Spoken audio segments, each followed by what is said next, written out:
It is indeed my pleasure today to welcome you to the 22 version of the Business of Cannabis. One of our sages, has rightly said that all of life is story. Therefore, permit me to share with you a story that frames this moment.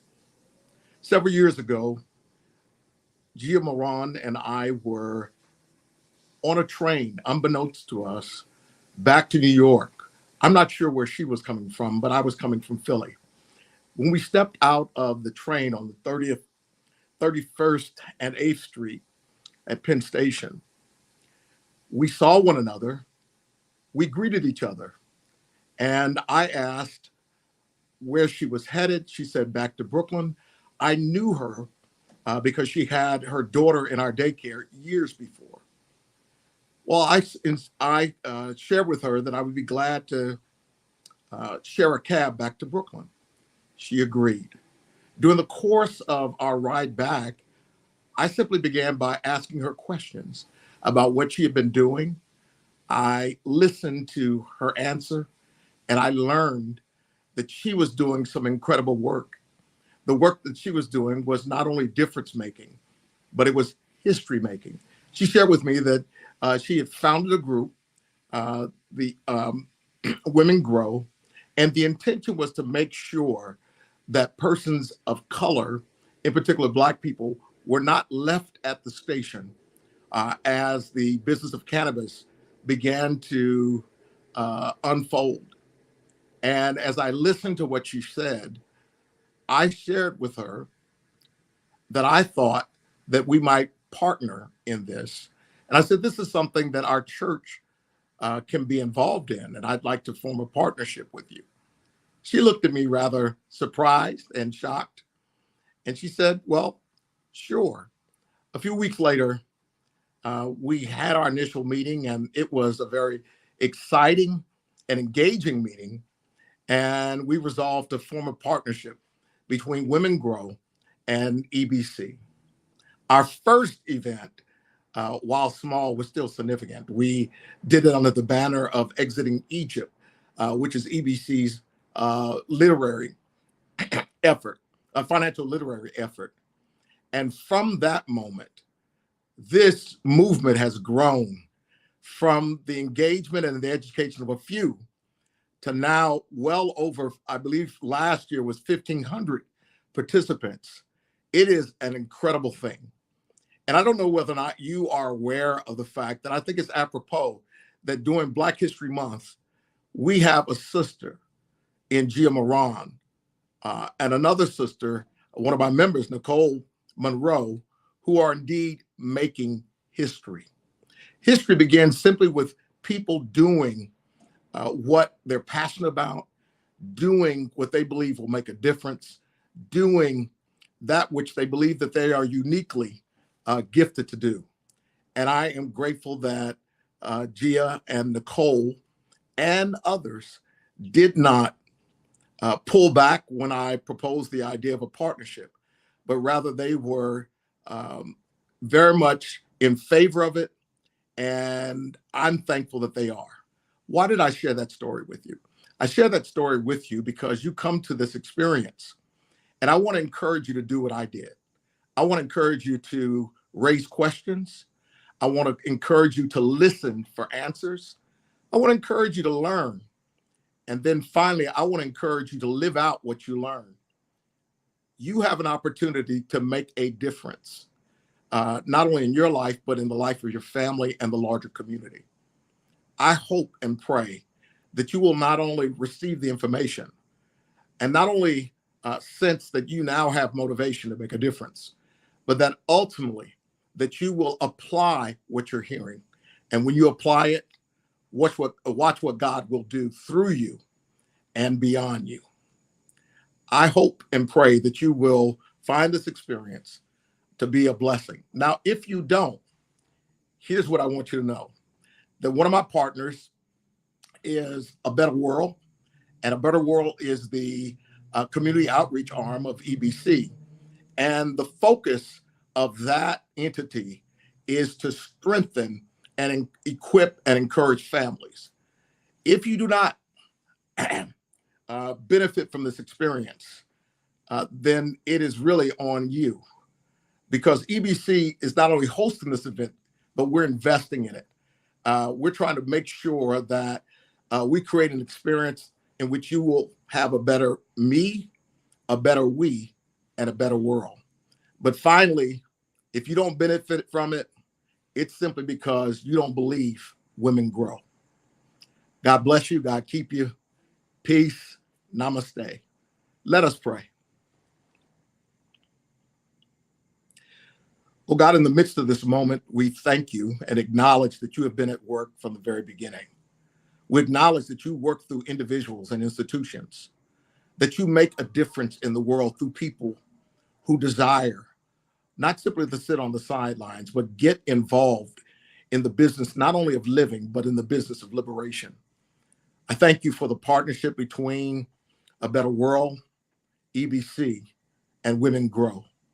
I pray, oh God, that as we listen today, that we may discover not only do women grow, but men grow, girls grow, boys grow, our communities grow when we indeed listen and learn and live out what we have learned.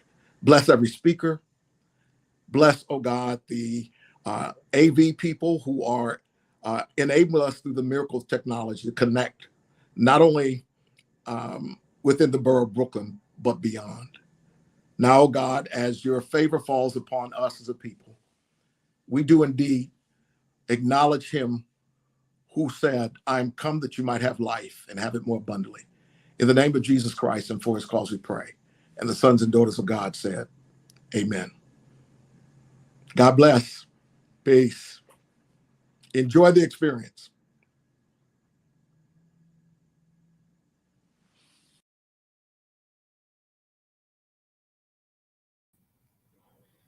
Thank you so much. Thank you so much, Pastor. Good morning, everyone. We're here. We're back again.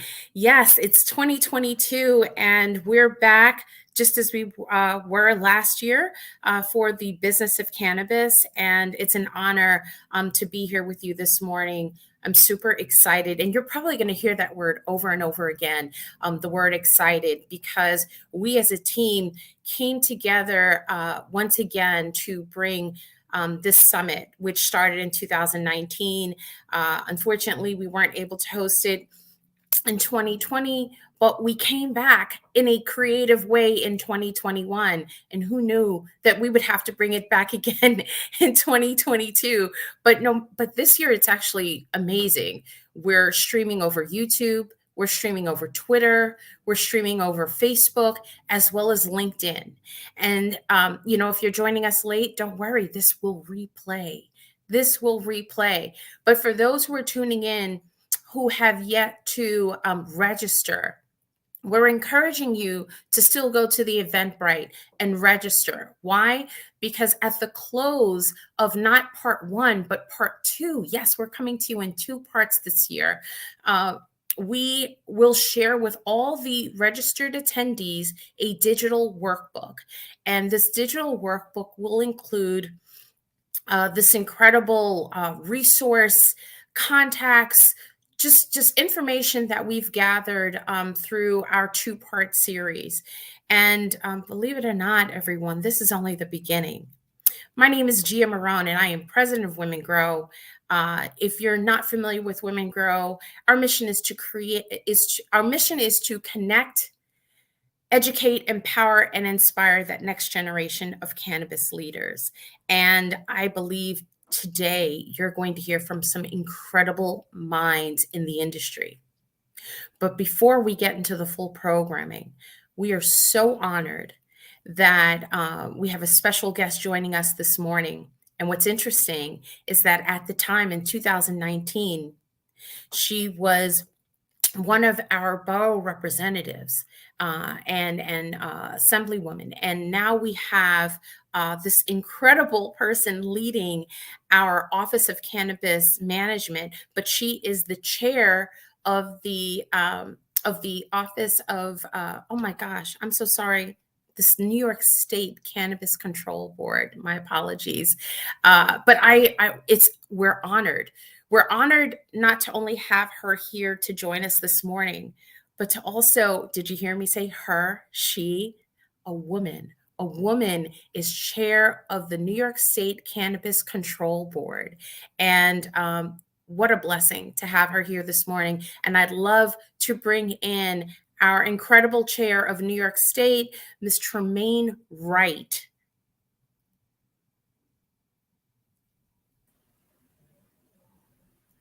Good morning, everyone. It is such a pleasure to be here with EBC and Women Grow. Thank you so much for that kind introduction. It is exactly what we wanted to see happening throughout this state. Having community come together, having our institutions, our faith-based institutions coming together, partnering with our thought leaders, with our leaders in the industry to help shape the conversation, to socialize what cannabis could and should mean in our communities. So thank you once again. Thank you for allowing me to be a part of this. I was super excited in 2019, and I'm glad that I can return.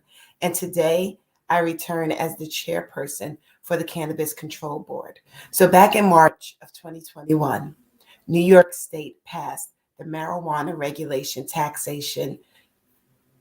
I'm getting mixed up. Marijuana Regulation and Taxation Act, our MRTA. And I'm simply going to refer to it as that moving forward. But at that time, it was created as well as the agency, which would do all of the work, the day-to-day work to issue licenses, develop the structure, write our regulations. That is our Office of Cannabis Management. The Office of Cannabis Management is governed by a control board, that's where I fit in. I am one of the 5 members, and I happen also to serve as the chair. So we've just passed legalization for adult use in New York State. And I want to just share, when we passed legalization here in New York, we shifted from a policy that was really centered on like law enforcement persecution to one that's centered on public health. So I'm super delighted to hear that today's focus is really going to be on our medical or medicinal use of cannabis products. We know that it's multi-purpose flower and it does have a lot of usages, but we really want to make sure that we're standing up the medical program here in New York State. So it's really fortunate to me that you guys are coming together for that. But I've also today wanted to take an opportunity just to speak really briefly on the MRTA, what we're doing at the OCM, and what you can expect to see from us. So as I said, we've shifted our priority. No longer is New York State focused on persecuting those who utilize cannabis products. We're really trying to have a social health program as well as an equity and justice program. So those are the arms in which we're approaching cannabis policy in New York State. We want to make sure that people that had harms done to their communities when cannabis was illegal are now actually protected and restored so that they can fully participate in this industry as well as in society. One of the structures that we have put in place is that the MRTA's revenues that are generated from, under the MRTA, the revenues that are generated from the sales of cannabis as well as our licensing fees will be used to reinvest back into community. After costs, 40% of state tax revenues are going to go and support schools across the state. 40% are going to be reinvested in the form of grants back into communities that have been disproportionately harmed while cannabis was prohibited. And then the last 20% is going to be used to support drug treatment and public education programs. We have had a whirlwind of last year by setting up this organization. We also were operating the opt-out time. So I know a number of you are coming in from all over the state. Do not be worried. There was an opportunity for localities to opt out of retail sales and consumption lounges. We are not able to opt out of legal cannabis in this state. Cannabis is legal in all parts of this state. If you are interested in the business of cannabis, we are going to continuously urge you to please connect with us at the OCM. Our website is cannabis-summit.org. cannabis.ny.gov. And our Twitter is, NYS_cannabis. And there you'll be able to stay connected with us because lots of firsthand information. And as we roll it out, you'll be able to stay connected with us. So if you're opening that business, you live in a village, a town, or a city that opted out, do not worry. You have the opportunity to open a different type of business. It does not have to be retail or consumption within the confines of that jurisdiction, or you can go to another space. I just want to say only about 10% of our cities, or about 34% of municipalities, opted out, and they collectively have a population of about 118,000 residents. Over 11 million New Yorkers live in cities. So we will have access. It's going to be available to us. We want to make sure that we're delivering a market that delivers on social and economic justice. So we are trying to make sure that we're attacking the impact of disproportionate policing, mass incarceration, over surveillance, harms that have really been done to Black and Brown communities during our decades of cannabis prohibition. And we really do believe that we are headed down the right direction. Just in this first full year, 2020, after the MRTA passed, we've seen a dramatic reduction in the number of marijuana arrests. We look at New York City as a good model. They were arresting over 90% Black and Brown people under marijuana charges, and we're starting to see those numbers drop dramatically here. Additionally, we are also trying to make really great progress in expunging records. As I said, we really want to restore people and make sure that they are whole and able to participate in society as they choose. So one of the things that came with legalization was the expungement of marijuana arrests and convictions. So far, we have processed over 400,000 expungements within this state.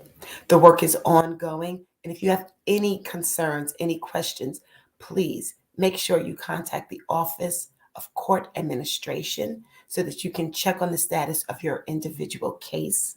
However, there is nothing that you have to do. It is automatic. We are pushing this work through. It began in 2019, and we're still working on it. So I don't want to pretend that this is fast work, but it is deliberate. And we want to make sure that if you choose to operate in the new cannabis industry that we're developing here, that you have everything that you need and that the opportunity exists for you. So as I said, we are focused on social justice, equity, and inclusivity. We want to make sure that people have an opportunity to participate in this industry. One of the other steps that was taken was our governor announced in the state of the state a $200 million private public fund that will make capital available to our social equity applicants. Now, many of you may not know who we're talking about when we say social equity. It is those who have been harmed by the war on drugs, those who lived in communities that have been over-policed and suffered from mass incarceration. We are also talking about MWBEs, service-disabled veterans, as well as distressed farmers. So we have a package, we have a law that says protect and empower these people, but it goes even further. It says give priority to those who have been arrested under marijuana charges, as well as their immediate families. So we're looking to make sure that we're carving out space for participation, that we're restoring communities, that we are reinvesting our funds, and that we're really focused on building a knowledgeable consumer base in New York State. So thank you, EBC. Thank you, Women Grow, for being a part of this work. Once again, I encourage everyone, please get connected. Today, we're talking about medicinal use of cannabis. It is multi-layered. It is a wonderful business opportunity as well as a health opportunity. I'm excited to hear the speakers today, and I'm also looking forward for all of the new participants that are going to come and join us in New York's cannabis industry. Thank you so much. Keep up the good work, and thank you for continuously working to empower our people, keeping them informed, up to date, and inspired because that's exactly what's going to keep the cannabis industry in New York State innovative and allow it to flourish. Thank you.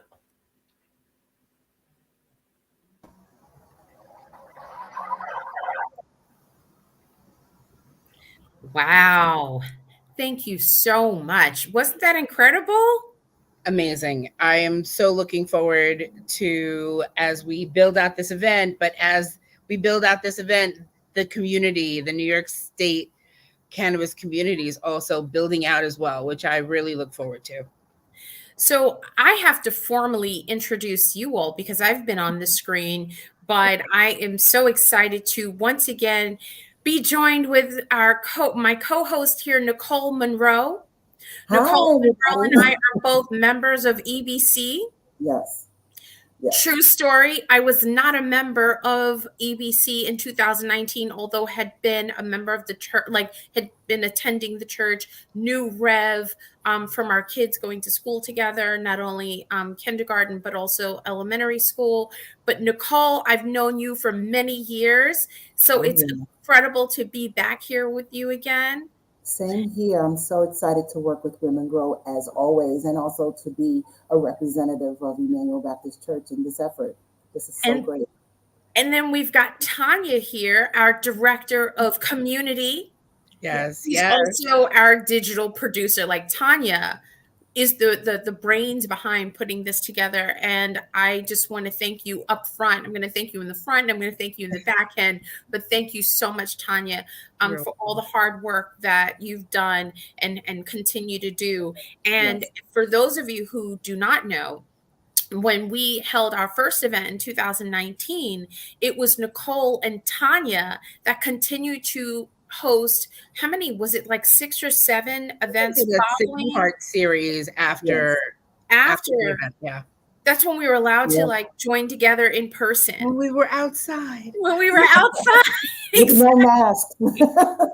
Exactly, when we were outside.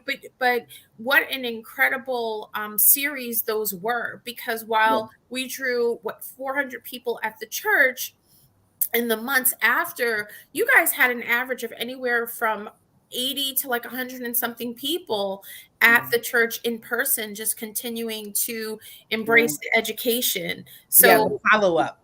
Kudos to you both. So before we roll into and kind of break down the day, I want to make a few things clear. One, Rev gave Nicole and I kudos for making history, but he deserves all the flowers here. He was the first faith leader to open up his church anywhere in the world. In 2019, Emmanuel Baptist Church made history globally.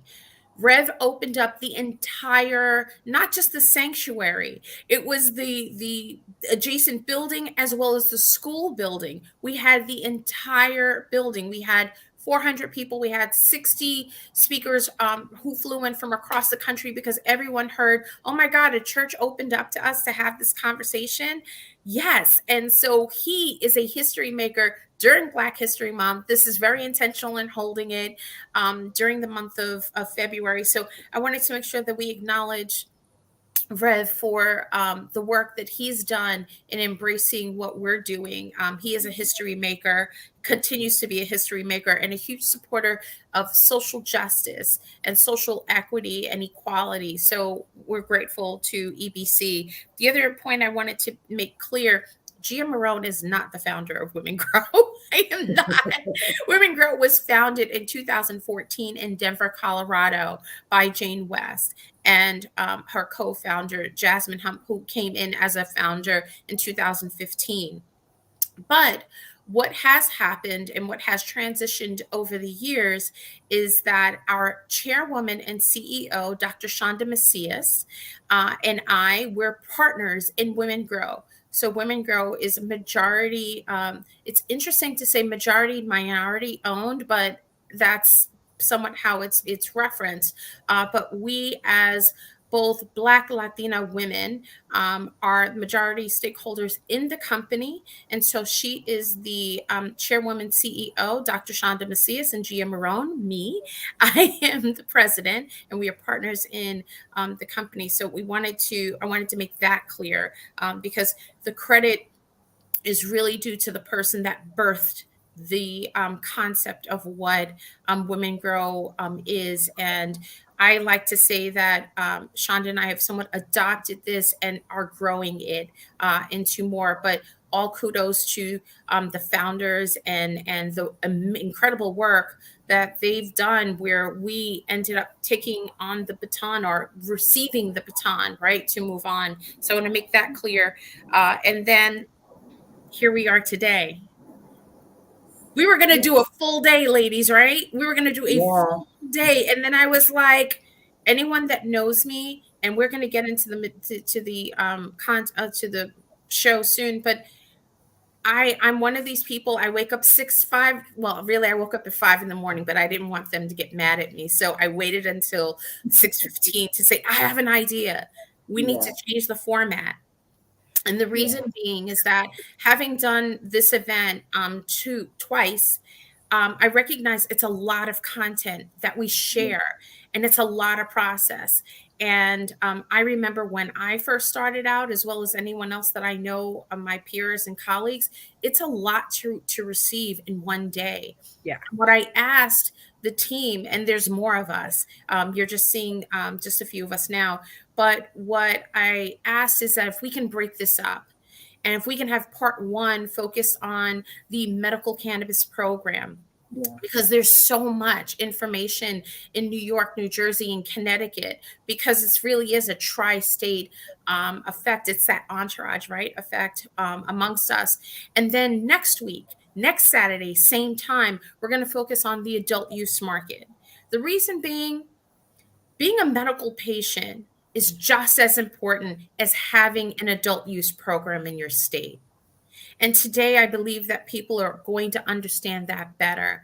I mean, what are some of the topics that we're covering, Tanya and Nicole? You want me to go down? No. Just pull out a few. So what's cool about today is, I'm a patient advocate, always have been, always will be. But I'm a consumer, so I am pro adult use also. So but my feelings or connection to the medical community, I'm really happy that we're doing it this way, because even though we're approaching adult use, what I know is going to happen is now that we don't have qualifying conditions, landscape has changed. Big deal. We'll talk about more of that later. But most people, not everybody, but most people who consume cannabis do it medicinally, whether they realize it or not. So whether you're trying to take the ease off, whether you're trying to go to sleep, you have some insomnia issues, I think a lot of folks will use the adult use market for medical purposes, and patients of the plant. So we have to focus on patients, because if you've got serious medical conditions, and we'll meet a few people that are actual patients during the day and practitioners, we always need a medical program. Bud tenders are fantastic, and they have so much knowledge. But sometimes if you've got cancer, if you've got epilepsy, if you have a minor child that requires CBD or THC for their health, you want to talk to a doctor. Like that, the medical program cannot fall by the wayside because we want adult use. I want adult use too, but I know that we need to have a space for patients in cannabis. And be able to talk to a pharmacist that can help. A pharmacist would, and I know the answer, but I want to ask, pharmacist, bud tender, the same or different? Bud tenders might want to be the same, but I don't never want to poo-poo a bud tender, but they are not medical professionals.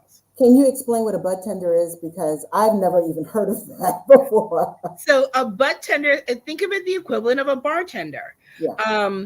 But bud tenders know strains, they know terpenes, they know dosage, they know the difference between different company qualities, onsets. They are, some of them are incredibly knowledgeable. Right. They're extremely knowledgeable about the plant itself, but the pharmacists and the doctors add another level of medical experience. Now, Absolutely. I'd say bud tenders are coming close, right? But I think when you have those serious debilitating medical issues, you want to turn to a medical professional Absolutely. who's done the studying. And But especially bud like tenders, Nicole has a great conversation coming up. But right? one of the things that was so important was, how do you know? Like, how do you know if your medicine, your cannabis medicine, contraindicates with something you may be taking? We'll get into the whole deal, but We this will. is a great So we've got some good stuff. Go ahead, Nicole. Yeah, there was a great story, and I'm gonna make this really short. I met a woman in Connecticut, by the way, and her parent, her father in particular, was having medical issues. He was having seizures every other day, and for over a year, and there was no medication that was able to subside the seizures, and they would be violent seizures. And a nurse one day, who was taking care of her father, came in and suggested medical cannabis. And when they did, when they prescribed the medical cannabis to this man, he had seizures maybe twice a year. And I'm telling you the story, the hairs on my arm is standing up, because doctors have been taught to prescribe a drug. And here, God has already prescribed the plant, right, to heal us, to lessen what is happening in our bodies. And so I'm incredibly grateful to be a part of this program, and to be part of the Business of Cannabis through Emmanuel Baptist Church and Women Grow, and now A Better World. And so the information that everyone is about to get is going to be so incredible. I hope you not only stay tuned, but share with your friends and let them know to register, so that they can get the workbook and get all of the information that we're providing today. Thank you. And I want to say something to Nicole. I think when I met Nicole was cannabis naive, and that's not a bad thing. Right. And because we all at one point are, and I just love the fact that she's now considering becoming a patient. She is learning, because this is not like medicine. You get a prescription, you take it, you know what's going to happen. Cannabis is true medicine because it doesn't work the same for everybody. You really need to figure out how this plant works for you. Yeah. And it's a learning process. So I give Nicole kudos for learning and wanting to growth. Oh. She has growth. She's come to a conferences. Yes. Nicole has fly out the conferences. dispensary. Remember, we went to a dispensary in Las Vegas. Yes. Said you have to go. If you're going to do this work, you have to. You cannot be embarrassed to go into these places. I mean, the security makes you feel like you're about to do something wrong, but really right now it's for the safety, and those are the regulations, based on the states. But when Nicole asked, what is a bud tender? And I remember how you looked when you went in, you said, oh my God, it's beautiful in here. It's amazing. And it is. It's an incredible experience. It's not meant to make you feel as though you're doing something wrong. That's and so when you get through those doors, and we're going to see this today, right? We're going to see this. We got to get started, guys. We got to get started. There's so much. So I'm going to segue, because looking at the agenda, the first part is more about how to have these conversations with your doctor, why in an adult use or pending adult use market, why the need to still be a patient. But I'm going to play something really funny, because we are going to say the word cannabis today. We're going to say it all day. So we're not using any fluffy language. So this actually, one of our sponsors, Weed Maps, provided this. But why are we saying cannabis? Because what have you guys heard cannabis referred to though? Herb, weed. One of my colleagues calls it Ganja. Right. There's always been other words, right? Cabbage, lettuce, and the famous broccoli. And the famous broccoli. Yes. Perfect segue. We'll be right back. Hold on a second. We'll be back. Okay. I'll do it. You say it. I'm an icon.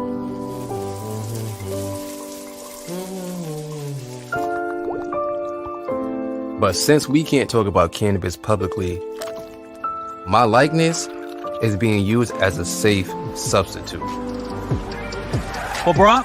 Hi. Oh, hi indeed. I don't see the resemblance. It was on sale. That's the only reason I got it. Oh, no. Hey, where you headed? On your break?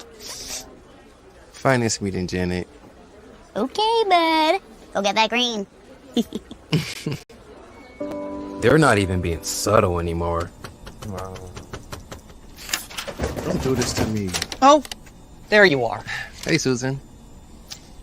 Let's hotbox this.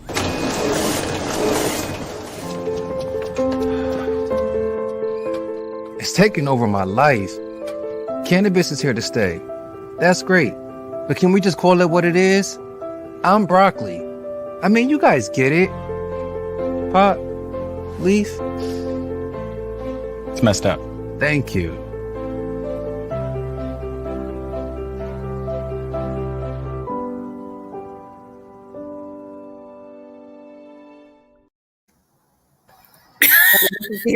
Let's call it what it is. Let's call it what it is. Cannabis. Pot, leaf. I mean, come on.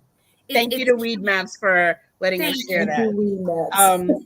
But yeah, so I think we're gonna jump in. So over the course of the day, every time you see like a clip, one of us is gonna pop in and kind of like high level, like 3 points, or kind of do like a mini recap, because it's a lot of information. So you're going to need your pen and paper handy, take notes, write down some of the speakers' info. We did our best to put all their like handles in there so you could circle back to their Instagram pages or their websites to find out more if you wanted to connect with them. One thing about the cannabis community is we're an incredible open community. Yes, you are. If you slide into somebody's DMs respectfully, they will reply to you. So I look forward to the day. So I guess we're going to get started, right? Let's get started. Absolutely. Let's jump right into it. Thank All right, you. we're going to jump right in. All right, everybody. Remember, if you are watching this live, please share it. Put the link in your Facebook page or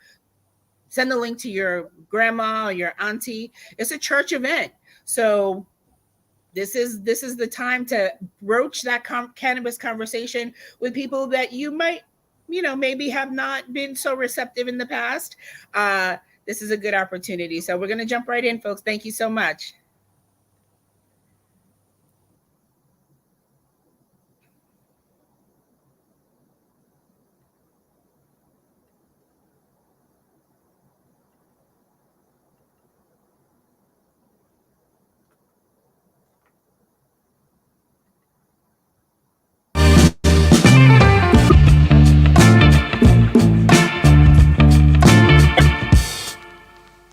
Hey everyone, this is Tanya Osborne, Director of Community at Women Grow. I am actually geeking out a little bit because when I came to Women Grow, what I was really most excited about is being able to meet all these women leaders and entrepreneurs.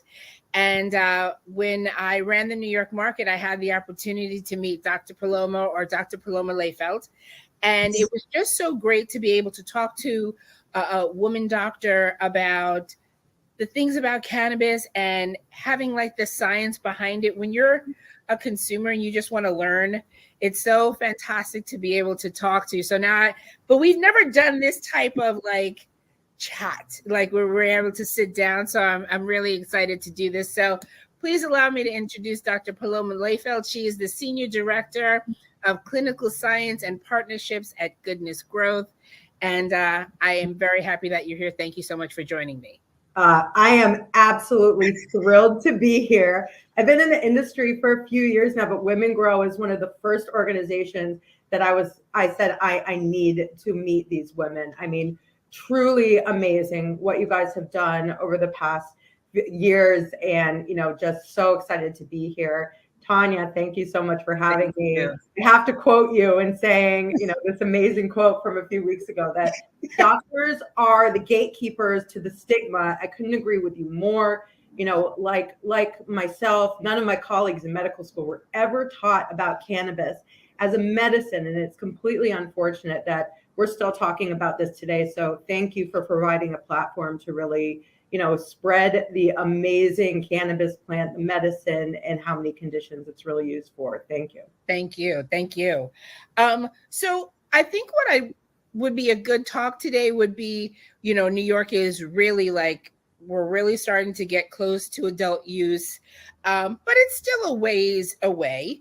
So our option to purchasing legal cannabis right now is via the medical program. And I come from the patient community. I was a caregiver for my uncle when he had cancer, and he used cannabis with his traditional medicine, and he had great success.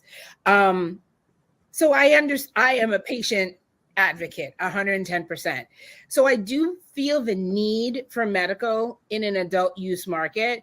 And I know a lot of folks are like, well, I'm just going to wait. Or I'm, now that it's adult use, why bother becoming a patient, And I, because I know some stuff, I think, and I want to, help you validate my reasoning for why there's still a need for folks to become a patient. Right? It's still a need for people to become a patient. Yeah, I absolutely. I'm a huge proponent of getting your medical card, regardless of the legality in individual states for many reasons. But talking about medical just a little bit, I mean, cannabis is relatively benign compared to our traditional single agent pharmaceuticals. However, there are particular populations that should not use cannabis, and there are very few of them, right? Pregnant, lactating, first degree history of family history of psychosis, someone with severe cardiopulmonary disease. But there are also a lot of individuals that are on a bevy of pharmaceuticals, especially some of our elderly patients who are on over 10 different pharmaceuticals that really need to have that healthcare provider's touch, because there's something called drug-drug interactions. And the cannabis plant interacts with how we metabolize our different pharmaceuticals. So it's imperative that we have that doctor or that physician's assistant, nurse practitioner that's really able to sit down and work with you and really cater to your individual endocannabinoid system, your individual physiology, to really find the best dosage, the best form of delivery, the best ratio of cannabinoids, all these things that you might not necessarily get to talk about if you're just going into a dispensary without that knowledge. So it's absolutely imperative that we have the healthcare provider there. I kind of talk about, analogous to if you have a cardiovascular disease, if you have high blood pressure, you don't just go to CVS and pick out whatever you want from the aisle, right? You sit and you talk with your doctor. Wait, can you say that again? That was too good. I want to do webinars with you every day because you're my husband. Well, that is great. You don't just go. Right. How would you know what dosage of your antihypertensive medicine to take? How would you know how that antihypertensive works with the other medications you're taking? How would you know what time of day to take it? How would you know how many of those pills to take? You don't know. And unfortunately, when I acquired my hundreds of thousands of dollars of loans in medical school, I'm able to kind of walk you through that. And your healthcare provider, who is pro-cannabis, who is a certifying provider, will be able to really guide you along your cannabis journey so that you don't have to walk in and just buy something that you don't know how it'll affect you. And exactly. Right. Talk about another reason to get a patient, to become a patient or stay a patient in an adult use market. Another reason would be, what about taxes? Can we talk about taxes? Yes, medical is number one. I'm always going to say that's number one, but absolutely. You are going to save a lot of money by still getting your medical card in most states. And that's because adult use consumers are going to be taxed sometimes heavily in states that have just, welcomed adult use, such as Arizona, which is a great example. A lot of people continue to get their medical card because they're saving a significant amount of money. I'm talking, people in the adult use market can be taxed anywhere upwards of 20 to 25% of their purchases, which is inane. And not only that, but the milligramage of the amount of cannabis they're able to purchase is significantly lower compared to those in the medical market.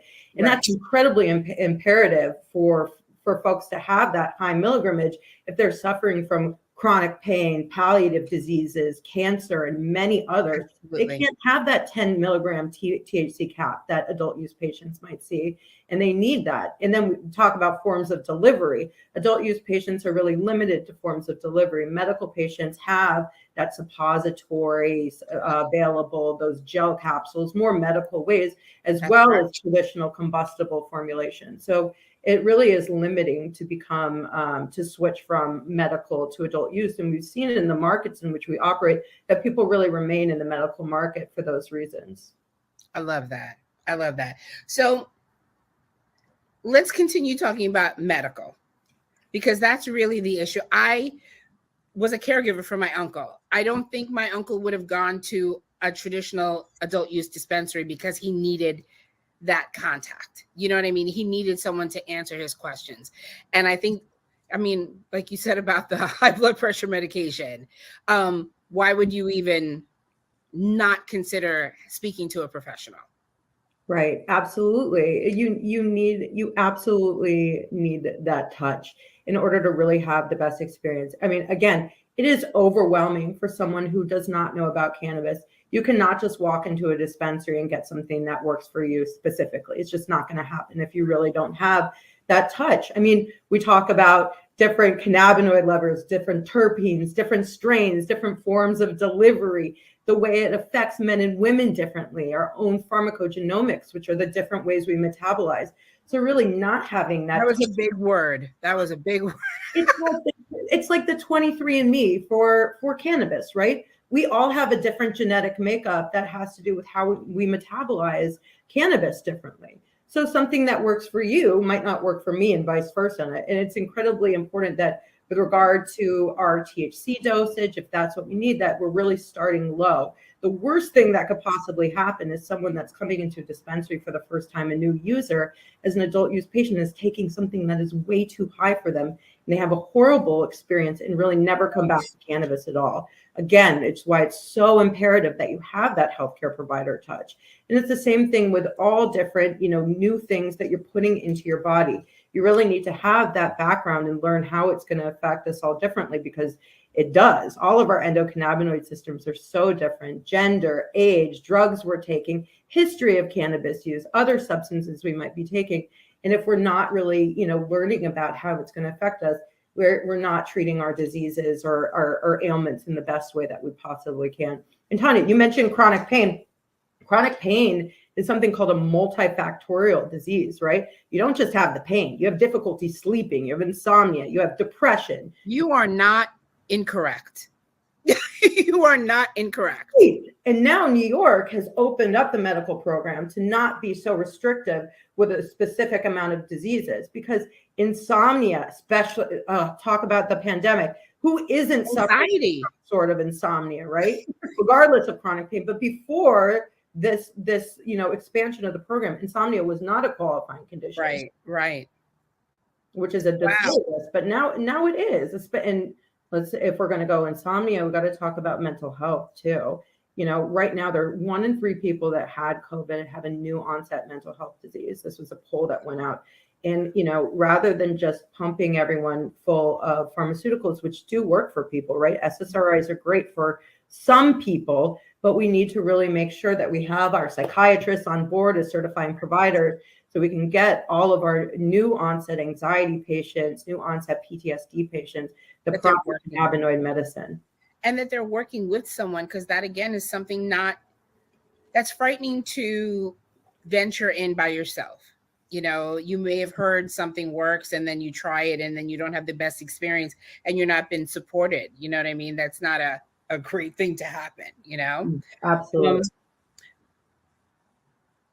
What would you say to a person? We're in New York. We are the largest consuming cannabis state in the country, I am told. And let's talk numbers. We really only have about 160,000 patients in the program currently. I think because most people don't know. I've had many conversations up until a few weeks ago where someone didn't know we had a medical program. But now everyone's, becoming more aware because it's in the news. New York State is going adult use. For someone who has been able to get their medicine through our lovely legacy market, what would be the enticing factor to have someone become a medical patient? Sure. Again, that extra touch that you're going to get, that doctor that's really going to be supporting your endocannabinoid system along your journey. There's also going to be home grow with a medical card that people will be able to really have their own medicine at home, especially for patients that maybe have anxiety and don't feel comfortable going to the dispensary. They'll also be involved with the caregiver program, which I know is incredibly important to both of us. And then having your card also provides some security with regard to legality. If you have a medical card, it makes you, legitimate in some law enforcement's eyes. We know that, Black people are 4 times more likely to still be arrested for cannabis. So having that extra backup and having your card, again, from that aspect is incredibly imperative. And of course, we already talked about the monetary side of things. You're going to save money in the long run because of taxation once the adult use market opens up. So there's so many reasons to really be in the medical program. Again, number one, just having someone that you can talk to if you do have an adverse event, if something does not go right. And then just to really, journal and have someone, again, having that same analogy to not just go, it's not even going and having the antihypertensive medicine when you have high blood pressure. It's going into a pharmacy and not knowing what to take for your high blood pressure. Because there are more than one yes type of medication for that. Yes. So before we jumped on, we had a little brief conversation, and I didn't even think about this. There are populations that truly require that medical touch when it comes to cannabis, and one of those populations are children. So if you have a child that uses cannabis for any type of their condition, they need that extra touch as well. And I think that that's something to consider, because I know CBD is used. I use CBD for my son when he had those growing pains. He had a little scoliosis issue, and that helped him, and it wasn't legal. So I actually am going to be honest with you. I was like, just eat this gummy. You don't know nothing about it. It doesn't, because I was, it's something to be concerned with, Teachers don't really understand that. So I think if your child can become a medical cannabis patient. And yes. I don't think a lot of people even consider that. And I think that that's something that we should talk about. We should talk about it. In the adult use market, it's only 21 and over. So this is including pediatric population. It is 21 and over. For adolescent population. Cannabis has been shown in countless research studies to be incredibly beneficial, CBD specifically for pediatric epileptics. The FDA actually synthesized their own cannabidiol to use for 3 particular pediatric epileptic populations.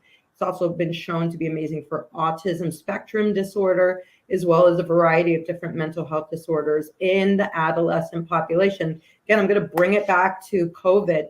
These adolescents have been isolated from their peers for 2+ years now. There is new onset adolescent mental health issues, and having that medical program be available to this particular population is so imperative. We could talk about this for on its own, because now more than ever, we need other options for adolescents besides traditional single agent pharmaceuticals, especially for mental health issues, which we're really going to see an uptick in over the next few years. And then I think lastly, there was the other population was folks with disabilities who can't get to a dispensary or really, again, need. So the bottom line is really that extra touch, that extra health person, that you need a doctor, you need a nurse, you need someone to ask those questions. If you're really using cannabis as medicine, that is really, that's the value add, is the being able to talk to a doctor. Absolutely. We need to treat cannabis like we're treating all other medicines. We really do. We need that touch. We need that extra care, and we need that legitimacy. And because of the stigma that's out there, unfortunately, we don't have that yet. But it's forums like this and avenues like this that really destigmatize and make it not this, this taboo topic that we talk about under our breaths. Yes, that is how we get rid of the stigma. We need to get rid of the stigma. Absolutely. And honestly, now that the changes, and then we could wrap up with the changes, and you're being able to get your medical card for conditions, not specific conditions. I hope that more doctors take the time to educate. But I think as a patient, I'm going to start having more conversations with the doctors that I know, the doctors that I visit, about them upping their knowledge around cannabis, because if I want to have those conversations, I want to have them with my doctor. So my doctor needs to get on it, right? Am I wrong? No, let me talk to your doctor, Tanya. Absolutely. We patients need to be their own advocates here, because again, doctors don't have the knowledge. Not all doctors have the knowledge, I should say. Right. About 13% of medical schools, from what I hear, teach about medical cannabis. I actually think the number is a lot lower from just being out there. But there is enough research out there. Again, cannabis is Schedule I, so there isn't a lot of research in the United States, but other countries like Israel, Uruguay have been doing this research for decades now. So there is peer-reviewed research out there. I have, stacks and stacks of it that I put out all the time. But really bridging that gap, ending the stigma through education like this is imperative right now, especially as we start to transition state by state over to adult use. The need for the medical market is still a necessity, for sure. Absolutely. So just make sure we held everybody, making sure that they put patients first. We're using cannabis as medicine. Patients need to be first, Absolutely. and we got to get more doctors on board. And I think this conversation was fantastic. Dr. Paloma, thank you so much for joining me today. Please follow Dr. Paloma on all her handles. And we're going to be doing some stuff in the future, and I'm excited for that. And thank you for joining me. Thank you so much for having me.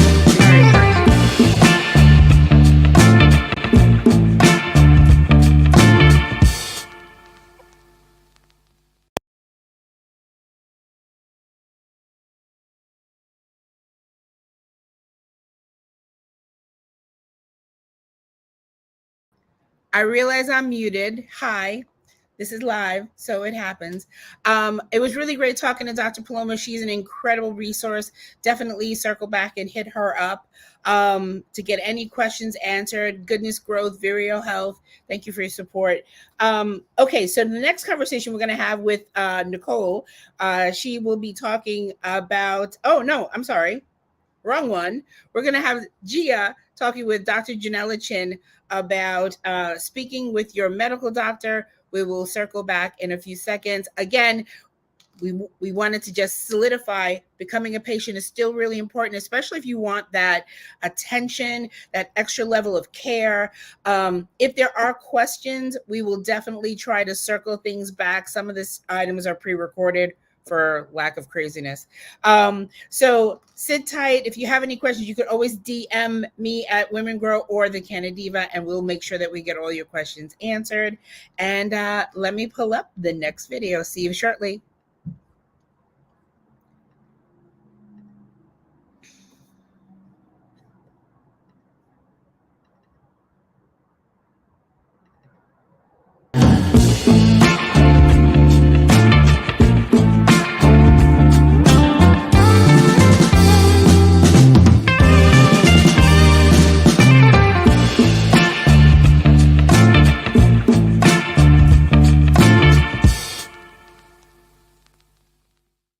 Hi, this is Gia Marone, President of Women Grow, and I am so excited for our guest joining us today.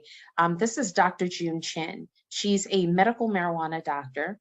She is based here in New York and has had a previous practice on the West Coast.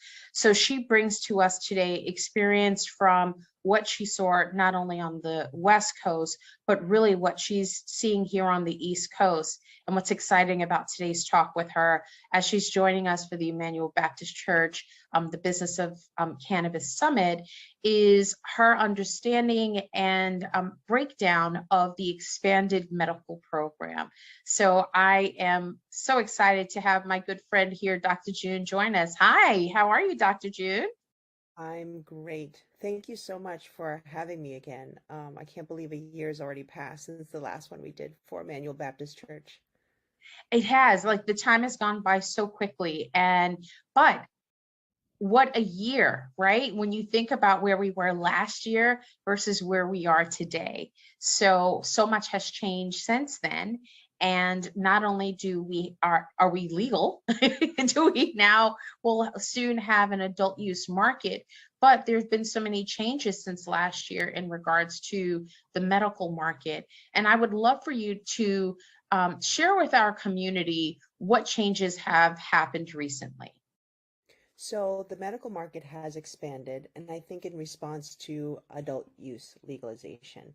I think the regulators and the community members and MDs and health practitioners realize that because there's a big legalization in the adult use market, we all really need to support our medical patients. So with this expansion, what it means for patients is better access to MDs so that all MDs can certify medical cannabis patients, not just your chronic pain doctors, not just your Parkinson doctors, epilepsy doctors. These are doctors all across the board. So it might be your rheumatologist, your endocrinologist, not just your cancer doctor. This could be a pediatrician. If a pediatrician finds that CBD is warranted for their pediatric cases, he or she can certify their patients. And the biggest, I think, misnomer, especially when the program first rolled out, is you have to be in hospice or palliative care in order to qualify for medical cannabis. And a lot of patients that still call me, a lot of colleagues that still call me for referrals, still think that way, still think that you have to have tried everything and you are on your last, hope. You're on your deathbed. Now you can try medical cannabis. And that's just simply not true. So actually, and it's so funny because that's oftentimes the case. People come to cannabis as the last resort. What I hear you saying is consider using it at an earlier stage, perhaps folding it into your wellness regime, whatever, like working in tandem with your doctor, correct? With Western medicine as well as plant-based medicine. Exactly. I had consulted with an 18-year-old yesterday and his parents, and he has irritable bowel disease. He has Crohn's disease, and he's already on certain medication called biologics for his Crohn's, but he uses medical cannabis for the nausea, for the vomiting, and for the appetite. And then hours later, I saw a woman with chronic migraines. Chronic migraines that she's tried every drug imaginable. There is one that works for her, Relpax and Botox, so she sticks to that, but she uses the cannabis for breakthrough pain, for preventative of migraines, to get ahead of the migraines before it even starts. And then I have an insomnia patient. I had a lawyer come in the other day with terrible insomnia, and she just didn't want to take prescription meds. She said, I don't want to get on Ambien, I don't want to get on any benzos. I want a natural approach to my insomnia. And we were able to see her. So it really varies from children to adults, and it's up to the health practitioner to decide if this follows standard of care, if this could be a prevention in an integrative process or a standalone. So in the state of New York now, from what I've learned, all patients are able to become a patient of the program. Is that correct? meaning you and I, everyone. Everyone. So what does that mean in terms of speaking to your doctor? So there are a couple of ways to speak with your doctor. You can ask about, becoming a medical cannabis patient, and the answer you might often get is, well, I don't know how to do it. I don't know where to start. That's not my expertise. Well, the great thing is that the Office of Cannabis Management has courses, and these courses are to educate health practitioners about how to start and how to learn about integrating medical cannabis for their patients. One of those courses are mine, so I'm really happy to say that they have accepted one of my courses as the certifiable courses for health practitioners. But it's basically a 4-hour course, and it takes you through Cannabis 101, the science, the pharmacokinetics, how to certify a patient, why would you use medical cannabis? When is it indicated? So this gives a primer to health practitioners, so they really can't use that excuse anymore. And what about, and so this also includes, because I think that's helpful for people to understand, these are all doctors, right? Not just your PCP, but this is all doctors. All specialists, all generalists, absolutely. Even your surgeon, your orthopedic surgeon. Wow. So what do? They go to their doctor. If the doctor says, I don't know, perhaps now is the time where this information is helping a patient say, well, doctor, if you don't know, I learned that from a Dr. Jun Chin told me that you can go and sign up and get certified for this. And so this is through the state, correct? Exactly. It's through the state. And once the doctor takes one of these certifiable courses, it really creates a foundation. I looked at all the other courses that they offer. My course is given. It gives doctors a primer. It's sort of like a continuing medical education course. If a doctor needs to take these courses regularly anyway to keep updated on diabetes medication, high blood pressure, antidepressant medication. So they would take this course, and it gives them a nice primer on Cannabis 101 and how to integrate it. And it's it's really well laid out. And also the Office of Cannabis Management has help on how to certify patients, so they can help the doctor walk through how to certify patients. And then each dispensary has pharmacists. Just like you would call in a script with CVS and Walgreens and Duane Reade. I know a lot of doctors sometimes forget, about antibiotic dosage, or they might have a question about contraindications. Well, the same thing here applies. You call the dispensary, pharmacist picks up.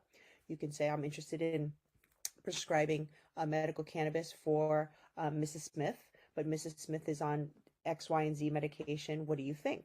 So it becomes a really collaborative model, which I really respect New York State for instigating. That's wonderful. Now, what about caregivers? As you know, there's a number of patients. Heck, when you think about parents, right? Parents are caregivers for their own children, and you did mention pediatrics. How does this work for caregivers of whether someone is under the age of 18 or a minor rather, a senior, or perhaps someone with disabilities? Can they sign up as well?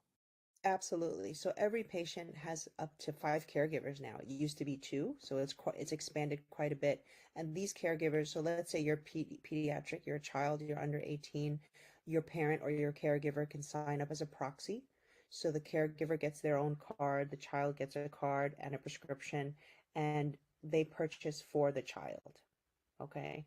And then if you have an elderly parent, or maybe just an elderly friend, your neighbor is interested in medical cannabis and would like you to help her with her care, you can sign up as a caregiver.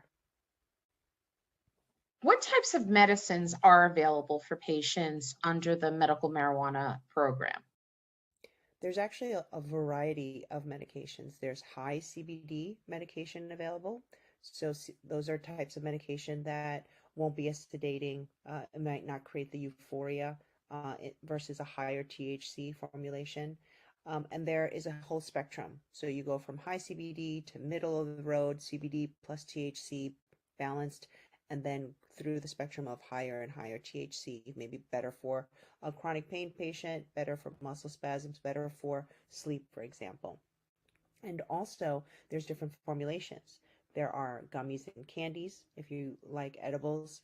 There's capsules and tablets if you would like to be very, very precise and have something with no sugar. There's also powder formulations that you can put in your beverages like tea and coffee. And then there are the smokable formulations where it comes in a vape form, like a cartridge, a smokeless vapor, or you can use old-fashioned dry flower. That's right, because the state now has flower for, and when we say flower, we're talking about the actual bud of the plant that is now patients are able to consume. But with those options, I'm thinking about someone who has diabetes. As a doctor, someone who's getting a script, would a doctor suggest going with a gummy, or would they suggest perhaps a capsule? So if you have a diabetic patient and you're concerned about their sugar levels, you wouldn't use a gummy or a chocolate or anything like that. You would use a capsule, tablet, or they have tinctures in oil format. And you can control, dosing in a liquid form as well. The liquid tincture looks like, baby Tylenol. It comes in a little syringe in a liquid formulation. So there are options. That's good. I have people that are allergic, they're allergic to some of the sugars and the pectin, things that are in the gummy formulation. So that's where the pure tincture would work out, or a pressed tablet or a capsule. Do you encourage or have you suggested to some of your patients to try smoking smoking cannabis? Yeah, it really depends on their needs. Some patients who are non-smokers are absolutely against, trying to learn how to inhale, or if they're asthmatic, they don't want anything to irritate their lungs. Obviously, if you inhale something, even inhale, like if I have asthma, sometimes when I use my albuterol inhaler or my Advair, I cough a little because you're pushing something in your airway. So I do caution about that. But some patients are comfortable and want that immediate, I want a relief within 10 seconds. I want that immediate relief, being able to dose it and time it correctly. They would use a vape cartridge or the dried flower. So with smoking, whether vaping or really, so you feel it more immediate versus someone that might take a tincture or any other form of the medicine. Is that correct? Yeah, exactly. The inhaled version is the most immediate, easy to control the effects. So if you're taking, 2 to 3 puffs, you'll know within 10 minutes if that's enough, and you might want to take another 2 to 3 puffs. When you're using an edible, even a tincture, capsule, or candy, you're having that buffer time to wait, sometimes a half an hour, sometimes an hour, depending on the patient's metabolism. Some of my patients say, well, it doesn't kick in for another 3 hours. And then I take, another capsule, then I'm over medicated. I took too much. So there is an experimentation process, and you can always buy different products as well. You can buy an inhaled version, you can buy a tincture, and then you can buy an edible and stack it. Maybe you want to use inhaled and then edible.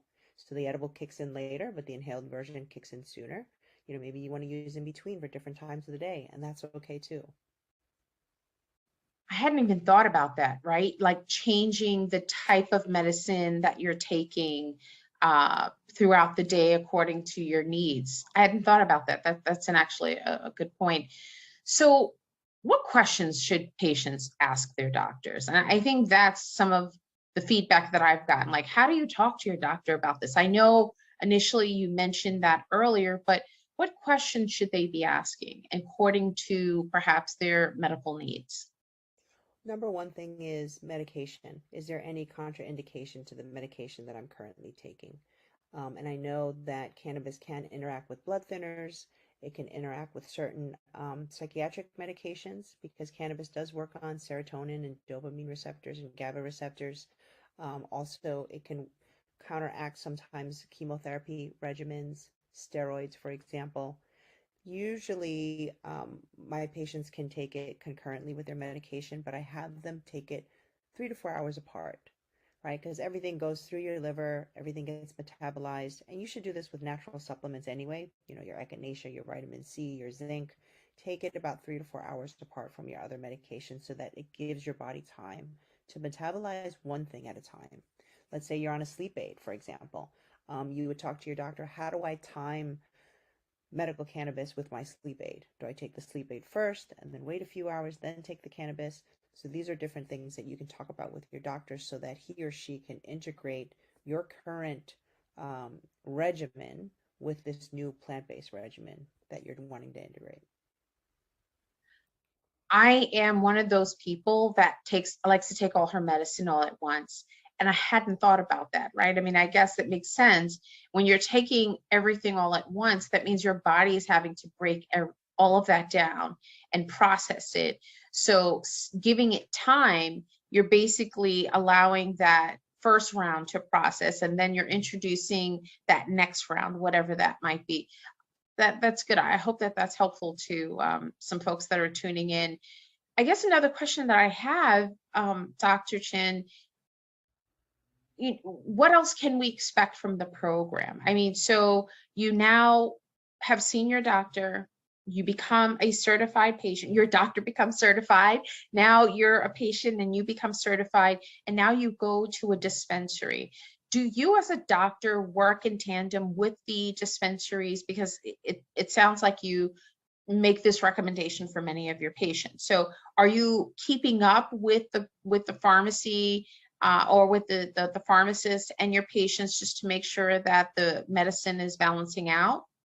I do. I certainly do. Not all physicians do that.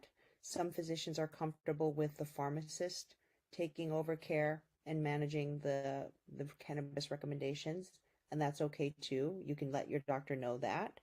But the doctor will always know what you pick up. So what does that mean? When you go in, and let's say you go to CVS and you pick up a prescription, the pharmacist actually logs it into what's called the prescription monitoring program. And that's a program throughout the United States. It basically ensures that the doctors know you've picked up a certain medication so that you don't go to another doctor and the doctor gives you something else or too much, and then you have 10 different prescription medications from 10 different doctors. So the same thing applies with medical cannabis. When you pick it up, your doctor sees, oh, it looks like you picked up your, green THC CBD formula. It looks like you picked up twice this month, or 3 times. Is it, so he or she should be asking you, is it working for you? He or she should be keeping tabs. Is it too strong? Is it not strong enough? Is that why you picked it up so much? Why don't we find you a stronger formulation? Or you could talk to the pharmacist at the dispensary for a stronger formulation. So it's really nice for them to be able to oversee everything. And that gives a lot of health practitioners sort of, I would say, peace of mind, so that when they certify their patient's just not on their own, buying whatever they want. They can still oversee everything. What age group? I don't want to take up too much more of your time because I know you're busy, but what's the most popular age group that's more open to medical cannabis? I mean, it sounds like just the examples that you've given, I guess it's like all age groups, but I read that seniors seem to be more open to medical cannabis these days. Is that still consistent? Are you finding that more of our seniors are open to it? And are you noticing that parents are becoming more comfortable with their children perhaps using CBD? And the reason why I say this, had a conversation with a parent yesterday. She's got 2 teenage athletes. And based on their injuries, she's like, listen, before they used to prescribe a lot of opiates to my children, I now work in the industry. I've learned better and we're going with this. Do you see that happening? Yes, especially after this whole pandemic. Most of my patients are Medicare patients, believe it or not, and they come in recommended by their children. They say, mom, dad, you have arthritis, you have a lot of pain, you don't have appetite, whatever it is. They are actually the ones introducing it to their parents. And so most of them are 65 and over. They love the medical program because they're not getting it from some stranger, that might pass 8 hands. Their grandson might have a supply for them, but they don't want their grandson's supply. Right? They want a standardized dose. They want their doctor to be able to be on the same page. They want the pharmacist there. So they like that team to oversee their care. And then in terms of pediatrics, interestingly that you said that during the pandemic, a lot of college kids stayed home and they were learning remotely. I had so many parents call me and say, "Oh my gosh, my college kid is smoking a lot of pot. Like, what's happening?" And then they learn about it because they have to. It's not like they can stop their college kid at this point, they're young adult, but it becomes a conversation of, well, how are you using it? Are you using it therapeutically? Is it helping you with anxiety or ADHD? Or is it helping you with the sports injury? And believe it or not, I do a lot of CBD education because CBD can be used instead of the Advil or popping the Tylenol. So I look at it as preventative, as an anti-inflammatory. When you look at an NSAID, it's going to eat up your gut eventually. Maybe as a teenager, you can pop it as much as you can, but when you go into even your mid-20s and 30s, when you continue Advil, it's just going to give you an ulcer. It's going to give you indigestion. So I actually have patients of that age, if they're athletes, go for the CBD first. You don't need to go for the Advil. Or even premenstrual pain, menstrual cramps, go for the CBD first before you pop the Motrin. So you mentioned something that I think is important, whereas grandparents are unlikely to use their grandsons or granddaughters hookup. Why is it important for people to consider this new medical flower market versus going to your neighborhood person, someone you're more familiar with? What's the difference?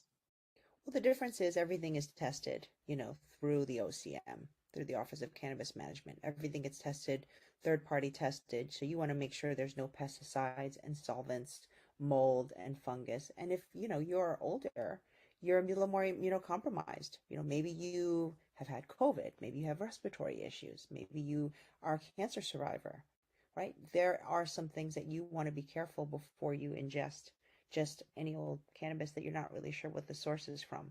We're so careful when we go food shopping for organic and grass-fed, and we want to make sure that the milk doesn't have hormones in it.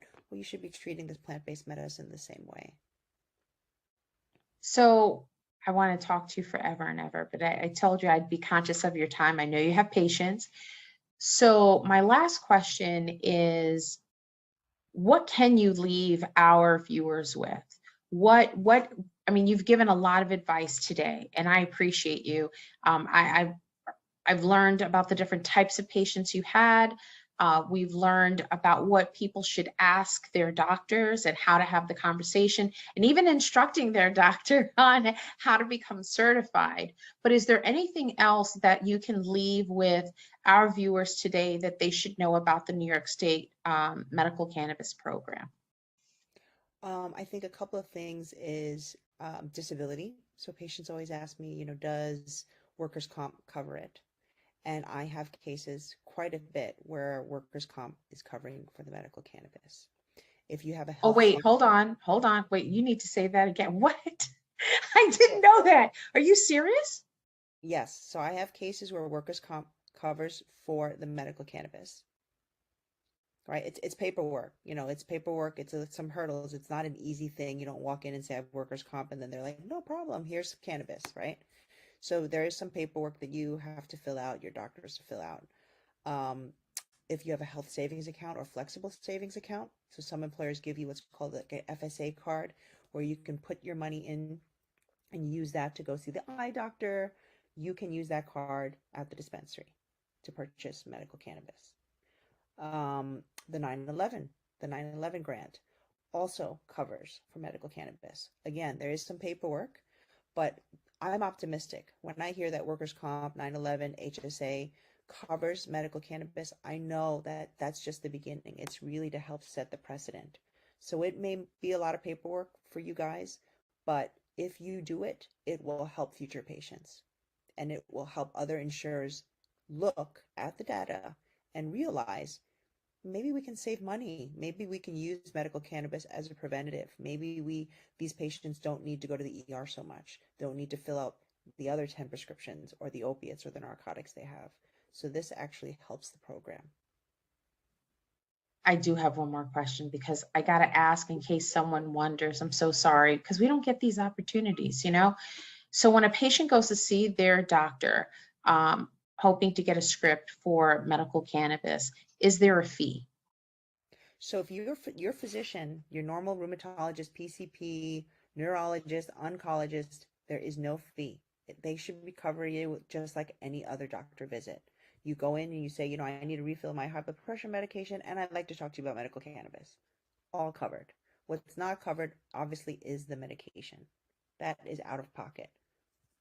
Got it. And so based on what you just said, so I'm out on workman's comp. Hey, heard medical cannabis works. I'm going to go and figure out how to fill out this paperwork. But not only that, now that I've gotten the script from the doctor because I'm on workman's comp, I don't have to pay for that. I just now have to figure out how to get all this paperwork done, whether through the flexible spend, the workman's comp compensation, and as you said, the 9/11 fund. There's a lot of paperwork, but what you're basically saying, once you go through it, it makes it easier for others, but you're already in a system. Correct. And what, I've had a really long career integrating medical cannabis and helping patients one-on-one. And what a lot of my focus now actually is educating physicians and physician groups on how to make this sustainable and scalable for their practice.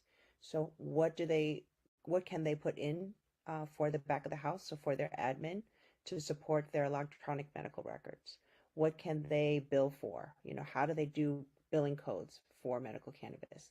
How do they talk to patients? How to educate patients? What does this mean for their practice? Do they need to hire more folks?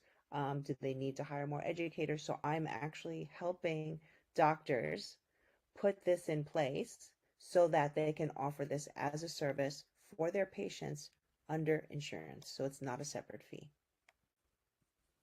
Well, I'm excited for this opportunity. I'm excited that we'll be working with you, hoping to bring more of this medical education to the community, as well as helping to lift some of these financial obstacles for patients, and encouraging more of these doctors to become certified and sign up for these courses so that they can help more people. I mean, I know it's not as easy as it sounds, but what I take away from this is, while it might be a lot of paperwork, your health should really, it shouldn't matter when it comes to our health, what it's going to take. And what it sounds like, according to your patients, they may have come to you a certain way, but now that you've introduced this alternative to, or at least a complement, right? A complementary factor to their current medicine, that they're doing better, or at least they're living a more comfortable lifestyle, right? And I think that's important. And if we can reduce some of these medicines, I think that's also critical, because I'm the worst medicine taker. I'm horrible. I will raise my hand. But what I am consistent with is taking my CBD. I will take that religion. It's right next to my toothpaste. It just is. But it's something about that one tincture bottle versus medicine bottles. It's a psychological thing with me. I think it's a lot easier just to drop a few drops under my tongue versus pouring out a tablet here, a tablet. And not to say that I don't do it, because I do have a pressure medicine, but I'm less intimidated when there's fewer versus there's so many. Does that make sense? Yes, and that's what medical cannabis can potentially do. It can knock out 4 to 5 prescription medications, because it's an anti-inflammatory, it's a pain reliever, it takes away nausea, vomiting, it boosts appetite, and it elevates mood. Now, obviously, these are all different formulations in, the medical cannabis world. Oh, wait, can I stop you? What does that, so when you say formulations, because I want to ask for the person that's watching. Okay. Because again, this is a medicine. So whether if it's the capsule, the gummies, the whatever have you, there are different formulations, which means it's not a one size fit all, correct? Absolutely. So if you have a diabetic patient in pain, so neuropathic pain, maybe they have diabetic foot and that's what's giving them pain, you're not going to give them a cannabis formulation that increases their appetite, right? Because they're diabetic. So And would that also matter in terms of the milligrams as well? milligrams matters depending on the patient, depending on their metabolism, depending on how experienced they are with cannabis, what they're comfortable with. And these are the great questions that you can ask your doctor or dispensary pharmacist. So when I look at my patients, especially 65 and over, you're on at least 5 prescription meds, and one med might be counteracting the side effects of the other medication. So if we can cut back on the medication and ease our organs, ease our liver, why not introduce a plant-based medicine? So you are your own advocate. That's really the lesson learned. That's the take-home message. You are your own advocate. Yes, there's some little paperwork. Yes, there might be some uncomfortable moments when you talk to your doctor about it, because you don't really want to taint your relationship with your doctor, who might be old school and say, cannabis, why are you asking me about cannabis? But this is your own health. And if you don't advocate for your own health, no one else will. That's it. I mean, I have no more questions, because I think that's the best way to end this. If we're not advocating for our own health, no one else will, at least not the way we will for ourselves. We want to live healthy. We want to feel good. And, even as we're getting older, we're not able to do all the things that we used to do, but it's worse after an injury, right? And, or being sick with some sort of debilitating, illness. And so we want to do our best to get back to a feeling of feeling healthy and good. Thank you so much, Dr. Chin. I appreciate you. I love that you come here, and we are excited to have you back for a second year. And I know that anyone that's tuning in to this, please know that there's so much more to come with Women Grow and Dr. Chin, and we are so excited. Thank you so much. And listen, we'll let you get back to your patients and to your work. Thank you for everything. Thank you, Gia. It's good to see you again. Good to see you too. Take care. Bye.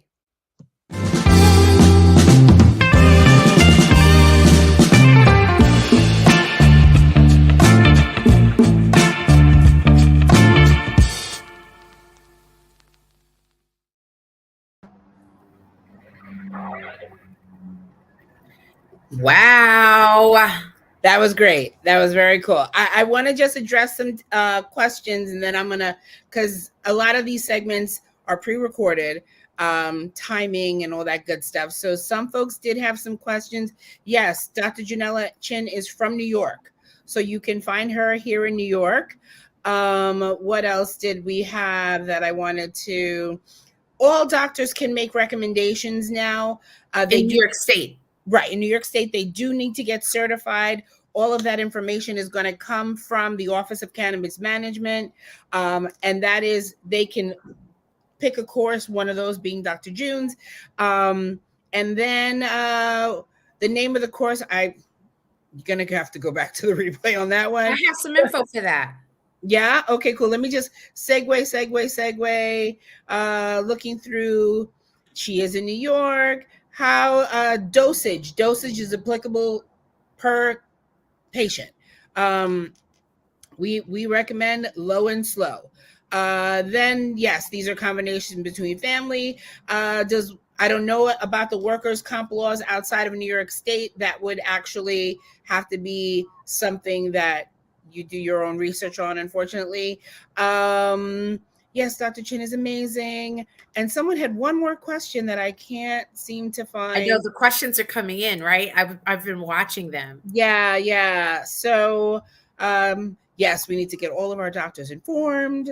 And how do we find doctors who are knowledgeable? So on the Office of Cannabis Management, where the medical side is, there's a list of current recommending physicians. As far as their knowledge base, I would ask some of these doctors that you're going to see on the panel today for recommendations, if not working with them directly, but I know they can recommend people that will be a good fit. So I'm going to pop off and get ready for the next segment. Gia, it's all you. Thank you so much. So that was an incredible segment. I could have gone on and talked to Dr. June for like another hour, but just some stats for you. So in New York State, we have currently over 20 million people, right? Residents. Registered patients as of February 15, 2022, there are 124,872 patients. Do you hear me? 20 million people living here. Only just under 125,000 patients registered. But as of February 2015, there are only 3,511 registered medical professionals. And I want to read this for those, especially based on the questions that I'm asking. This is only pertaining to New York State. And so what Tanya mentioned, and a lot of your questions hopefully will be answered in that digital workbook that we will be releasing. If you're registered, you got to sign up on Eventbrite so that you can get that digital workbook.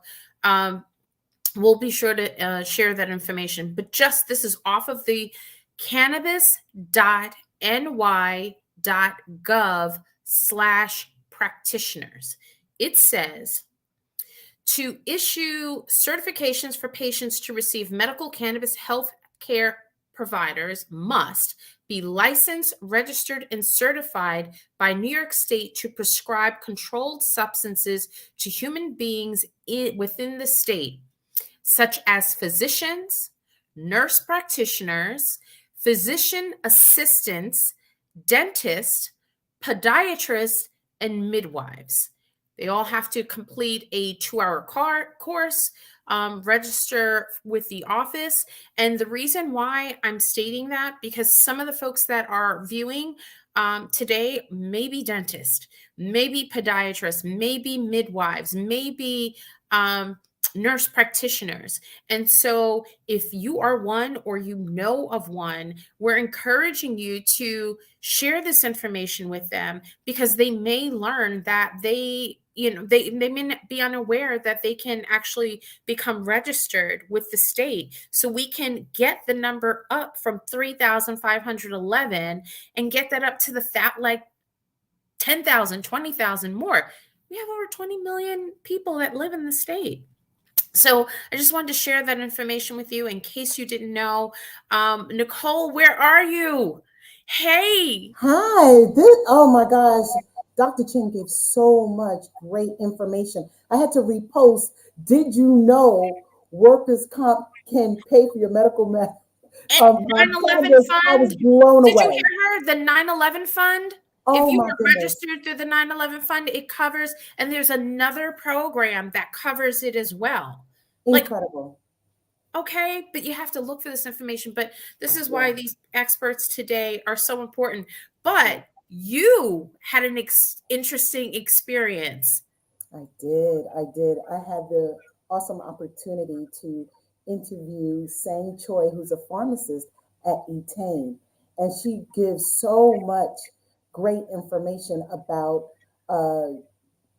when you go into a dispensary. So I don't want to give away too much information. I know that's coming up next. I'm excited, and mostly excited for all of the information everyone is going to get. Thanks. Yeah. All right.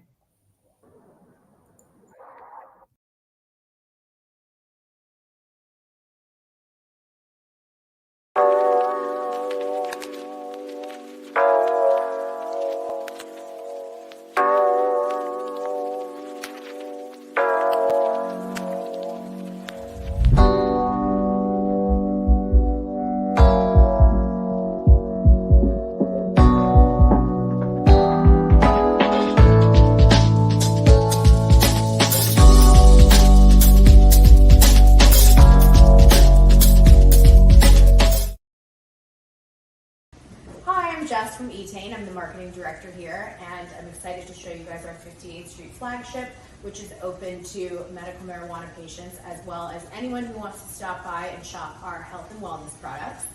When you first come in, you're greeted by our own Etain products here, and we have displays to show you all the different types of products we offer, from vapes to sprays to powders, and then some different non-medicated things that we have, and a patient booklet that can really give you all the information about Etain. And then as you walk in, you'll see some of our merch that we have from Jasmine Mann's brand, Buy Weed from Women, because when you're at Etain, you are buying weed from women. We're the only women-owned, family-owned medical dispensary in New York.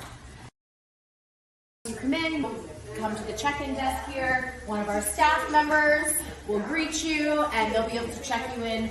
Either if you have a medical card, they'll scan that. If you are interested in getting a medical card, they can discuss that with you.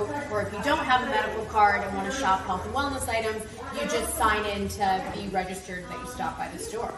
And then you'll see we have our menus here. We have our patient manual that I mentioned. It gives you all the information about the brand. You can come by and take and learn more.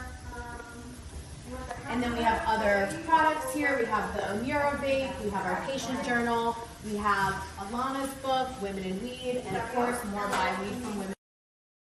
We always have a pharmacist on staff who can talk you through all the different forms of medical marijuana and really give you any guidance that you need. We have here Sang, our lead pharmacist, who you're going to hear from in a little bit, who you can sit and chat with, and she'll talk to you about the different forms of medications that we have here at Etain, whether you're a patient or interested in becoming a patient.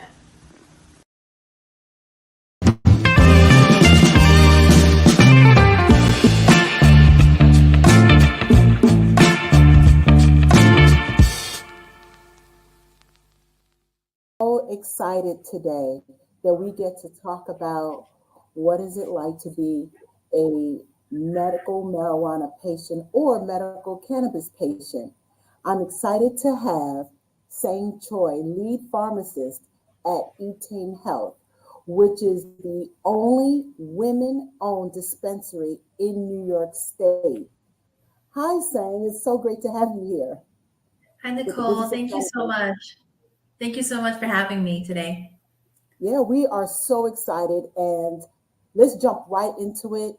I am thinking about getting my medical marijuana card, my medical cannabis card, and I keep going back and forth because I know that the name is changing. And so before we get started, what is medical cannabis? So medical marijuana is, obviously we all know what cannabis is. We all know what marijuana is.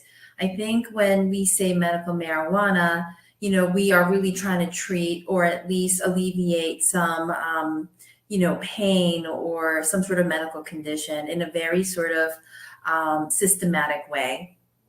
Also, we help you through, dosing and sort of which ratios to choose depending on sort of what your ailments are or what you're going through at the moment. So what would make a good cannabis medical marijuana patient?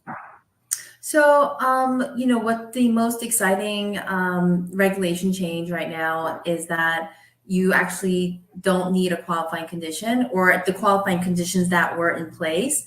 You don't have to fall into any of those categories. It's like if your doctor deems you that you should try medical marijuana for certain conditions, then you're absolutely allowed to try it because we know all the medical benefits of, medical marijuana. Yeah, I'm so familiar with what they're saying the medical benefits are. And so let's say I am taking Advil or I am on actual medication, right? Mm-hmm. What medications or is there a substitute? So for instance, I'm on medication. Could I substitute medical marijuana for my medications, or what medications could I substitute, or do I take it along with? Yeah, so I think, when we say medical marijuana, I think we need to break it down into sort of what it actually is, right? So we're talking about a plant. We're talking about a plant with many, many different compounds. but the most abundantly available compounds in the plant is called CBD and THC. So CBD is the part that doesn't make you feel that psychoactivity or what we call a high, right? So it is kind of excellent that you ask about Advil, and it's a very good anti-inflammatory. It helps with, CBD will help with muscle relaxation, body relaxation effects. Unlike some of those NSAIDs, it does not bother your stomach. So it won't really do anything to the lining of your stomach, but it's a very potent anti-inflammatory. So now THC is the other cannabinoid, which is abundantly available in the plant. And that is the part that can give you some of that psychoactivity or the high. But it just really depends on the actual dose that you use. So we might kind of start somebody off on, somewhere between 2.5 to 5 milligrams. And in a very sort of, dosable and, measurable way. And I think maybe that's sort of a distinction, maybe between medical and non-medical. But, we're trying to guide you through that process where I know that a lot of people come to the dispensary, a lot of patients with cards come in, and there is that, trepidation where you feel scared because you don't know, what am I going to feel? How am I going to feel? I watched, this stuff on TV. So we totally understand that. So I think one of our sort of goals is to allay some of that fear and also to kind of guide you through the process of slowly observing how you feel, the relief that you're getting, and how do we slowly increase that dose so that you actually find that like real sweet spot that helps you, with your condition. Thank you for explaining it in a way that you said dosages, right? Because that's how we take our medications. Yeah. And so that is really clear, and I totally understand that. I'm also familiar though with edibles, or do they come in gummies, right? Or is it something that we need to smoke? Is there a distinction between them? Yeah, so we talk about ratios a lot, and I'm sure you've heard about ratios when it comes to medical marijuana or cannabis. So what we're doing is taking two different compounds that we talked about, CBD and THC, and we're putting them sort of in different mixtures. So we might do like a very high CBD, formulation where there's a little bit of THC, but there's a lot of CBD. And we know that it doesn't make you tired. It doesn't really cause that psychoactivity. So it might be a really good daytime usage. Then we just kind of like, play with the ratios a little bit. So we have a 2-to-1 high CBD where there's 2 parts of CBD, 1 part THC. So we're increasing a little bit of THC content. Then we have a balance, which is like equal amounts of THC and CBD. And then we have something that is very high in THC, very low in CBD. So we kind of use these ratios by listening to what the patient is saying, or, the person with the card is telling us. And our job is to sort of formulate a plan for you, with obviously you in agreement with, with us, and they do come in different dosage forms. So we also understand that, the needs of everyone is very different. There are patients who are chronic pain. So you kind of have pain all day long, right? There are people who have pain and can't sleep due to pain. So maybe you need a nighttime formulation. Maybe you have pain or something that comes on very suddenly, and you need something to work very quickly. So what the great thing is, there's that versatility in the different dosage forms that we have. So we have inhalable products where, inhale it into your lungs, you hold it and you exhale.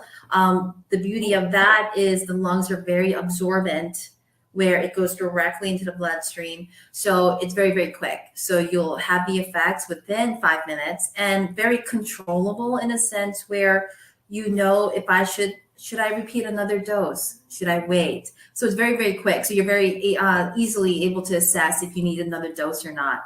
For if you don't want to use anything that's inhalable, we have other forms. We have drops that you put under the tongue, just different ways of using it. We have edibles, we have capsules, we have like little candies. We also have lotions that you can apply directly to the area that you have, certain pains and things like that. So our goal is to really start you off very slowly on, at a point that you're comfortable with.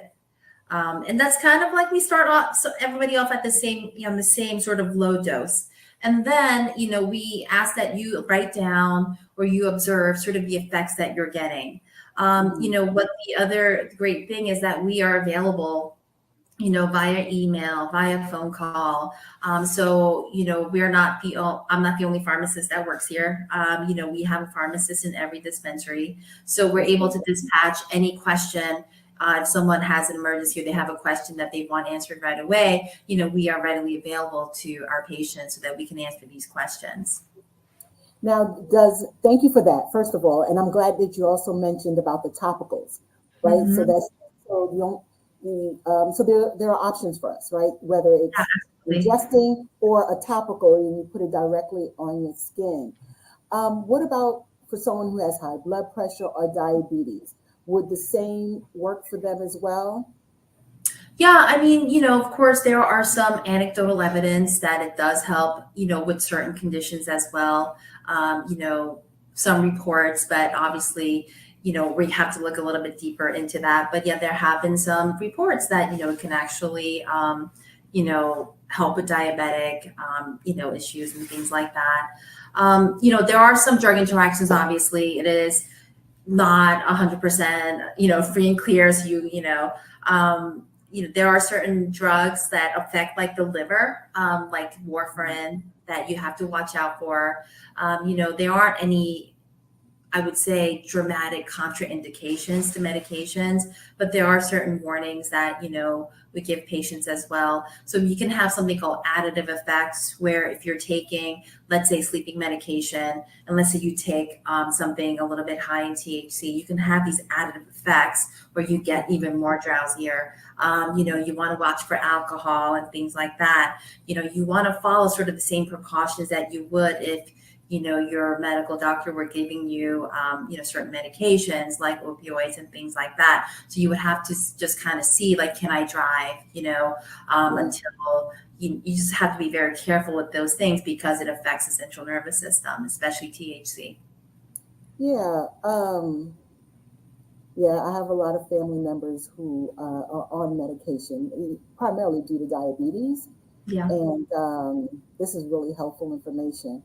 But what if I'm going to work? How would medical cannabis affect me at work, or will it? Yeah, and so Nicole, it's going back to sort of the ratios that we talked about. So if we did something that was high CBD, you would not have any cognitive issues at all with that. So, it would help with, your anti-inflammatory, sort of anti-anxiety, muscle relaxation effects, just kind of helping you, relax the body there, but not getting the psychoactivity so that you're still able to go about your day, with focus. I recommend mostly, CBD heavy products during the day, and maybe a little bit higher on the THC at home or bedtime. It doesn't mean that you can't ever use THC products during the day. It just means that you don't have the tolerance or, the familiarity yet. So you can't use high dose, just like anything else, your body has to get used to it. Yeah, because I'm thinking if you're a new smoker or someone totally new to the industry, your body may feel different or react differently when they need to be more cognitive at work, like alert, right? Right. And, there would probably be some concern, how would they be able to function? Yeah, and I go back to, having a higher CBD content during the day, and then, not using THC during the day. But again, it's one of those you have to feel out for. there are people, like everybody's so different. Everybody's systems are so different. So what we can handle and can't handle is so different for everyone. So I think, you have to try, you do a little trial, you get a little bit of everything and you try which one sort of works best. And it's a little trial and error period, at least for 2 weeks. I tell everyone to give it at least 2 weeks, even if you don't feel anything.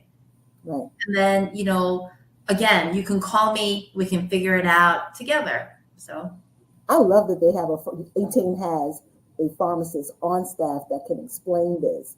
How do I explain it to my family? It's okay for us to be on medication, right?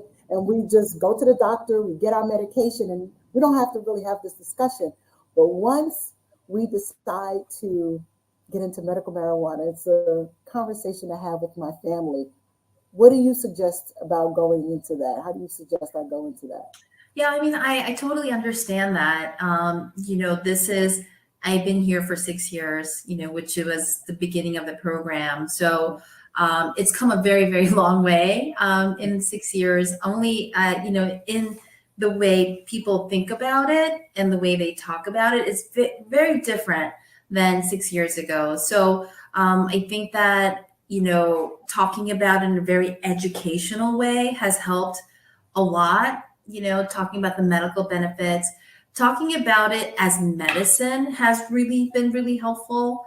We know that just like, let's say, Advil affects a certain system in your body, we know cannabis, THC, CBD, and its other cannabinoids also affect certain systems in the body.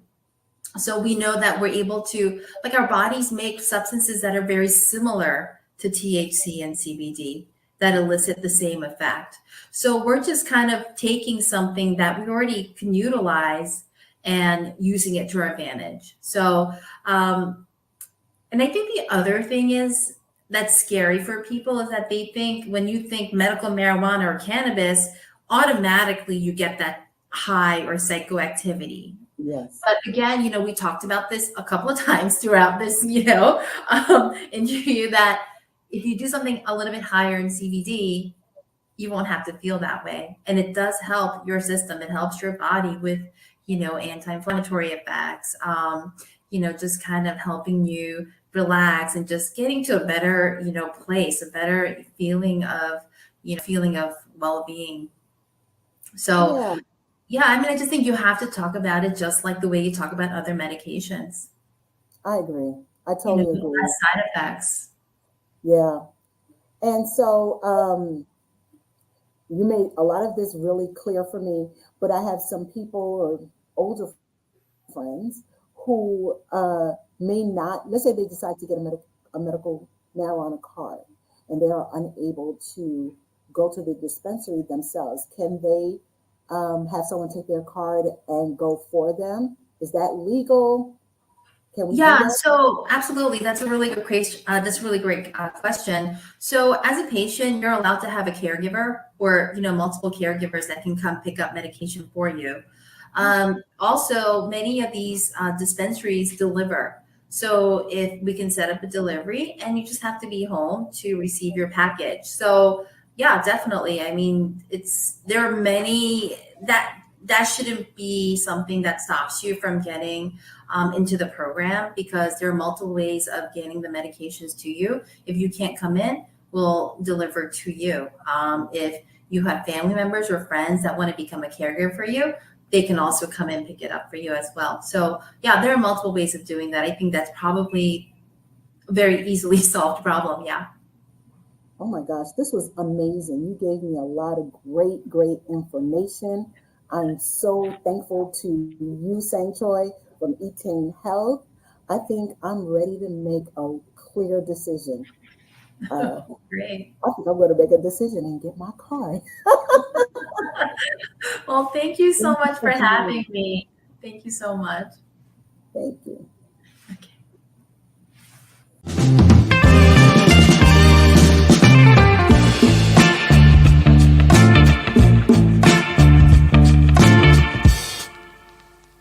If you talk to one of our pharmacists, you can come back to the back of the store and take another look at products. We have our Etain Motif Magnetic Vape Pen, which is one of our best sellers that we really recommend to new patients, and also all of our different formulations that range from high CBD to high THC, so there's a little something for everyone.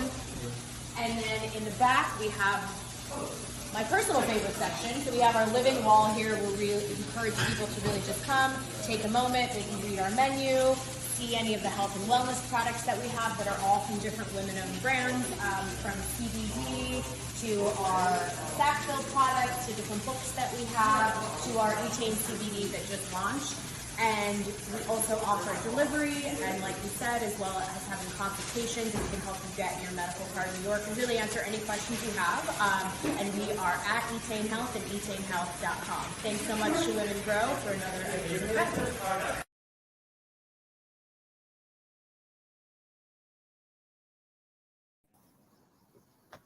We're back. We are back. And now we are joined by John Gilstrap. Welcome, founder of Awaken Space. Thank you for joining us and being part of this conversation. So that was a Women Grow ally. Yes, absolutely. Yes. I know it's sad to be on. So yeah. Yes. John, representation matters. Yes. That is true. Listen, I heard that Etain was doing a brand refresh, but that store looked ridiculous. That was really nice. Yeah. It's like a glorified boutique / pharmacy. Yeah. It's like, it really is fantastic to be there. That living wall is really amazing. Beautiful. Right. It's what we said earlier. It's, you go inside and most patients have no idea what to expect, but it really does feel like a wellness space. Yes. That's important.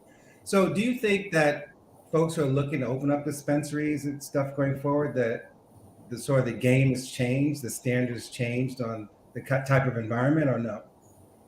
Absolutely. Everybody wants to open a dispensary right now. If you're talking to anybody, everybody wants one. But I do think that what a dispensary looks like. I mean, if you've gone to other states, you understand it's not, like back in the 80s, knock on the door. Right. Or feeling like you're going into like the bodega, which I say in New York, those were our original dispensaries, right? You went into the bodega and the guy behind the counter, you kind of knew. Or he sent you to. Or the room in the back. Follow the cat. Follow the cat. Follow the cat. That's a New York joke. If you're not New York, totally. I was like, we actually almost have all the boroughs represented, because Tanya, you're from the Bronx, John is from Harlem, Nicole and I are from Brooklyn. We're just missing Queens and Staten Island, but still, I mean, anyone that goes that remembers a bodega back in the day, there was always the bodega cat in that room in the back, and most people didn't know what was going on behind there, but hey, more than mice. That's what now, right? Beautiful spaces. So now we have these beautiful spaces like Etain and others that we've seen throughout the city and states across the country. Absolutely. So the next few segments are with really exciting conversation that Gia and I had with, I guess, I don't know if I should, we'll just jump in. But let me know whenever you guys are ready. We can pull on to our next segment. Everyone, cool. That was a great chat, Nicole. You did amazing. Nicole's ready to be a patient. Oh yes. Nicole is ready to be a patient. Yes. I co-sign 100%. We're in a pandemic still, although folks are taking off their masks. I'm still getting a little stressed, and I believe that the medical cannabis can and will calm my nerves a bit. Yeah, it's always a great conversation to have. Yeah, you know what I mean. So so I hope everyone's having a great time. We still a lot of great information. Yeah, we still another half of the day and half of our day because we're running till we're at the 2-hour mark. Look how fast. Yeah. We said 4 hours, but we're already 2 hours in, and we've learned so much about the patient aspect and the practitioner piece. But this segue is now about patient rights.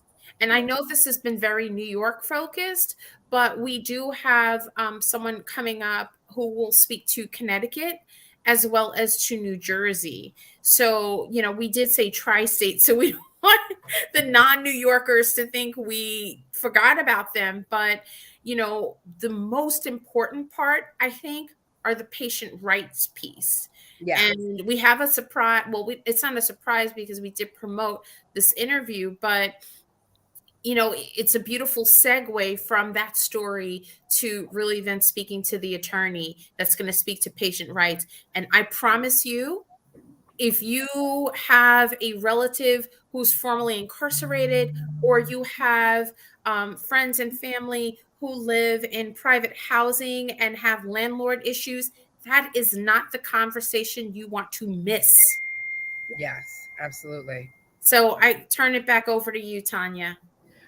So we are going to start with a clip and then do our next interview, which is sponsored by Cureleaf, who's also one of our sponsors. I want to say thank you to Etain for, there was a little advert for a discount if you become. Yeah, we've got to drop that. Is there a way to drop that discount Yeah, there? hold on. I have it somewhere. Hold on. Someone can have that patient experience. Oh, yeah. That's our code. If you, it's EBCWG25. So the next time you go shopping, you'll get $25 off your purchase. Thank you, Etain. Thank you, Etain. Thank you, Etain. Yes. By the way, can I tell you, I'm still laughing about that Weed Max Brock commercial. We got to run that again because that is hilarious. We'll run it at the end of the day because we would have said cannabis countless times. So just to give other people that level of confidence to use the word. I remember when I first got in the industry in like 2016, people would ask me what I did, and I'd be like, I work in cannabis.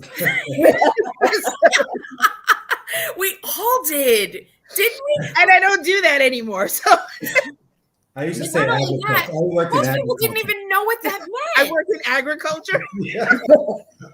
Most people didn't even know what they're like, cannabis, and then you'd have to say marijuana. What? Clutching pearls. And now it's like, really, tell me everything. Yeah. I've become the EBC marijuana, weed, cannabis person. I'm the go-to person. So, but I think it's more comfortable now to say cannabis still now. Now because the state pivoted. Yes. It recently, like my caregiver card no longer says medical marijuana, it says medical cannabis. That is huge because we all know, and if you don't, marijuana is a slang. There is nothing marijuana-y about this plant. You know what I mean? It has nothing to do. It was a slang to make it ethnic-y, so now we can demonize it. So we're moving forward. We're using the science here. It's science, baby. Right. That's right. Changing the narrative. I didn't know that. Sorry. That's something we really worked on, and we were going toward MRTA, which we didn't particularly like the M part of it, but we wanted to get rid of the marijuana because that did sort of reflect on the stigmatization against Mexicans back in the day when the prohibition happened, and they spelled it with an H in there. So I'm glad it's gone. There probably will be a better term for it even in the next couple of years. I think even during those federal conversations, you'll notice that they're switching and changing it more from away from marijuana and more to cannabis. And I think that matters, that narrative. It's all part of the education. Representation matters, and the narrative matters. Absolutely. That's coming across in the chat. Somebody wrote etymology is important. So the words are important. Yes. So that actually gives a great segue to our next two segments where G and I had a great opportunity to sit and talk to Fab Five Freddy, the producer, creator of the Grass is Greener documentary, and the co-founder of the Be Noble brand. So we're going to do back-to-back 2 segments. One, if you haven't seen the Grass is Greener documentary, please do. You know, it gives a masterclass. It really talks about prohibition and how it was a manipulated and intentional effort to hurt people, you know, and to demonize the plant and to do some really not cool stuff. And then he and Mr. Bernard Noble, Fab and Bernard, used those experiences with prohibition to start a fantastic brand. So we're gonna do a little deep dive there. So I think we can get started. Let's do it. Thank you. Alrighty, I'll see you in a bit.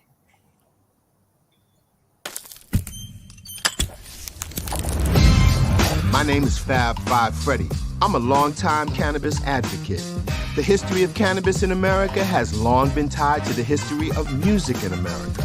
Louis Armstrong, Bob Marley, Cypress Hill, Snoop Dogg. That's the sound I was looking for. The era before me was on PCP, heroin.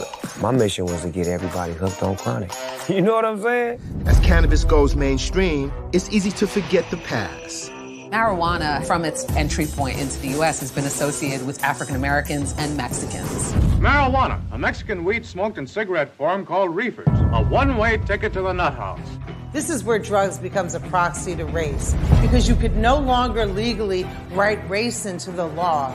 You could write drugs into the law. America's public enemy number one is drug abuse. The dangers of marijuana. Psychiatrists and sociologists knew that there was nothing wrong with weed. Our decision makers chose to ignore the science. They chose propaganda. They chose racism.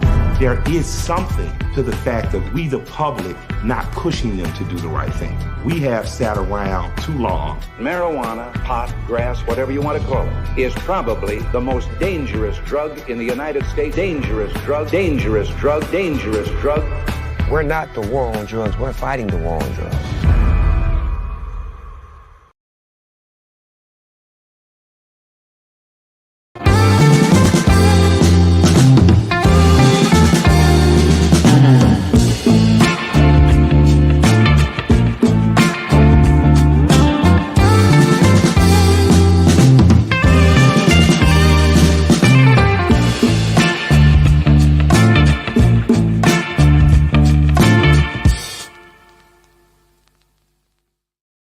I am ready for our next guest. We just saw this incredible clip, and now we're going to speak to the man himself, Mr. Fab Five Freddy. I mean, Tanya. I'm excited for the conversation. Me too. Me too. I'm a fan, so I'm trying not to geek out and like do the Blondie lyric. So I'm really trying not, because I can recite it verbatim. I'm just letting you know. We all can. We're all in that age box. But what Fab did was he created what I feel like is a masterclass into the entry of this industry. But what folks are about to hear is what was a result from this documentary. Right. And it's another confirmation to me that all things are possible, right? What started out as a documentary now has led to something that folks are about to learn about. So this is never limit what your opportunities and possibilities are in this industry. So we need to bring in who, Tanya? Who are we bringing in? Mr. Fab Five Freddy. Hello. Hey! Hey, what's up, Tanya? What's up, Gia? Thanks for having me today. How y'all beautiful women doing?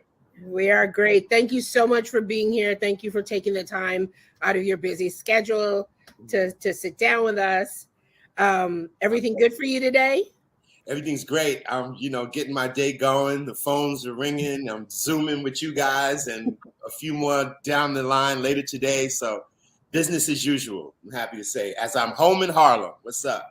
Thank you. Right, but where do you originally represent?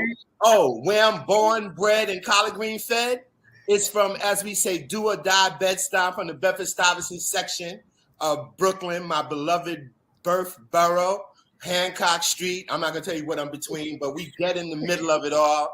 And we still have the family house I grew up in. My sister's in it with her family. I came uptown, to spread the wealth around a little bit. So I'm up in Harlem, but Brooklyn is in the heart. Always in the heart, because why? We spread love the Brooklyn way. All day. All day. Every day. Yes, And yes. so with that, Fab, thank you so much. And we always got to shout out our hood, but our borough. But what I wanted to really, it's an honor to have you here with us today. Thank you. For many people who are viewing, I think by now have probably watched or will be watching The Grass is Greener. And it honestly was so incredible. We watched it in 2019. I watched it in 2020. I was watching part of it last year with another friend of mine who had never seen it. And every time I watch it, I walk away with something new and something that really awakens. But I mean, to us, we point people to your documentary. Thank you. That if you want to learn something about this industry, check out The Grass is Greener on Netflix. Because what my point of it is, it really shows that advocacy is so important, because it really is a documentary about the harms of prohibition, and people get, right now we're in this mindset where we're here to make money and everyone's trying to come into this industry for that green rush. Yeah. But let's not forget that there are still folks that are incarcerated, and that prohibition time, that war on drugs, was more impactful than people will ever realize. That's so true. So it's a great preface to getting into the industry, because you get to see the history of what cannabis prohibition in general does to communities. Yeah. There was the clip that we just saw, or one of the subjects in the documentary, Mr. Bernard Noble. Right. He was incarcerated he was sentenced to 13 years for 2 joints. Essentially, yeah. And you had not known him prior to the documentary. This was someone you met along the way? Well, so the original concept of the film, which went off like a light bulb, was, wow, a cool way to tell this story would be its connection to America's music, from jazz into every genre of popular American music. Cannabis has been integral. But in the beginning, when America's music is being born in the 20s, and in Louisiana and in Harlem and in Chicago, when these Black folks are migrating up, spreading this good making and spreading this incredible, America's original invention, most significant, is our music, is our culture. And so Black folks obviously were in the driver's seat, and cannabis was being used at that time.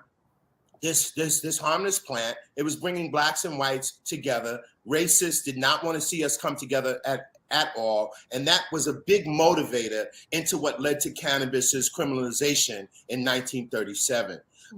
So I figured, wow, I can tell this story all the way into hip hop with the artists that I introduced on Your MTV Rap. Snoop Dogg, Method Man, Redman, all got their national television debut next to me. They all made songs about cannabis, as jazz artists did in the 20s and 30s. Many people don't know. Louis Armstrong, Count Basie, Fats Waller, all the giants of jazz, many of the giants of jazz made cannabis songs about the joys of smoking cannabis, but also looking at the criminal justice nightmare, which has disproportionately affected people of color. So that was the idea of Grass is Greener. I had to figure out, focus on one case just to really illustrate like all the harm that's been caused by this misguided war on drugs, specifically nonviolent cannabis users.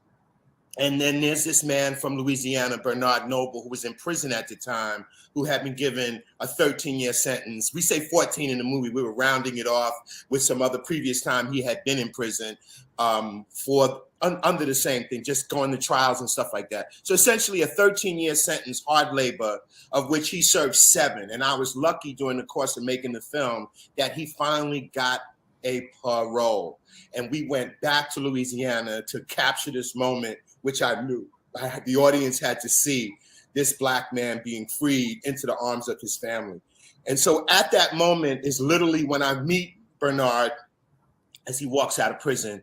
And then my wheels were turning. Like I saw this was a growing business. I knew eventually New York was going to have to come around and go from medical into recreational, into a legal business, which is kind of, coming shortly.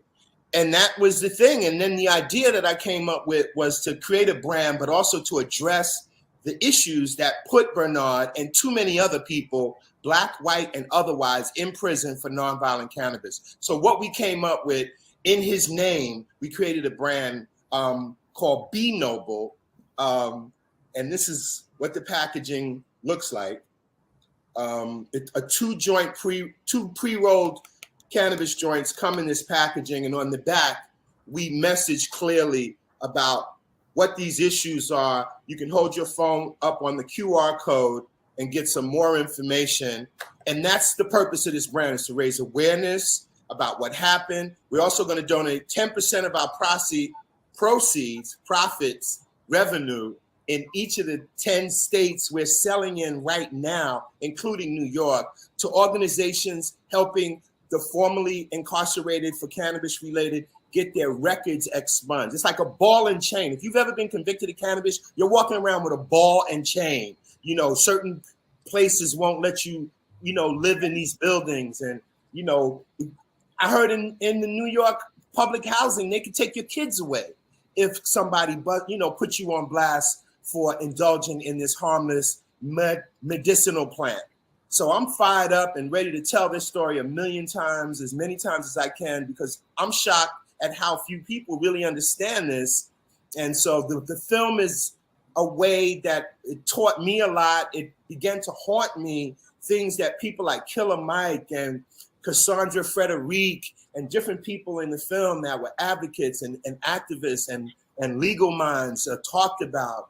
I just had to do right by them and to step, and not to leave this incredible opportunity, but to do something significant. So me and Bernard Noble are in business together. And then luckily we ended up in business with the biggest cannabis company in America called Curaleaf, which wanted to make what they call an MSO, a multi-state operator. And they wanted to make a commitment to address these issues, this disproportionate harm done to primarily people of color across this country. And Be Noble is a way to address that. So they came, we're partners on this venture, and I'm super excited. That's incredible. It is. There's so many things I want to ask you, Fab, and we want to respect your time. Oh, go ahead, so fire away. Just so that we're clear, anyone that's watching, the 2 pre-rolls represent the 2 joints that Bernard went to jail, was sentenced for 13 years, although he spent 7 years of that. Yeah, hard labor, by the way.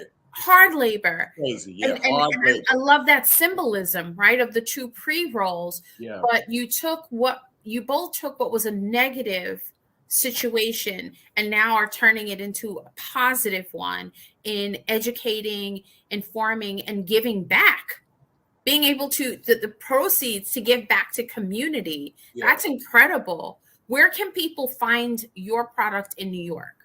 Right. Well, in New York, just in, I think in November, if I'm not mistaken, just a few months ago, New York medical dispensaries allowed cannabis flower. Right. Like the bud, the full bud, right. Because we had brown flower. In a joint. Right.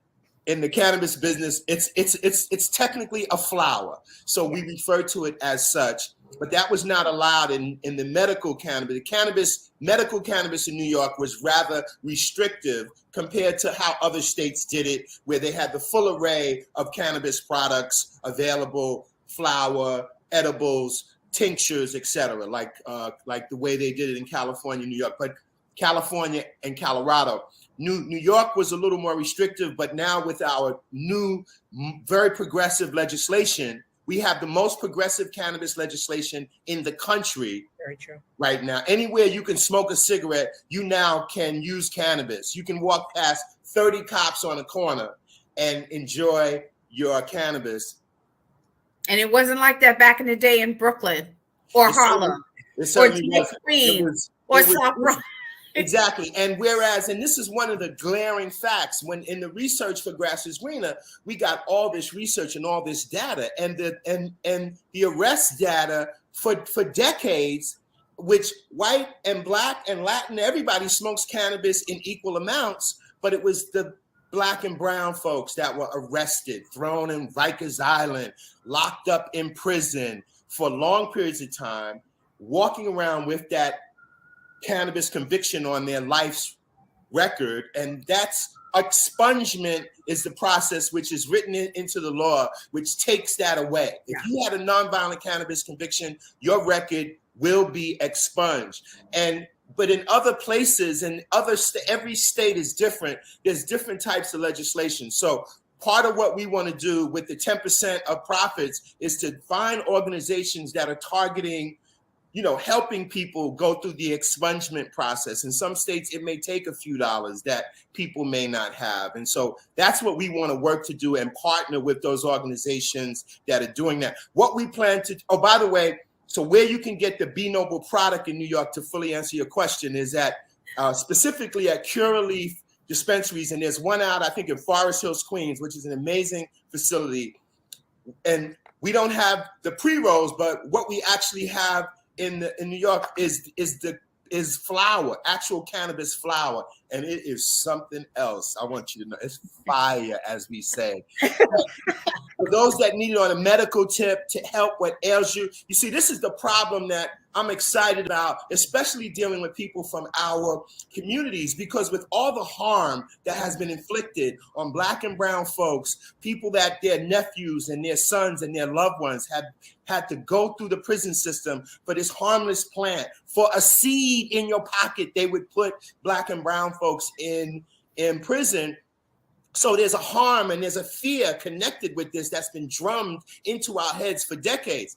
But the real interesting thing about and powerful thing about this plant, it's medicine. It is confirmed medicine to help aches, pains, and a long list of things that affect us. And it's much better for us than having to go to the pharmacy, get a prescription, having to take oxycodone, which has now created a epidemic of addiction with these opioids, with the pharmacists have given. Cannabis can help in many of the same situations. So it's providing health and care and treatment for people when it's been just for the longest time, it's been painted in the most negative light. Absolutely. What I love most about the brand is also the expungement part, because I think at a certain point in time, a lot of folks in our community, because we know that we are prone to get arrested or have some sort of police interaction when it comes to cannabis, that to take where you were and turn it into something where you are is really something to be seen, because he took the fact that he was incarcerated for all these years and came out and developed a brand and is still giving back. And I think that that's something that should be really highlighted. And what I really want to circle back is I am really pro medical cannabis. It is something that I'm incredibly passionate about. Mm-hmm. And I think that you're doing this and building this brand in the movie is really going to have people reconsider, because there's so many folks, especially like the mamas and the grandmas, yes, who I think could really benefit. That arthritis, you don't need all those Tylenols. We could do CBD. We could do a one-to-one. I mean, there's so many opportunities. And when you have pivotal people in our community saying this is medicine, it allows someone to, and now that we're legal, it is going to allow people to go back and say, maybe I should invest. I mean, this is the point of the day, is really for people to realize that you don't have to consume cannabis. We're not forcing it on you, but it is medicine, and I want you to explore that as medicine. Yeah. Exactly. I mean, and that's an important point. There's so much to learn. You know, I tell people the research process for Grass is Greener started on YouTube, right? All the jazz cannabis songs, they were right there. So we would pull those up and stick them together. And then we then had to go and like pay to use all these clips. But in terms of cannabis medical information, go to YouTube, just search. There's all hundreds, if not thousands of clips of different examples of the benefits of medical usage and like how this plant can aid, can help heal, and can give us treatment without having to take these like these pharmaceuticals. I'm excited about the Be Noble brand coming to New York.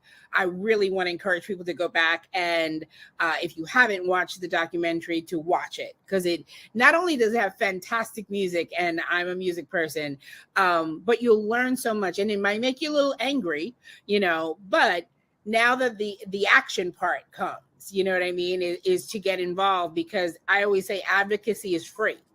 You don't need a business license to be an advocate, you know what I mean? So yeah, so I'm excited about that. But and for New Yorkers, you can only access the Be Noble brand at Curaleaf, and since we are not adult use yet, right, it is part of the medical program here in New York State, which we've been talking about all day. Yes.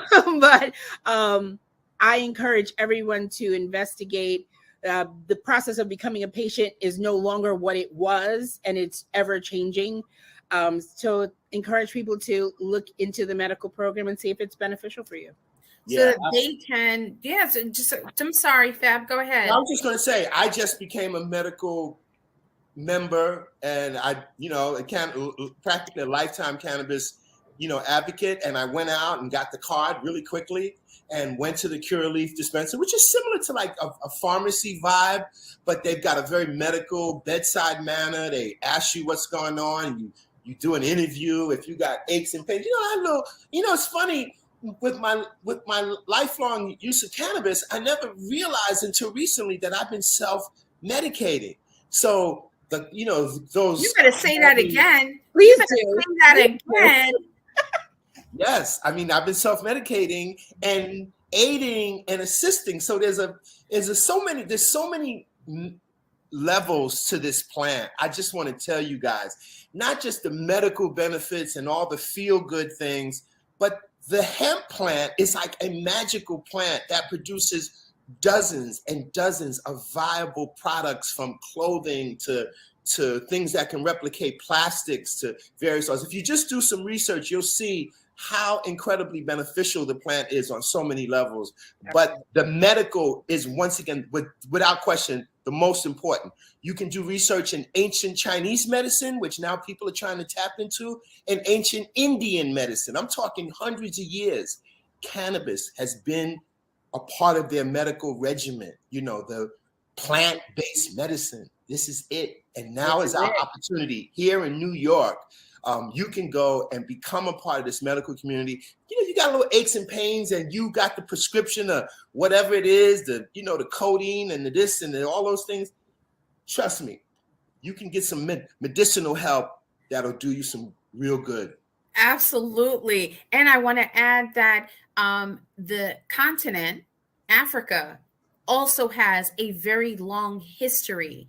It goes back way back when, where cannabis was always used as medicine. So it's not just in China, it's not just in India, it's also in Africa, where we have a long history there. And we do look to share that story and that information soon in the coming months, because I think that's also important for us as Black people to understand that there has always been a connection to cannabis within our own communities. Yes. And for those, you didn't say it, Fab, but I'm going to say it for you. You said the 10%. 10% only happens and gets reinvested into communities if people go out and support this by being a patient and purchasing Be Noble at Curaleaf. And I want to say that because it is important, because it's medicine, but it's also going towards an important cause. And people who are tuning in, if you're saying, well, where can I get this? Fab said that Be Noble is available at Curaleaf at the dispensary in Forest Hills, but it's also available at the Curaleaf location in Newburgh.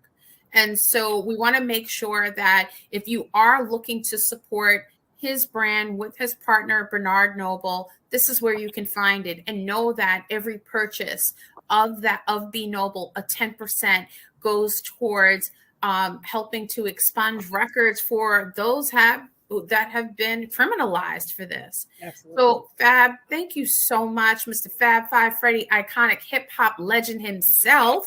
Thank you. I must also jump in to add that what we're looking to be our beneficiary in the New York area, something that Gia Moran is also working on, is the Medgar Evers College, where I went to school a very long time ago. Is going to be the first institution in the New York area, one of the first in the country, that's going to be giving cannabis-related educational program. You can take courses to learn the various things. It's just beginning, but it is such a revolutionary thing. And so we want to contribute to actually aid that program.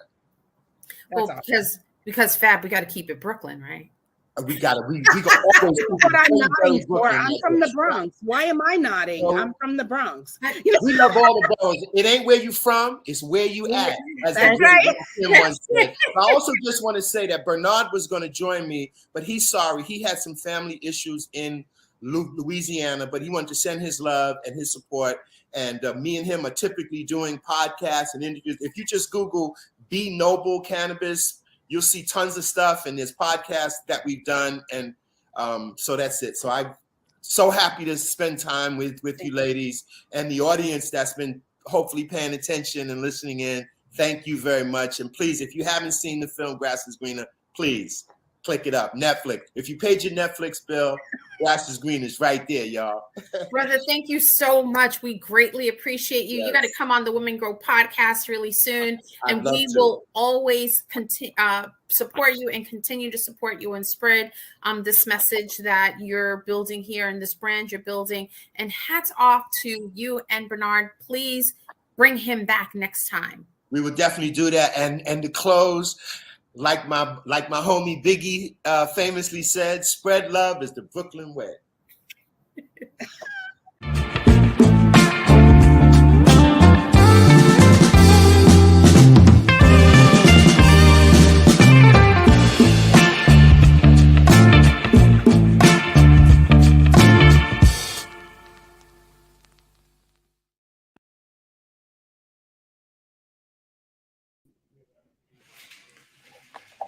Wow. Wow, that was amazing. That was amazing. I was geeked out. Fab Five Freddy. Tanya, I think you're on mute. I am, of course, because I'm trying to be good back here. It was so fun interviewing him. I had to literally hold myself from doing that whole Blondie rip, Fab Five Freddy, you know what I mean? I was really going to do it. But I was like, let me contain myself. But it was really great. I hope everyone goes and checks out The Grass is Greener. If you haven't seen it before, like Fab said, if you've got Netflix, you have it. You know what I mean? Yeah. And I know there was some comments that you wanted to address, John, while Fab was talking. Oh, yes. A part of the piece, I think, was about patient rights and knowing your rights here. And one of the issues that's coming to the forefront is something called informed consent. And I saw that in some of the issues mentioned in the chat, where I don't know if you know, when you go into the hospital and you give birth, you get blood tested, right? And the healthcare professional who's taking your blood looks at the lab results, and if there's any marijuana detected, they have the right or the ability, without telling you, to call Child Protective Services or the Department of Health. And it depends on who that healthcare person is, make that call, they'll make that call. So the data shows that disproportionately, of course, gets who's getting reported of having cannabis tests in their system is Black and Latino women.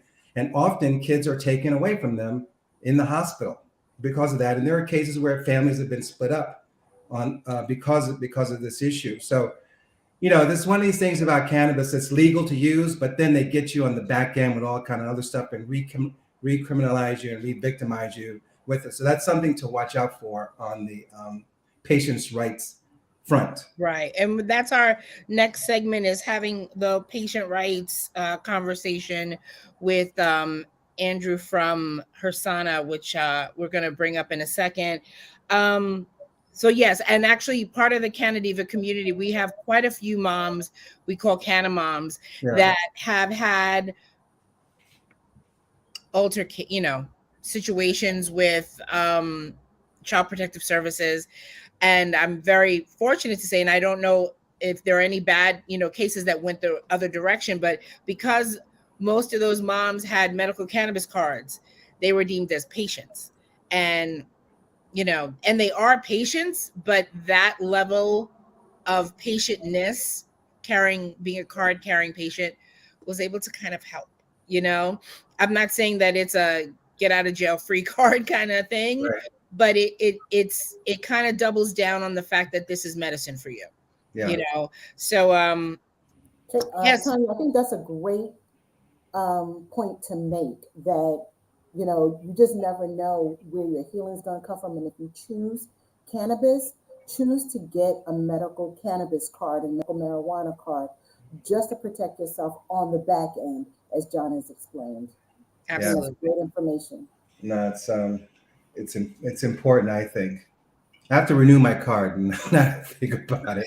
And I'm going to get one. See? I'm not thinking about it anymore. I'm getting one. Yes. Yes. And the caregiver card does the same. I mean, if you're smoking, obviously that's not going to help because you're the transporter via New York State.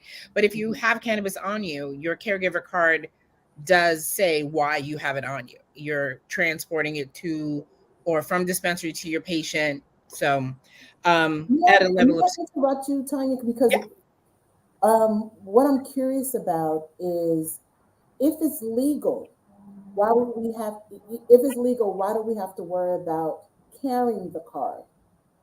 Just explain it for me. It's not legal yet.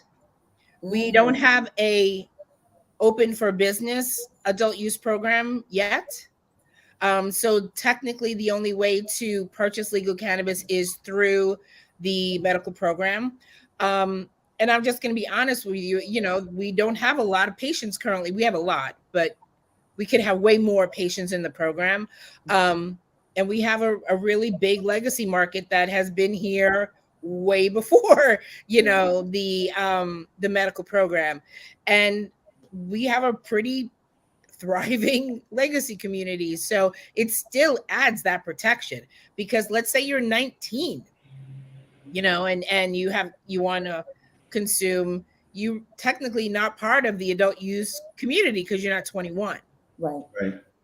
So if you want cannabis as a new adult, 18 plus, you do have to be part of the program. That is so important I'm so glad I asked the question, because we think it's legal, but it's not. It's legal, or it will be legal for those 21 and over via adult use. 21 and under, to access cannabis, you need to be a medical patient. Legally, to access cannabis, you need to be a medical patient. And to Nicole, there's so many ways particularly Black and brown people, can get jammed up. A lot of this is subjective. Law enforcement can make a decision to move against you, like we talked about earlier. Healthcare professionals can make a decision, and they'll assume that you are not legit, that you may be part of some criminal element or some deviant because you're smoking, whatever. The subjectivity has not gone away. We may have laws, but you still haven't changed people's minds, right? Right. So you need to have at least some sort of protection. That you still have to have your papers in this country. So sad but true. Until the education, what I'm excited about is when those resources start going, when we are up and running and adult use is fully up, that those resources from that taxation will pull into educating law enforcement, educating doctors. Like Dr. Chin is already in that direction, where we're going to educate more doctors about cannabis, so on and so forth. So we definitely are on the right, I'm an eternal optimist though, so I'm probably not the right person.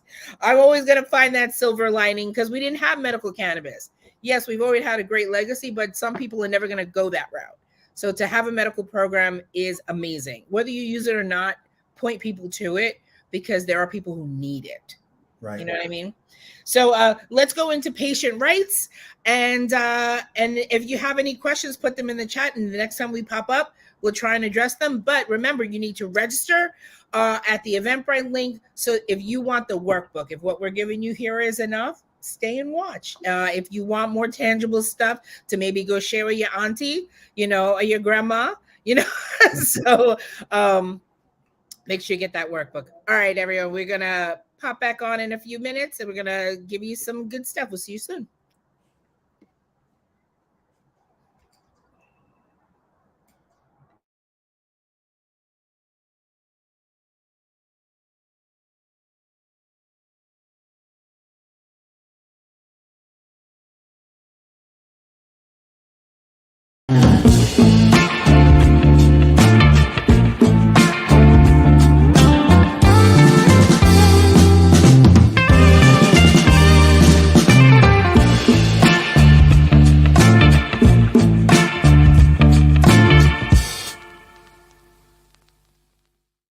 Hi, this is Gia Marone. I'm back here again with our next guest. This is Andrew Rosner. He is an attorney and principal at Hersana. Andrew, thank you so much for joining us today. Thank you for having me. And so if you can share with us, what is Hersana? Hersana is a company that develops medical cannabis programs for healthcare systems. One of the things that we saw early in the medical cannabis program in New York was that physicians did not have experience with prescribing medical cannabis. And one of the issues that resulted from that lack of experience was that physicians were a little hesitant to actually prescribe to their patients. And so we realized that they needed training, they needed protocols in terms of how to prescribe to their patients. And so we created Hersana to really help doctors do the work that they do best. That's amazing and very important, especially with the new expanded medical cannabis program here in New York. That's really needed. And so today, though, we're speaking to you about patient rights. Because with this expanded program and really trying to get more patients to become certified as well as doctors to become certified. But one of the greatest concerns from patients is just being protected, knowing their rights, knowing what they should be saying to their employers should their question, or their landlords, or just any general understanding of what their rights are as a medical cannabis patient in this state. So if you can help us first to just lead us off with what are their general rights? Where can patients go to understand how they're protected in this program? Absolutely. And it's a great question. New York went through a significant change in the law last year with the creation of the Marijuana Regulation and Taxation Act. You'll often hear about it referred to as the MRTA. We went from a state like other states that not just prohibited the use of cannabis, but also prosecuted and targeted particular communities around the use of cannabis, to a state that legalized. This has been happening across the United States, and I'm very happy to say that New York now is a legal state. But you're right, there's a lot of information that patients need to understand. I think it's important for them to know their rights.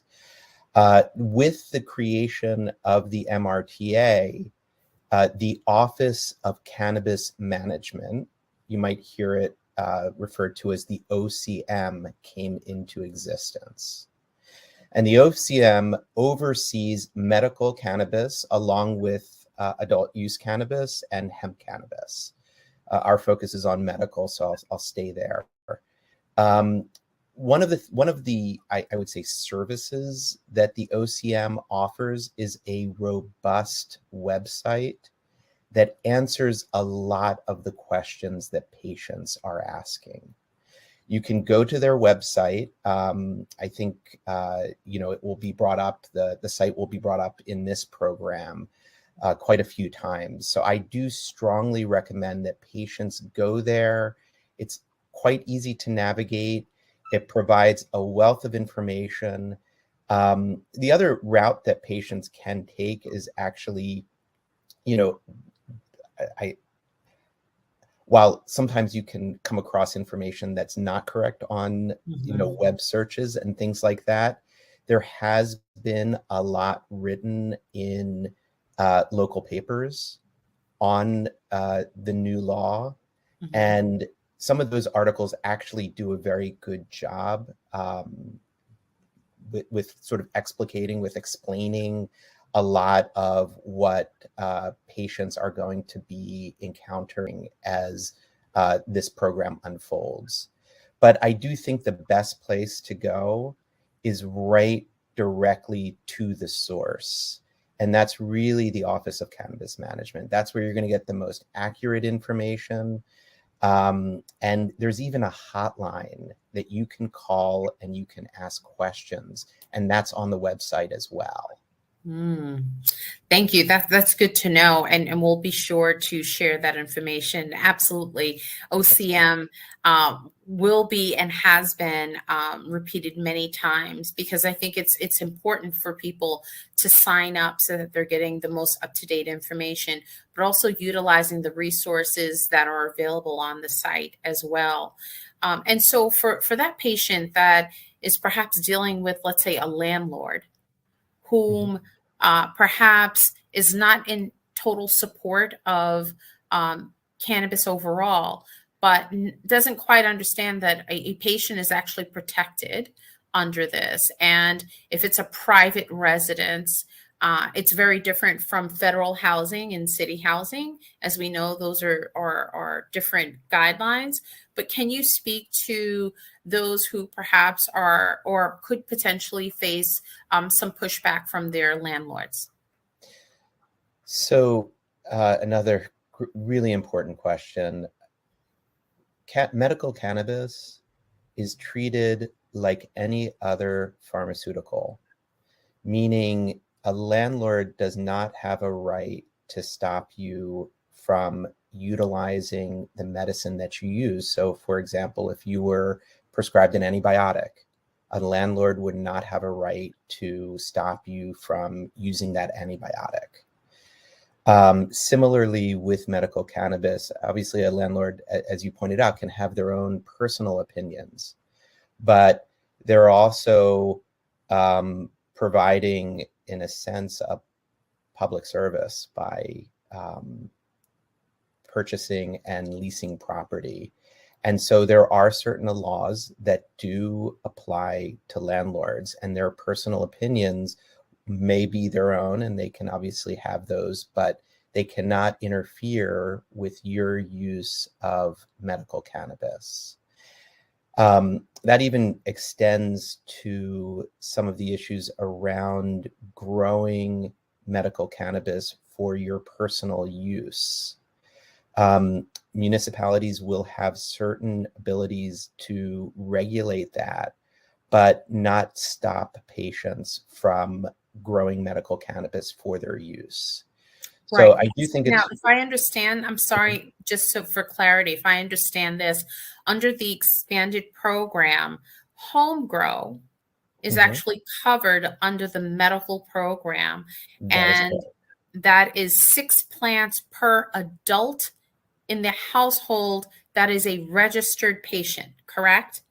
That is correct. And that's up to a total of 12 plants in a household. Right. So if you have, and just to even get a little more detailed on it, you can have 3 immature and 3 mature plants. Right. But if there's 2 adults in the household, people over 21 years of age, who are registered patients, they both can have up to 6 plants, a 12 total. Got it. Got it. And so in being a patient, landlords should then know that their tenants are registered patients, that they're not just using cannabis just freely, that this is their actual medicine.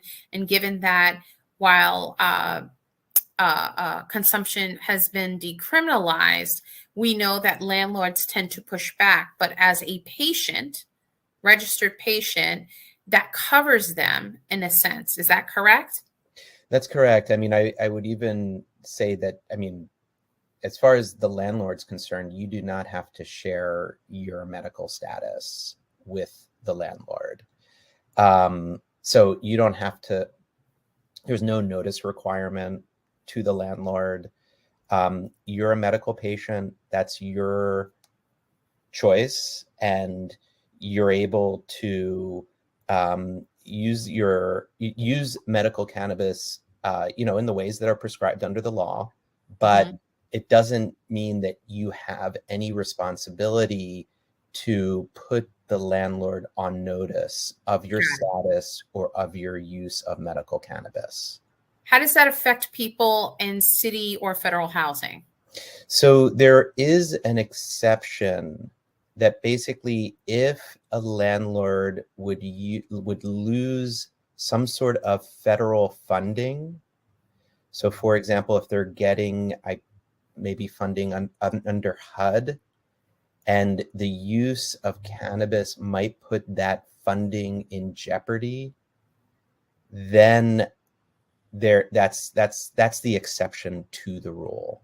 Got it. So then the landlord might be able to step in and prohibit the use of cannabis if in fact that funding is being put in jeopardy. So that is the one exception. Got it. Yeah, and that hopefully will change with eventual federal legalization. Right. But, at the time the MRTA was drafted, cannabis in general was still considered and is still considered a Schedule I drug at the federal level. Right. So for that reason, they put that exception into the MRTA. Understood. Okay, so we've addressed the city housing. So if people live in public housing, I believe the guidelines is it's illegal now to consume any sort of smoking. It's not just cannabis. I believe it's tobacco as well. I think that's the case. And so how does that impact patients? So this is still a developing area, but I would say that for patients, actually, there's an exception. So for patients that are using medical cannabis, the law actually protects their use of medical cannabis. So they're actually able to, and that's even if there are, my understanding is that even if there's smoke-free policies, if it's under a medical exemption, basically if it's for medical use, at this point, unless there's a change, it would allow patients to use medical cannabis in those settings. It's only if there's some federal subsidy or benefit that would be lost. Got it. That then the landlord can step in and place certain prohibitions on usage. Got it. Understood. And this information, again, it can be found on the OCM website. Yes? Absolutely. And what about for people who, let's say their employers are pushing back? Are they covered in the same way? So the answer is yes. Employers cannot control your behavior when you're off hours. So if you leave your employer's premises, it's after the time that your work hours have ended, the employer cannot have a say as to your use of medical cannabis. They can if during work hours it's impairing your ability to perform the tasks of the job. So in those circumstances, an employer could step in. But for your own personal use, for your own medical use, they cannot tell you can or cannot use medical cannabis on your personal hours. And they've also done away with drug testing overall, correct, in New York State? There are going to be some exceptions to that. And it is codified, and it's actually, again, on the website, on the OCM's website, you can actually read about this. But in certain circumstances, they can continue to test. So, for example, with the MTA, if you're driving one of the subways, if you're one of the conductors on the subway, they can continue to test for cannabis use. If you're working at a construction site or around heavy machinery, I believe there's also an exception for people that work with gas lines, as well as pilots.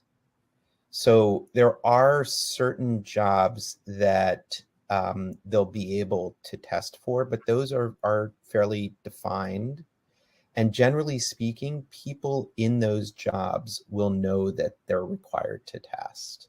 Got it. But for the vast majority of employees, that it's no longer allowed in New York State, as you mentioned. That's so helpful. Thank you. So I don't want to take up a lot of your time because I know how busy you are. I really appreciate you. What advice or tips can you offer our viewers today? Because I think this is such an important piece.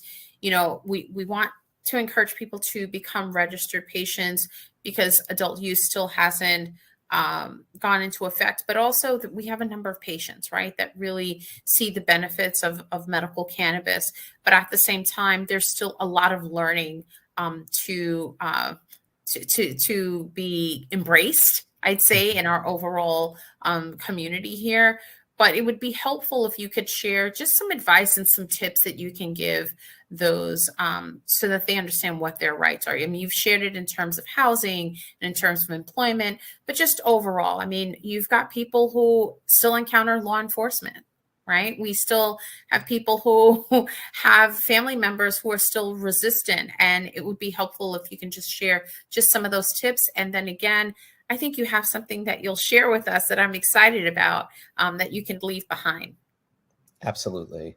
So first, I think the program that you're doing here is amazing. I think to educate yourself as a patient and be able to advocate for you, for your loved ones, for your community is really at the center of everything that we do.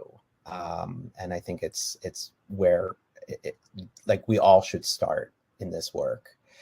We have Emmanuel Baptist Church to thank for that. We have and I'm sorry to interrupt you, but no, because our church is so progressive in the sense of its understanding and openness.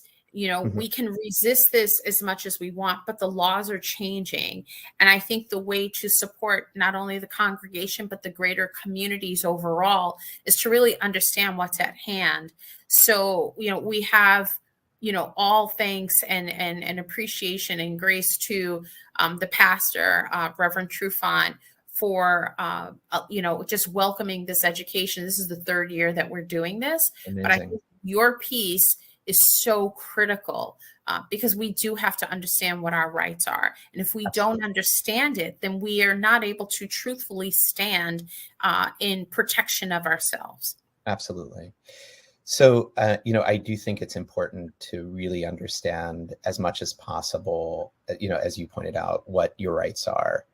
Um, at a very kind of basic level, I think, when we're talking about the use of medical cannabis, it's really, the way the MRTA has laid it out, it's like any other pharmaceutical. It really sort of aimed in that direction. And so I think when you're a medical cannabis patient, it's important to treat it like any other pharmaceutical, meaning, when you receive it, it's going to be in a childproof package. I think it's important in your home to have it in a place, if you have young children around, to keep it in a safe, location. So not necessarily in the kitchen, not where children might access it, in a medicine cabinet where you keep your other medicine. I think that that's something really important. And I do believe that, when, if people are challenging you, I mean, we've talked about a number of situations here where landlords or employers might tell you certain things. It doesn't necessarily mean what they're telling you is correct. And I think it's really important to always check that information and not necessarily rely on what you're being told by the employer or by the landlord. A landlord may say something that's obviously in their interest or consistent with their personal beliefs, but it may not be consistent with the law and with your rights. And so I think it's really important that as we sort of move into, this sort of new, it's not necessarily new because medical cannabis has been around for a while, but I think it's a much more organized moment in the history of medical cannabis in New York. We have a statute, we have a actual office that's overseeing it. There are resources at your disposal, and you should utilize those resources and check the information that you're being told. And, I think that these types of programs and the fact that they're being sponsored, I think are critical. One of the things that I'm going to do is actually provide a PowerPoint that goes through, the way I structured it is actually the questions that you were asking, Gia. I actually ask those questions and then I answer them. So, I ask the question about landlords and I answer it. And then I even cite to the statute. So you could actually see the language from the law itself. There's other questions that we didn't get into, like, for example, around, one question that I have here is, if a person is on parole, can they use medical cannabis? Great question. Can they? Yes, they can. And actually, it's a very straightforward answer, but a lot of people might have other assumptions. And again, this goes back to kind of the original thought process, but behind the great legislators that created this law. They wanted to treat medical cannabis like other medicines that people use for their health and wellness. Are parole officers aware that someone who is on parole is able to use medical cannabis? Are they aware? That I don't know, but they will be aware.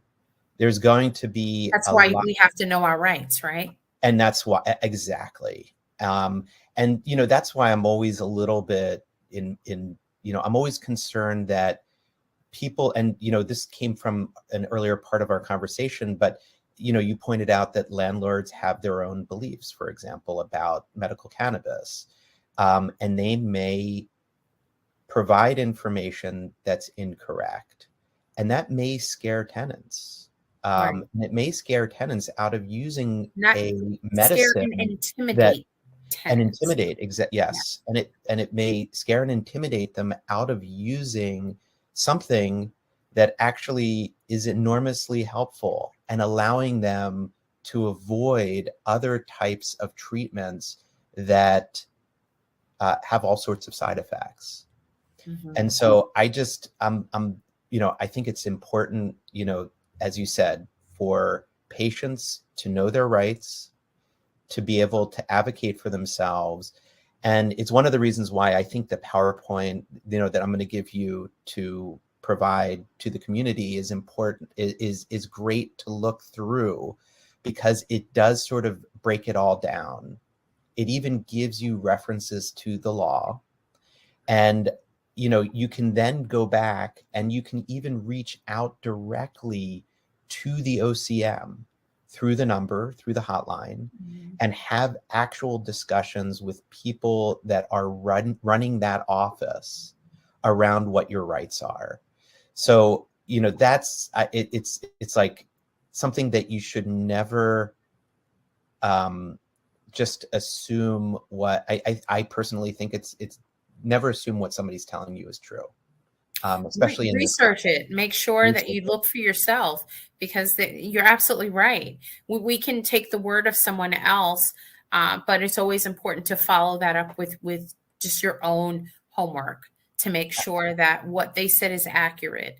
And that, even if I learned in an earlier conversation, the difference between shall and may, and learning that something that shall be done versus may be done is vastly different. And so just understanding what you've pointed out to us is incredibly helpful. And I really believe that your PowerPoint will be so instrumental to not just myself, but so many other people in speaking with our own family members and community in terms of our rights and knowing it. Because oftentimes we believe that we do know our rights, but we're often reacting to someone telling us our rights. Absolutely. No, it's really Being true. armed And I with think, this is empowering. yeah, absolutely. And look, I mean, sometimes it's not from a place of like malintent. Like the person may not be, they may assume they know and instruct you in a certain way. So it may not be like ill will on the part of the person that's communicating it to you. Quite frankly, it is a new law. It just came into being last year. And a lot of people that are impacted by it, which we've touched on in this conversation, landlords, employers, may not be completely aware. And they, have And their law bias. enforcement. And law And enforcement. I want to keep saying that, and because it's important and it's critical, especially with the change of the laws and the fact that not everyone has fully digested that or processed that there is a change. And we know that change does take time to take effect. And so, when we are speaking to communities that have been most impacted, we want to make sure that they're getting this information, that they're protected and that they know their rights, and that, that people who have often been taken advantage of because they didn't have access to this information, the fact that you're able to share this PowerPoint, I think will help so many families. So I thank you so much, Andrew. I realized that we went over our time. So I thank you. I think I said we only need 15 minutes, but I know that this is a conversation that requires much more. But what I hope we can do is invite you back because as you stated that the program is changing and it's expanding and laws are changing. And if we can just borrow you again for another 15, 20, 30 minutes, in the near future, that you can update us, because I think it's helpful to also hear your voice in terms of breaking down some of the laws, because I know when I'm reading the MRTA or any other regulations, it takes me a while to process it. And having an attorney like yourself able to explain it sometimes in the most layman terms, I need it. I'm not an attorney. I don't get the language. I don't understand the language. I told you, I just learned the difference between shall and may and realize that's a huge impact. It's a huge difference. Absolutely. Thank you so much. Is there anything else you'd like to say before we part? Just to thank you for having me. And I would absolutely come back anytime. and spend as much time as you need to go over this. There's a lot to take in, and I'm just thankful for these types of programs to be able to communicate what's happening in New York and particularly about people's rights. So thank you so much. Thank you so much, and congratulations on Hassana. And we look forward to getting more of our doctors into the program as well. Thank you. Thank you, Gia. Thank you.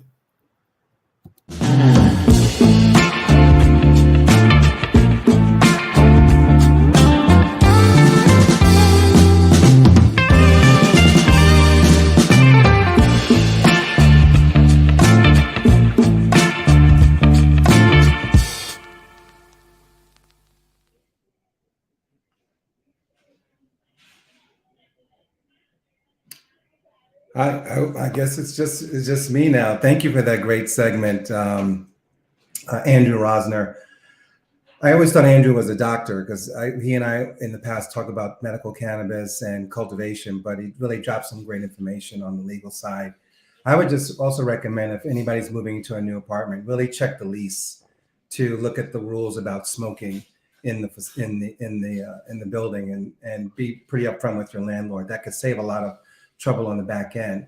But we're running short on time, of course, but I want to switch gears geographically and move over to the Constitution State of Connecticut and pull up our interview with Kebra Smith-Bolden, who is one of the more fun people in the industry, but also one of the most knowledgeable people on the cannabis sector. So we're going to queue up Kebra right now.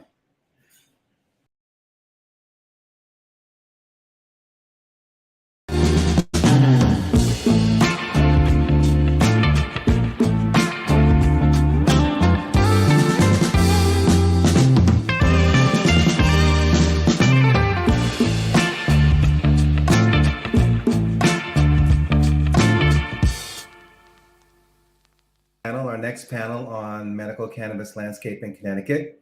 My name is John Gilstrap. I'm CEO and founder of Awaken Space, which is a CBD products company and cannabis advisory group.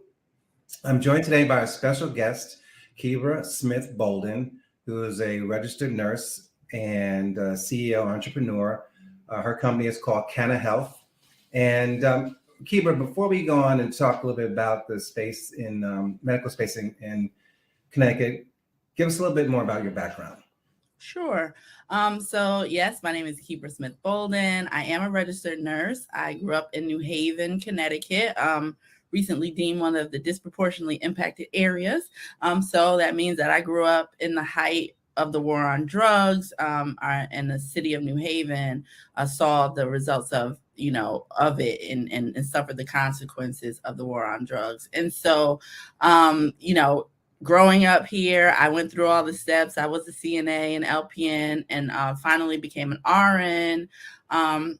During my nursing career, I worked primarily in the community, and I was just, medicating people every day and never seeing results. And suddenly my grandmother had an aneurysm, and we ended up having to medicate her and care for her. And cannabis was one of the medications that we chose to use with her. And we saw immediate results and a turnaround in her health within about 4 weeks.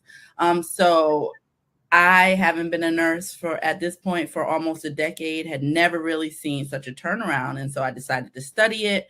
I found a school in Massachusetts, studied about the medicine of cannabis, studied about the science of cannabis, learned about the endocannabinoid system. But what really, really struck me and encouraged me to study this more was learning, or really connecting the dots about the war on drugs, its relationship to cannabis, and how its prohibition was used as a tool to disenfranchise and oppress my community. And so it was really important for me to take this information and bring it back to my New Haven, Connecticut family and community, and really educate them on cannabis as medicine, as well as providing information about the business and industry opportunities as well. Is that what Canna Health does? Is they certify folks and provide educational information around medical cannabis?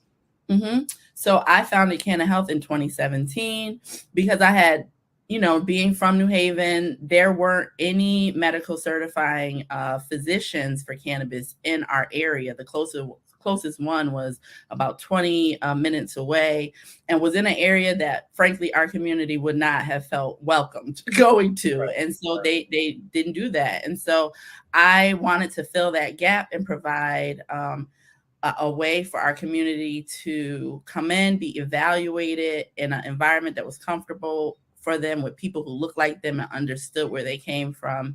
And Canna Health has grown and developed over the last few years, and now we serve the entire state of Connecticut and some states on the East Coast.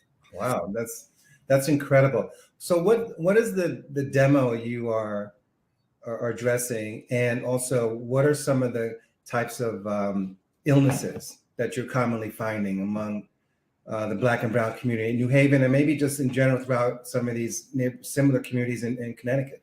Mm-hmm. So I think on a national, level, the two main diagnoses that we see are chronic pain, which a lot of people can qualify under, but specific to our community, PTSD or urban trauma. Right. And a lot of the symptoms that we see with people with urban trauma victims are like hypervigilance, always on guard, anxiety, withdrawal from, social interactions, or inability to manage relationships, jobs, employment. And people just think something's wrong with them. When instead, like when we really bring our patients in and they're evaluated for post-traumatic stress disorder, they're literally checking off like every box. Like they've witnessed a murder, they've been to prison, they like all these things. And I'm like, so you have trauma.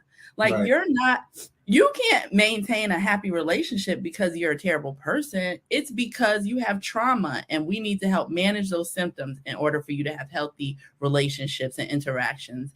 And so being able to enlighten the community in that way and really help them understand that they have been self-medicating, and now we want to educate you so that you can medicate properly. Yeah, I often say that, people think cannabis users, it's really about partying and have a good time, and I just want to be high. People are really medicating themselves, whether they know it or not. You're doing it to relax, to re-engage with people, or in many cases just even feel better and address something. So it's real medicine. It is. What? How many? So the medical program started in Connecticut when? 2012.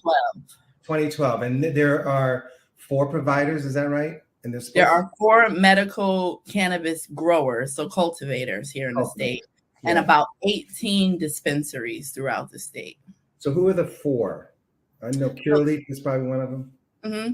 Curaleaf, there is TheraPlant, there's also CT Pharma and AGL, Advanced Grow Labs.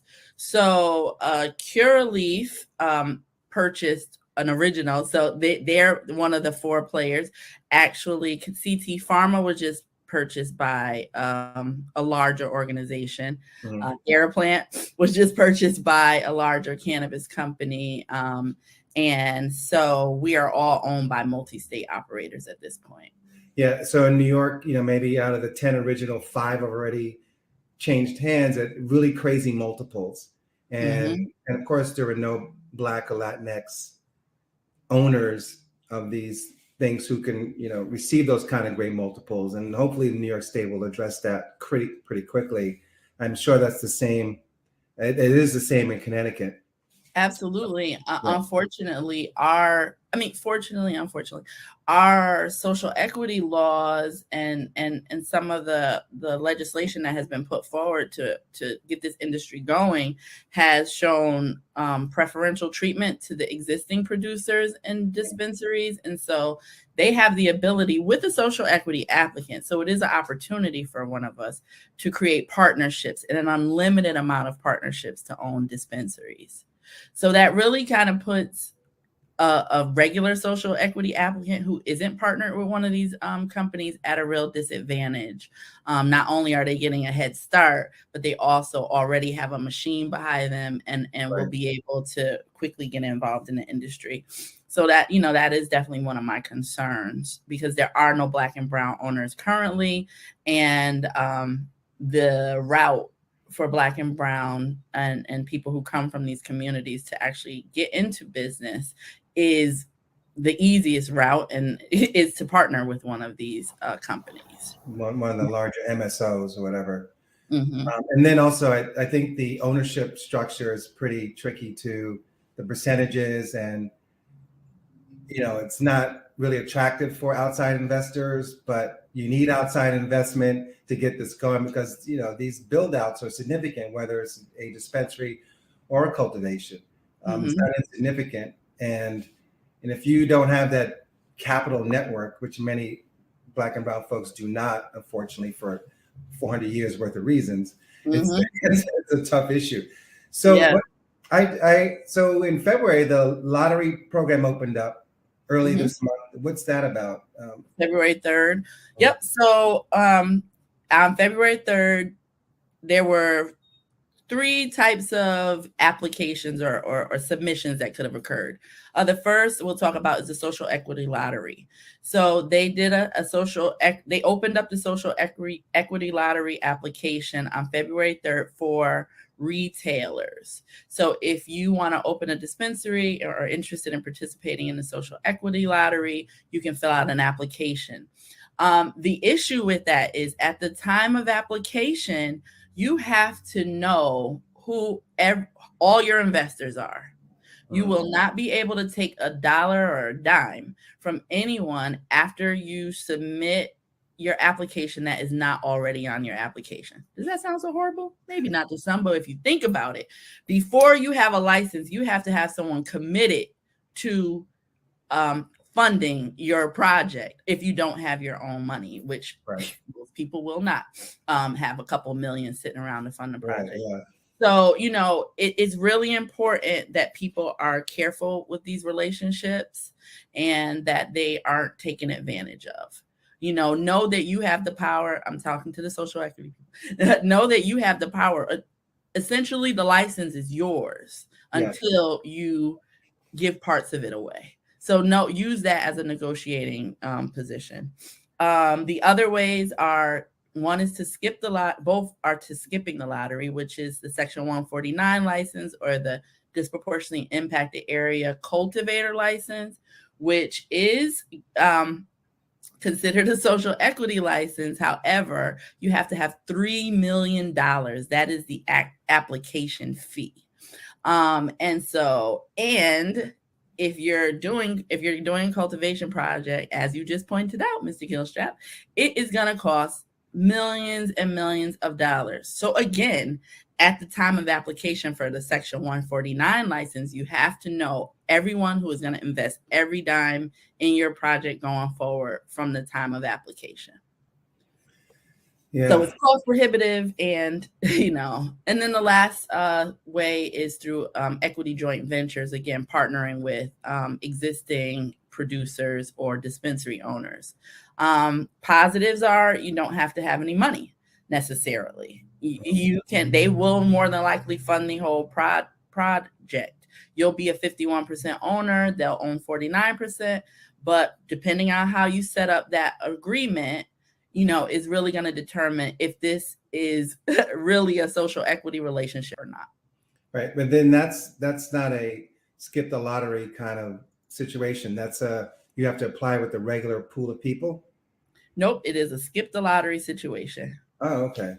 Well, it sounds like where people really need to invest in is a good lawyer, right? To make sure the contracts make a lot of sense and they don't disadvantage you, which happens all too often across the country and a lot of these social equity type deals. Gotta get and that. know you have a lawyer. You definitely have lawyers, but know that you have leverage here. You are in the negotiating position. Like, they may have the money, but you are they can't get the license without you.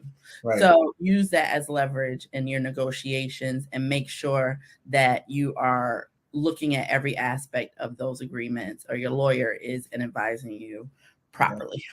I'd probably throw one other thing in there too, is hopefully you can find a partner has similar values to you. Absolutely. Because, social equity, yes, but just philosophies in general, because you're gonna have to work closely with your partner and rely on them to back you up on some things. And if they're of a different mindset, it's really not, it's going to be painful for everybody. Absolutely. Absolutely. Don't be desperate. Make sure that you're making a good, sound choice, that you're looking at a potential partner on every level, not just what money they have. Your relationship with them, you are going to have to be married for a certain number of years. So that is going to be really important. Yeah. So we're running out of time. I know we can talk about this for forever. Are there any aspirations on your part to go after some licenses? I'm sure there are. And Absolutely. by the way, if anybody's listening, KSB is the person you need to talk to out there. Trust me. No, but seriously, I do want to say a couple of things about the medical program. There are still benefits in becoming a medical cannabis patient here in the state of Connecticut. The number one benefit that everyone seems to be excited about is the ability to grow your own medicine. In the state, we cannot grow unless you're a medical cannabis patient, and that is due to the new legislation. And you're also allowed now to go to any dispensary in the state that serves medical patients. So those are some positives about our medical program that changed with the legalization. And, for me, I am definitely interested in all aspects of this industry. I'd like to own a retail dispensary. I really would like to be a part of cultivating here in the state and bringing some really great strains from my friends across the country. There's the First Lady of the West Coast. She's one person who has created a Black Girl Magic strain that I would like to bring to Connecticut.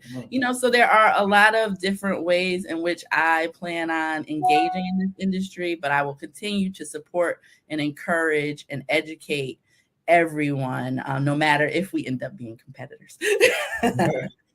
No, it's right now with getting the industry off, there's no competition. We're all just in the same boat.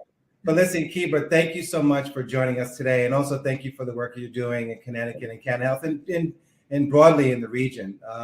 Good luck to you. And I'm sure we'll be in touch real soon. Yes, thank you. Bye-bye. All right. Thank you. Bye-bye.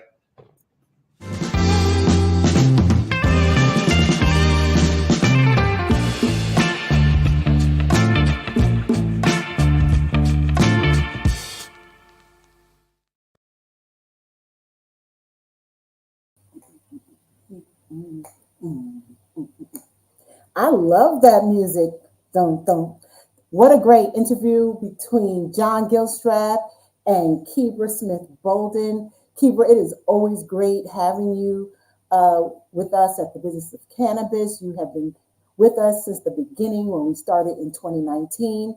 And for those of you who are in Connecticut, she did say if you have a medical cannabis card, that you are able to grow. So go Connecticut, and we're keeping true to our tri-state higher learning. And now, while we just left Connecticut, we are on our way to Jersey. Stay tuned for more. Now we're going to hear from New Jersey.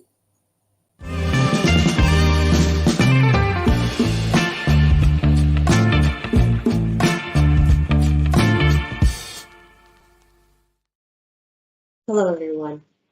I want to thank Emmanuel Baptist Church and Women Grow for inviting me to speak at this year's The Business of Cannabis Summit. Congratulations to you for keeping this conversation going for the third year. Conversations on how to do cannabis reform equitably have come a long way over the last decade. When the country's first sets of legalization rules were adopted, they had very little, if any, emphasis on equity. Nowadays, rules centered on giving people a fair shot at joining the industry is the gold standard. In New Jersey, we at the Cannabis Regulatory Commission take that to heart. When the CRC launched 10 months ago, we made it clear that our work would be guided by two simple principles: equity and safety. In less than a year, the CRC has taken steps to stand up this new agency, as well as engage the public in our plans for establishing a fair and open cannabis industry, expand New Jersey's medicinal cannabis program, and establish the foundation for the adult use industry. Last August, we issued initial rules that would govern the adult use industry. Those rules put a strong focus on providing meaningful opportunities for people to own and operate a cannabis business. And we did that with having application fees that are among the lowest in the country, and priority application review for people with prior cannabis-related convictions, certified minority, women, and disabled veteran-owned businesses, and people living in economically disadvantaged areas. And unlike in other parts of the country, where criminal convictions automatically disqualify people from being able to operate a cannabis business, the New Jersey Cannabis Regulatory Commission does not prevent people with prior convictions from shooting their shot at being a cannabis entrepreneur. It doesn't matter what your conviction is for, you can still apply. We've already opened up applications for adult use cannabis businesses for cultivation and manufacturing, as well as testing laboratories. This year, in 2022, we can expect to see the opening of adult use retail license applications on March 15th, rules for distributors, wholesalers, and delivery services, issuing licenses to applicants, and the beginning of adult use cannabis sales to the public. Now, as we get ready to have cannabis businesses go live, the state needs to be sure that certain critical safeguards are in place. We want to see that medicinal patients will continue to have priority access to their medicine. And we want to ensure that we have a sufficient number of businesses across the state that are ready to open to the public. If we rush in this too soon, if we open the adult use cannabis market without these safeguards, we could end up seeing patients losing access to their medicine, really long lines and wait times at businesses, and ultimately an immediate supply crisis that can frustrate adult use buyers and disrupt the entire industry. The CRC wants to set up the industry safely and equitably so that it can be in a strong position to continue serving patients and meet the demands of adult use consumers. We want New Jersey's cannabis industry to reflect the diversity of our state. We want to see racial and ethnic inclusion among our business owners and workforce. Businesses small, medium, and large, and businesses spread out across the state, from Cape May County to the far reaches of the Delaware Water Gap. But to bring our vision to life, we need you. We want aspiring entrepreneurs to picture themselves in New Jersey's cannabis industry. Go to www.nj.gov/cannabis to learn more and to apply for a license. We look forward to you being a part of our cannabis garden state. Thank you.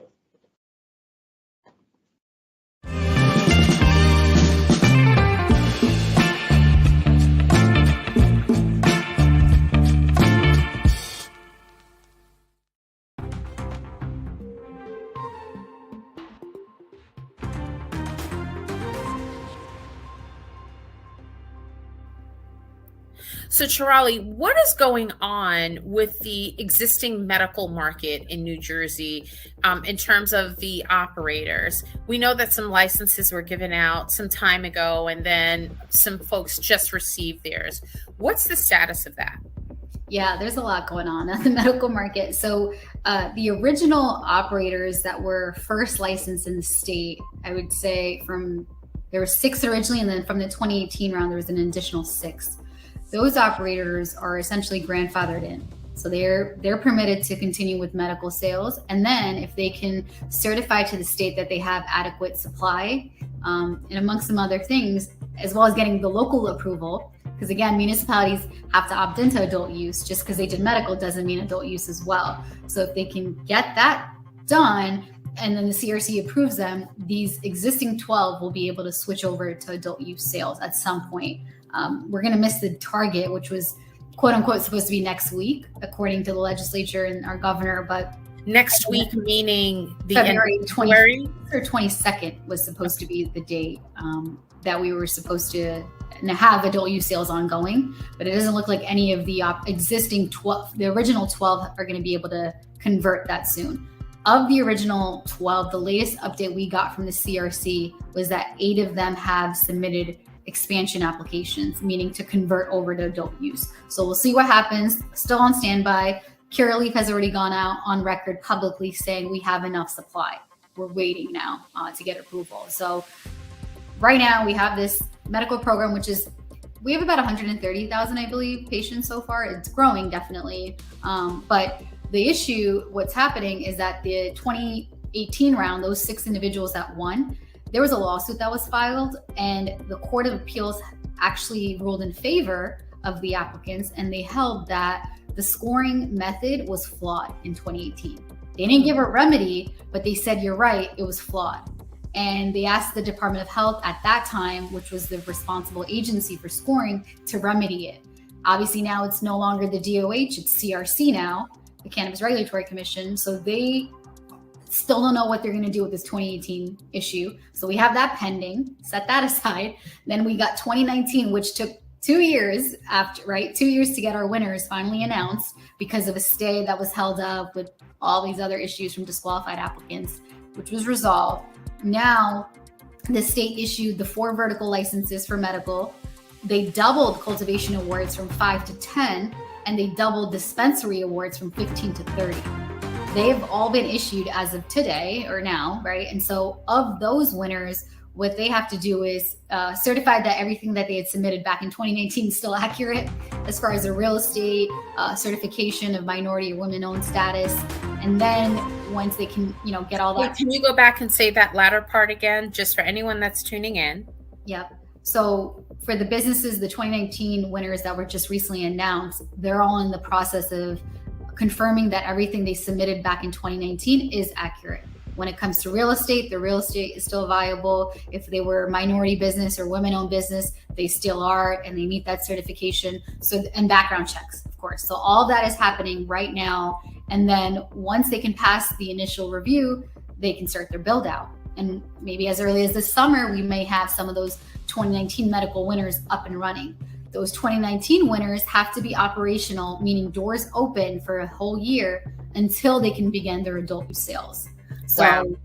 The reason why I think it's so hot right now, this whole topic, is because of the headlines where there was a congressman quoted saying, all these licenses have been given out, 56 plus and not a single Black-owned business. However, the 2019 winners, they're not public, right? These team compositions, it's not public record. So you can't know that for a fact because the CRC never released that information. And I was on a call with a group last week that is 56% Black owned that won a dispensary license. So there are Black owned businesses, there are minority owned businesses. We just don't know who they are because it's not public records and it's not publicly released. So we have a medical program. It's starting to expand as far as operators are concerned. So we'll start to see pricing hopefully go down because it is one of the most expensive states, I think, for medical, just because we have a limited market. But as supply and distribution expands, I think we'll have a lot more medical dispensaries. Taxes are being phased out. I'll just add that. So no more medical tax as of July of 2022 for patients anymore. So I think that's really nice too. This coming July 2022 for patients? Really? Correct. No more I think it was 4% or 8%, whatever we started it at. Now it'll be 0% as of July 2022. Wow. So there's a lot to see for New Jersey in the medical market in terms of diverse license holders, because in other states we haven't seen the diversity that we look forward to seeing on the East Coast. And then that tax piece is essential. I mean, especially these are patients, yes. Right?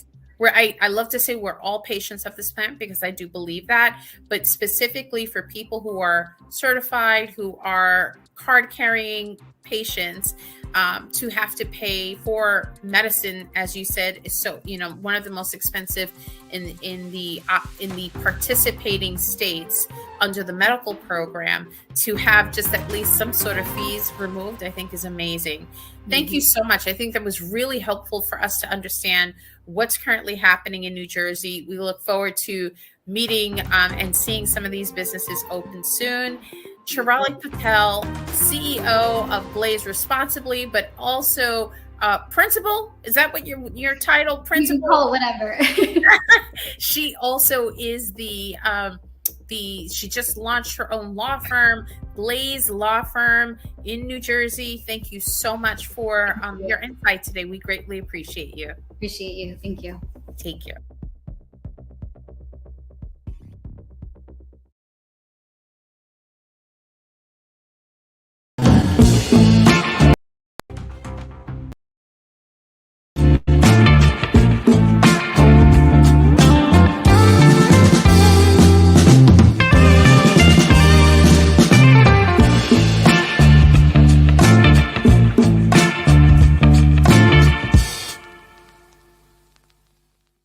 This is Gia Marone once again, and I am so excited for our next guest here. We have Suzanne Nicholson. She is the majority owner of the first Black medical marijuana dispensary it's actually a full vertical license, I believe, in the state of New Jersey. She was just awarded she received her license. Actually, you know what, Suzanne, I'm actually going to let you tell your own story. What I want to say is I'm excited to have you here. I watched a recent IG live of between you and my good brother, Leo Bridgewater, and I reached out to you. I was like, you got to tell the story. I watched it at 4 a.m. and I was so moved by your story. I was so happy that you came forward to say, my head has been down. I've been working so hard. I didn't even know what was happening. And to those that are tuning in, please know that there were some articles recently going around about there were no Black license holders in the state of New Jersey. And while there's only one, she may be the first, but she didn't close the door behind her. There are so many more that will be coming. But what's amazing is that this woman has what I have learned, an incredible team, and she's come here to share her story. So thank you so much, Suzanne. Oh, thank you, Gia, for having us. So welcome. My name is Suzanne Nicholson. I am the CEO and founder of Holistic Solutions. Holistic Solutions is the first Black-owned, majority-operated retail dispensary that's been awarded in the great state of New Jersey since the program's inception and since 2012. We are extremely excited about this opportunity to really reshape and bring a different, diverse voice to the medical space in New Jersey regarding the cannabis market. Our journey wasn't simple, it wasn't easy, but it was purposeful, meaning that it came from a point of personal impressions with my mother, who was a cancer patient.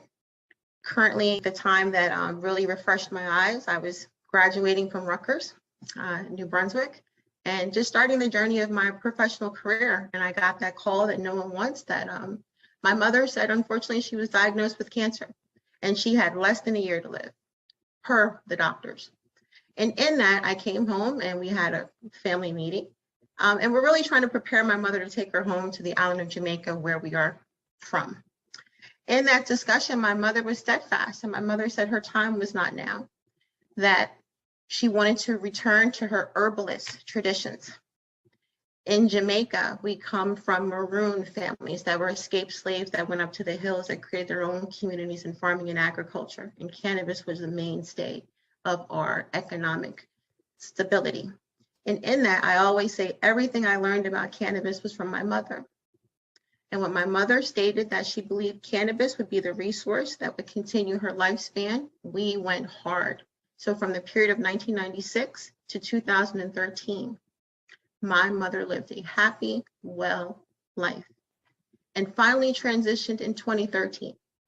So my mother lived beyond the 1 year of expectation. Her journey finally transitioned to what we call Zion in 2013. So from that period, I kind of watched the cannabis industry at afar, and then learned quickly that New Jersey was getting ready to put out what's called a request for proposal.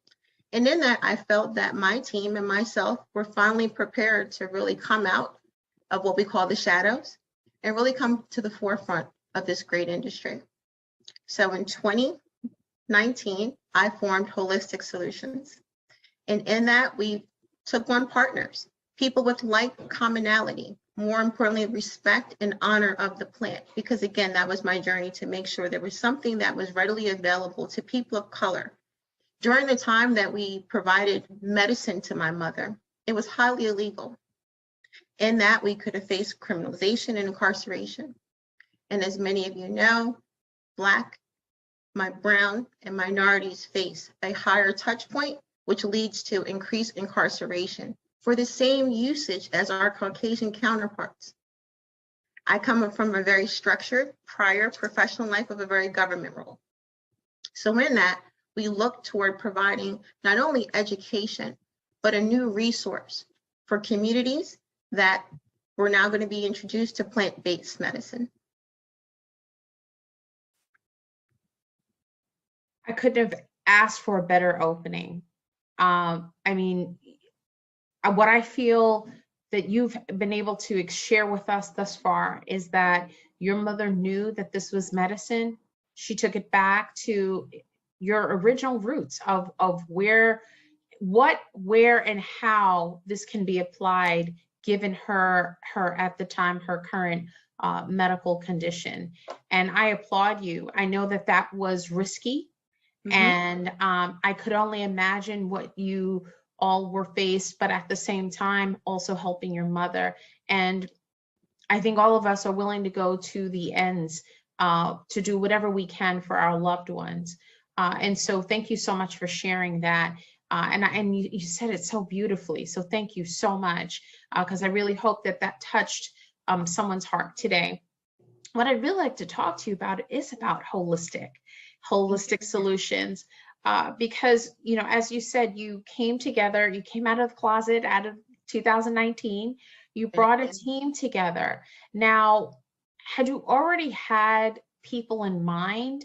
And in addition to those that you formed with, how did you find investors to support this application?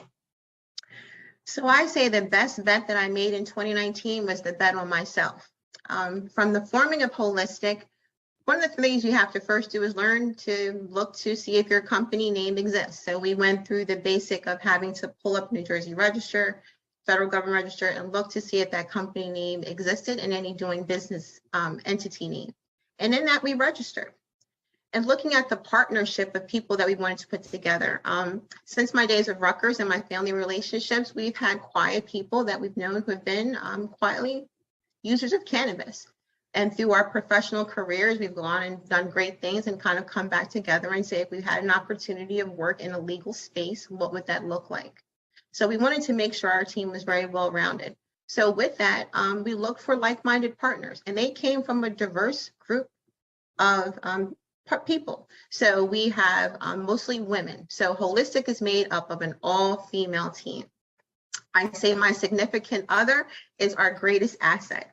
He is our COO, financial resources, and provides all of the great numbers, meaning that all of the statistics that we need to be able to build what's called a pitch deck, an investment opportunity where you actually pitch your idea, your company's information, and you send it out to investors. For many starting out in the cannabis space, this is a very expensive process. Many people charge you consultants. We're happy to say for Holistics, we were self-funded, which is a very unique experience, meaning that we funded our own application. We were not invested in by a multi-state or horizontal operator. All of the funds came from the Holistic team between myself and my partner, Marissa Edmonds.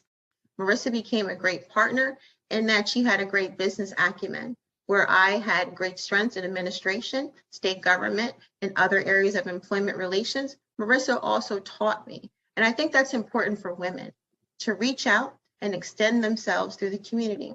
Marissa, being a woman who has really been successful, realized that this was a great opportunity and felt that this was going to be something more impactful for right here for the residents of Camden County, where we will be opening very soon. And that was my next question. Where will your location be? And so it will be in a neighborhood, an area that you have chosen. But why was that important to open in your community there? I think what you really, when you're looking about how do you brand yourself, my best brand is myself, recognizable brandability. I have been working in this space through philanthropic and community service. I was once the assistant director of the CPS agency here. So in that, I have been a common face throughout Southern region. So why not start in my back home, making sure that those residents that live in my community have economic, job support, and also create generational wealth. My mother said, be the voice of change that you want to see. And that's the change that's going to occur right here in Camden County. Absolutely. CPS meaning Child Protective Services? Correct. Wow. I admire you so much, because we know how families have been torn apart because of this plant, where CPS was called in. And now look at this full circle. You're someone who looks like, from what you've described, you have been a believer of this plant. You understood its medicinal benefits. And I heard you earlier say you took a risk because of your government job. And so you leave this job, you now get this you get this license, and now you're going to open in a community that you said that you're a recognizable face. And I think that's so important, because people then trust you. I imagine they know who you are. They've seen you in the community, and you're ingrained. How do people know that you have this license? You know what? Now people know. Once we were awarded in December, like I said, it's been a whirlwind bubble. We've been very appreciative, but again, it's a business. We've been making sure that we have our regulatory compliance, because what we want to educate is that the cannabis industry will look very much like the alcohol industry. It's going to be a very regulated process. It's going to be a process for the only people to participate or the legal market over 21. So for us, cannabis will look like a general retail transaction. And just like alcohol, for those who prefer that alcohol is not their choice, they'll have the same option in with cannabis. We want to make sure that we're providing a safe, reliable product that's quality and affordable, that will really provide a need. So we know that there's a process for the application piece. You get the license. Now what? What's the process like after because you hear time and time again, Suzanne, and I said Suzanne earlier, but it's Suzanne. You hear time and time again that, everyone's rushing for this application, but the real work happens after you get the license. Is that what you're finding? Oh, absolutely. Right now, we're in the process of working with our architectural team, making sure we have all the bells and whistles that we need to make sure we have our regulatory compliance submitted to the state, but more importantly with our town. We have been working for the last 2 to 3 years with our security and all our vendor contracts. One of the things that I'm diligent about is making sure that there's a diverse representation in the cannabis space.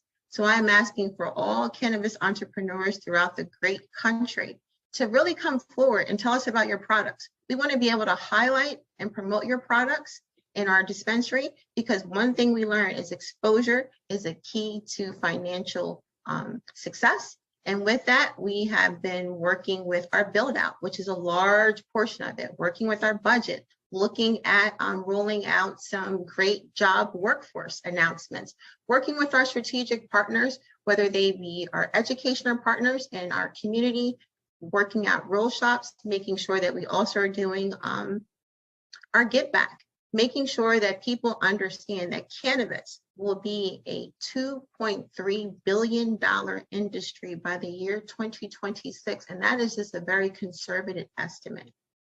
Black individuals, brown individuals, minorities have been disproportionately impacted we should be at the forefront of the table for economic justice. So in that, generational wealth is occurring now, and in that we want to make sure that we as a people in the community are ready. So this opportunity is critical to educate and to make sure that the exposure is there. I'm so excited and I'm so proud of you. I'm so proud of you and I'm so excited. How long do you think before you will be operational? Listen, we are ready. We're looking to open our doors at least by July 4th or shortly thereafter. We're in a great part of the state that we call the beautiful downtown New Jersey shore. So we're right along some major arterways. So we're looking for that summer traffic and to take advantage of that. But we're looking for an aggressive open coming soon, hopefully this summer. And so you are able to start out in a medical market. How does this impact you in terms of an adult use market? And the reason why this is important for those that are tuning in, you know, as I explained to you, this is the Business of Cannabis Summit, and we're focused on the tri-state area. And we know that, you know, how closely aligned in New York, New Jersey, Connecticut are. But as people are beginning to understand the medical licenses, the adult use licenses, those who are currently operating in medical actually have the option to expand into adult use, but that's not the case for adult use. But you're in a unique situation that you do have that opportunity. Is that something you're considering? Absolutely. We will definitely take advantage of an opportunity once we're operable. That's the regulations. You have to be a year operable under the medical license before you can request a conversion.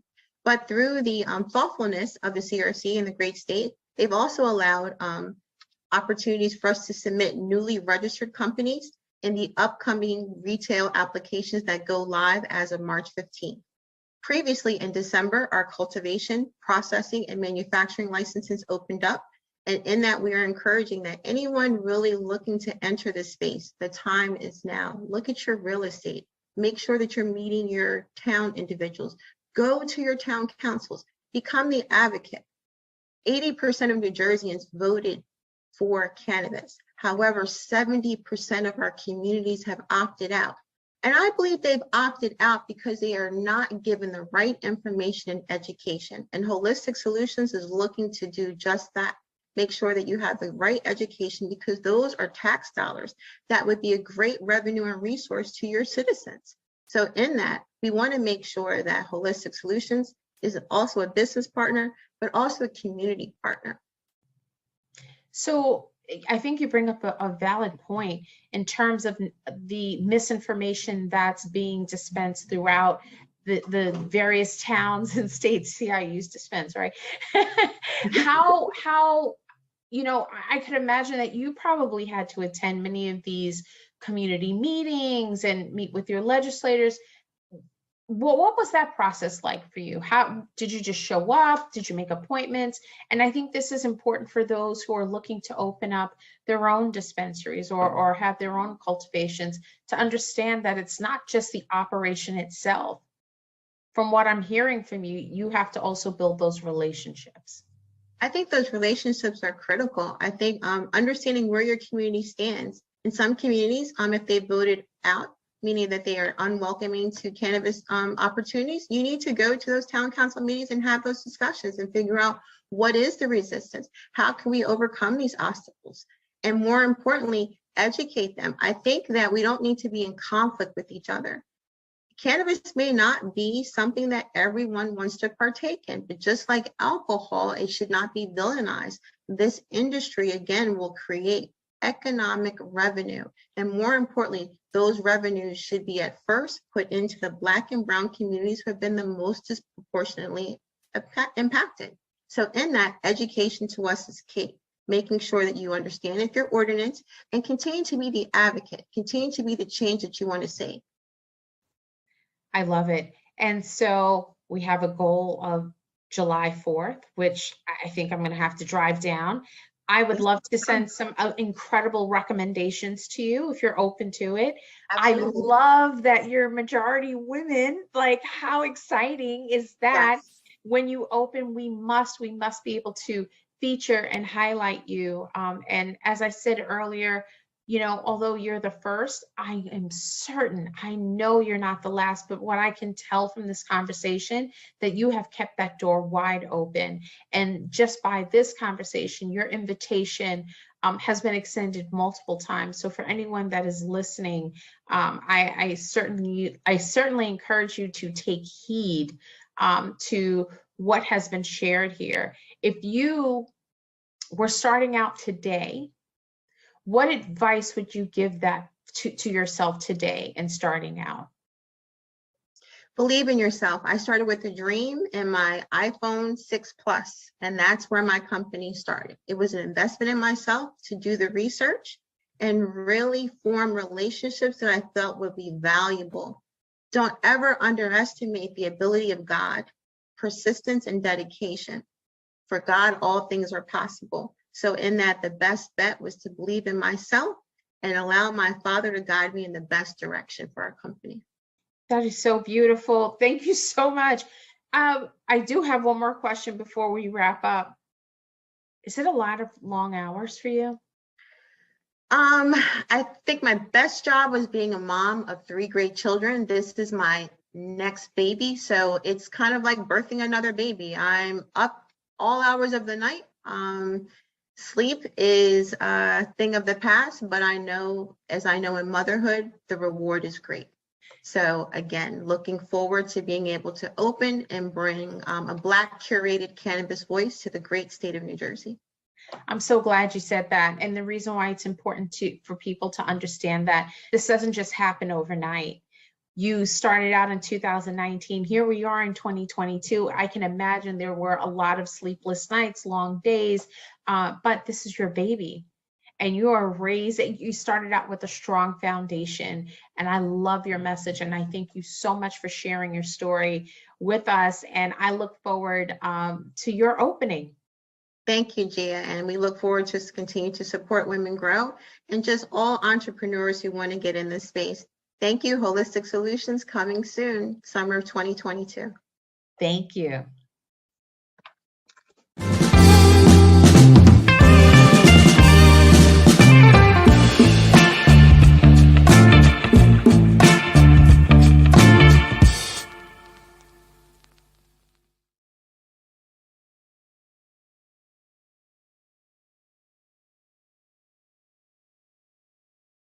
I'm muted. I'm sorry. Learning curve.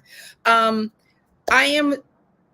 last segment, the New Jersey segment, was fantastic. I'm a little bummed that I didn't get a chance to interview Suzanne myself, because she was amazing. And as a fellow Jamaican, it was really inspirational to me. I mean, I'm going to be 100% honest with you.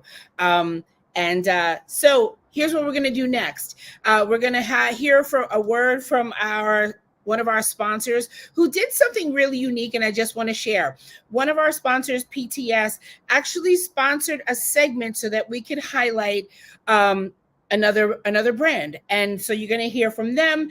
And then I had a great conversation with a dad caregiver, actually a family of caregivers. And we had a really great chat. And then we're running over. I understand that, but you're getting good stuff here. This is so great. We're having such a good time. Thank you for sticking with us. And we're going to jump right into a word from one of our sponsors.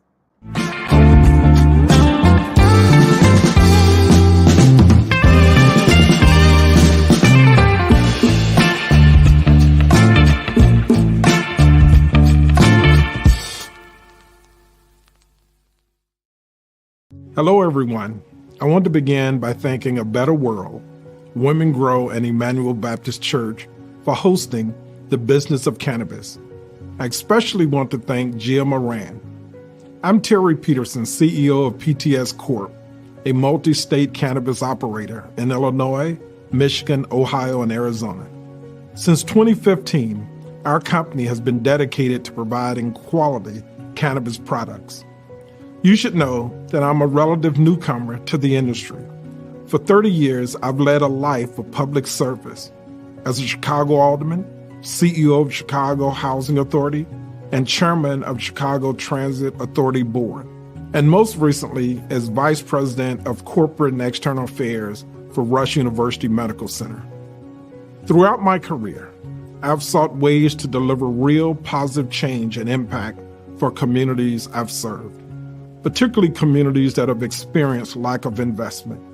That's why I'm particularly excited to serve as the new CEO for PTS.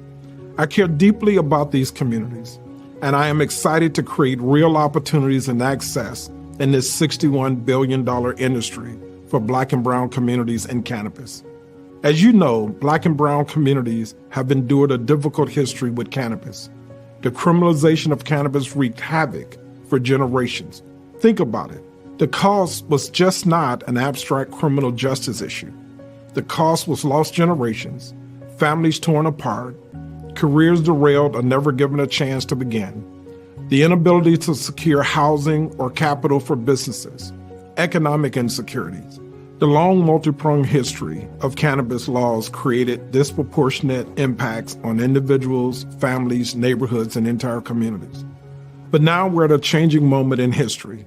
Today, 37 states have some form of legalization, and the number's growing. This sweeping national trend of legalization creates tremendous opportunity.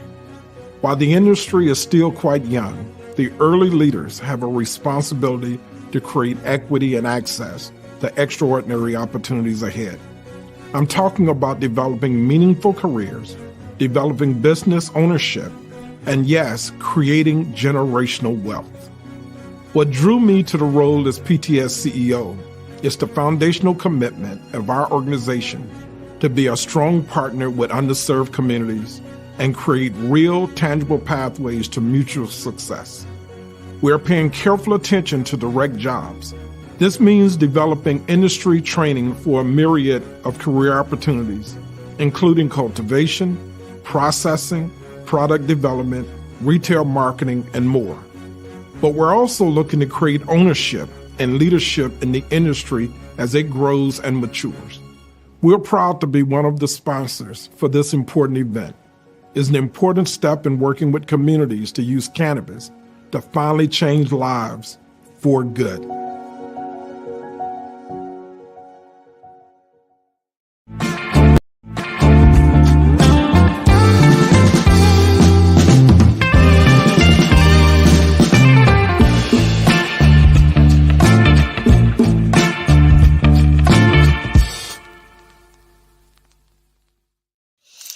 Hello, everybody. My name is Amber Melendez. I am the CEO of Amagram Nutrient Company.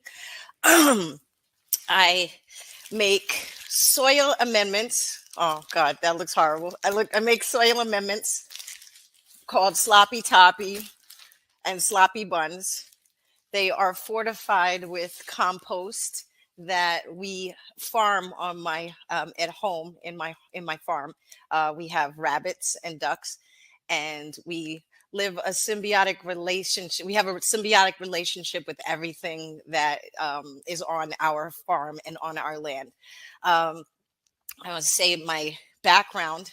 I started in construction, and I had some issues there. You know, I was an activist, but also I've had some trauma. So within that, I decided to start taking control of my mental wellness and my mental health, and I got a cannabis card in the state of New Jersey. But within that, it became very difficult to sort of like afford it and deal with it. So I started learning how to garden, and I started learning how to grow it on my own. And in the process, I learned how to make a soil and how to really regeneratively farm cannabis and do it in a way where it's not a pull on the planet, but it also makes things better, and it makes the planet better through mushrooms, fungi, flora, fauna, all of it. So my attempt is to foster human interconnectedness through growing of plant medicines and use a daily maintenance of it, so when people experience that trauma, they can then move on and heal it and live a life of purpose.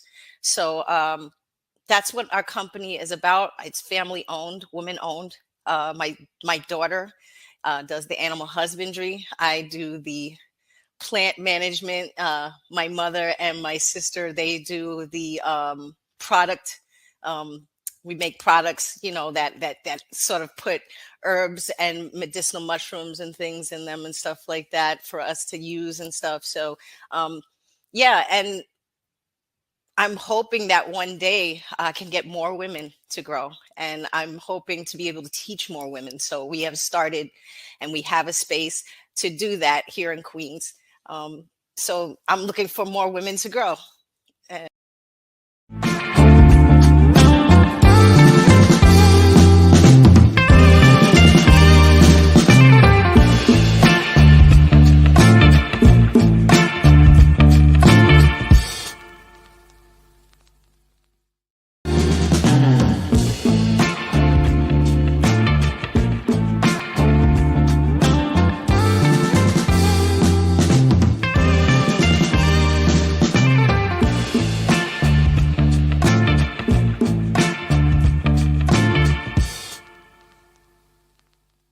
So let's get started. Welcome everybody to our next panel, medical cannabis world. And my name is John Gilstrap. I'm CEO and founder of Awaken Space, which is a CBD products company and cannabis advisor. And I'm also joined today by Colin Gardner, entrepreneur, co-founder of Artemis New York, and grower as well. Colin, why don't you give a little bit about your background? And thank you for having me, John. I greatly appreciate it. And thank you so much for having me here. A little bit about myself and my background. I went to culinary school actually here in New York, and I grew up in Wisconsin. So I come from kind of a big agriculture background, and then also a culinary agriculture side too. So I love all things agriculture, and I'm really excited to be here to be talking about homegrown today. Great. Well, let's dive in. A little bit about the medical program here in New York. It was started in 2015. Under the Cuomo administration. Right now, we currently have 10 registered organizations in New York. I think since 2015, maybe 5 of them have changed hands already. But even that program was not without a little bit of controversy at the time. And people felt it wasn't very transparent. It didn't have enough expansiveness to it to include things like home grow. The candidates who won the licenses were not a diverse group. And then, as it turns out, the 38 of the 40 dispensaries that were licensed, none of them are really in communities that were most harmed by the war on drugs, or even Black and Brown communities. So I think currently the state is really taking a look at that and how they can make the program more fair. But certainly one of the big changes in the last 7 years has been the advent of home grow for medical patients and caretakers. And we're going to go through some of the bullets of that program now. One of the bigger ones is, of course, you're not allowed to you're allowed to grow up to six plants, 3 mature plants and 3 immature plants per person here in New York. And if you have more than one potential patient in a household, you can only have 1 grow, for example. So you're not, you can't string them together and create a whole little grow process. And some of the other issues are, you have to secure the plants within the house so no one under 21 can access the plant. You have to keep it out of the public eye, so that means you can't have them in the window, and you have to make sure that the odor doesn't get out and some of these other things. Am I missing anything on these bullet points, Colin? No, you did a great job, John, with that. Beautiful, actually. What about the seeds issue? Yes, so seeds is another big issue also too, and for instance, sourcing seeds. And when you think about just setting up your garden, there's a lot of great things you want to kind of think about. Am I cultivating indoor versus outdoor? Your growing media, or you're going to start from seeds versus clones. There's a lot of great vendors in the market for different types of seeds. For seeds, you kind of want to touch on topics are they regular versus feminized seeds? Are they autoflower versus photoperiod? What are the germination rates of your seeds? For instance, anything close to 70% is really good, actually. And then also the feminization rates, because cannabis is once again a dioecious plant species. So you're going to have male and female seeds. And what we're really after is the female plants for home cultivation, because that's what produces the products that we're after. I like the new word plantibus. I may Yeah. try to use that. But we'll talk about the feminized seed issue and the monoecious versus dioecious situation, because that's something that farmers in the outdoor farmers are really concerned about. Correct. Yeah, and that is an issue if you are not culling your males in your garden, and pollen drift can affect a lot of people too.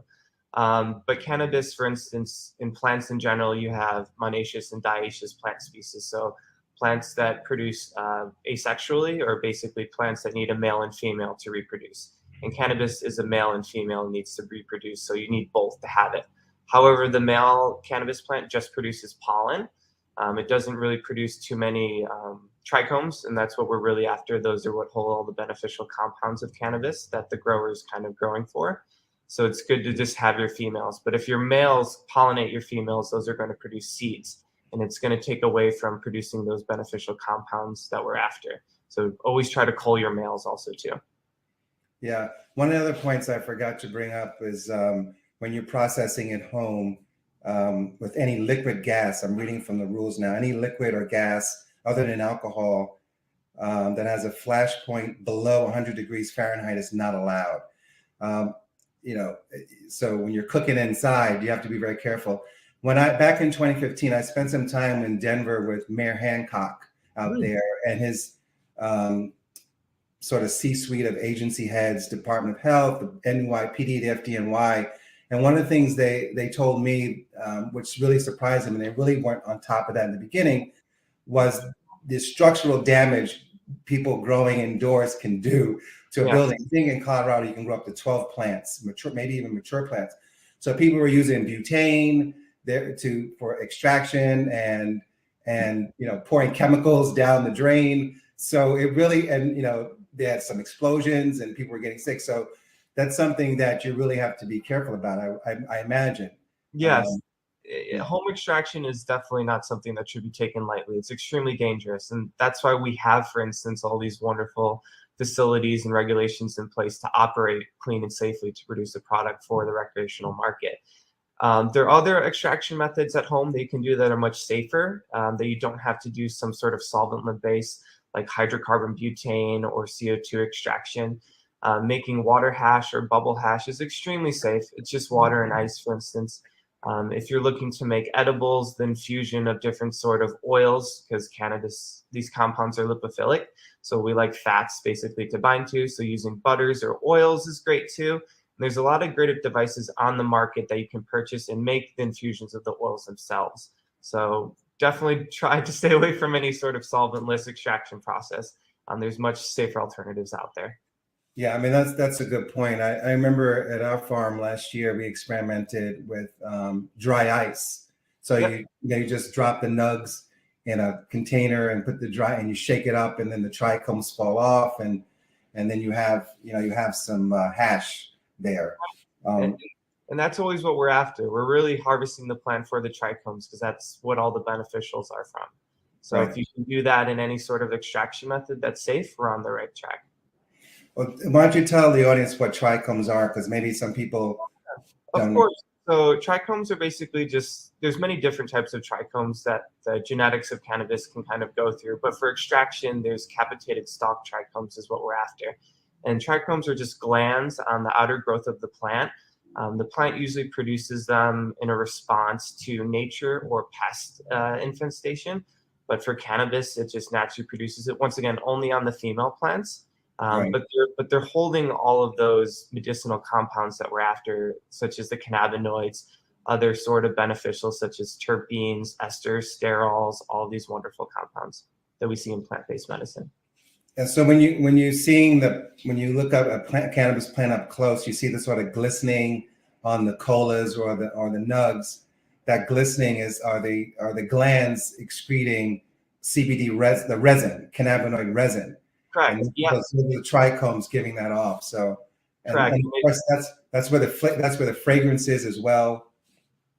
Yeah, the fragrances and everything, and that's what we're really growing cannabis for, are those trichomes.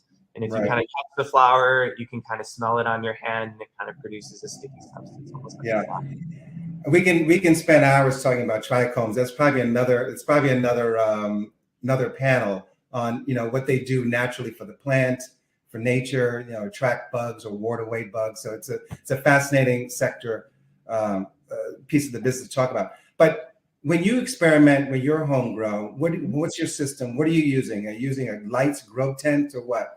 For sure, and I've cultivated indoor and outdoor, and there's different kinds of pros and cons to each. Such outdoor will be much cheaper. You have weather and pests, but for indoor, I grow in a tent, and I have basically a little 3x4 that I grow a plant in with LED lights. And for growing medium, especially if you're a beginner grower, I highly recommend using a soil base with a larger pot, anywhere from 10 to say 30 gallons, just depending on how much size you have.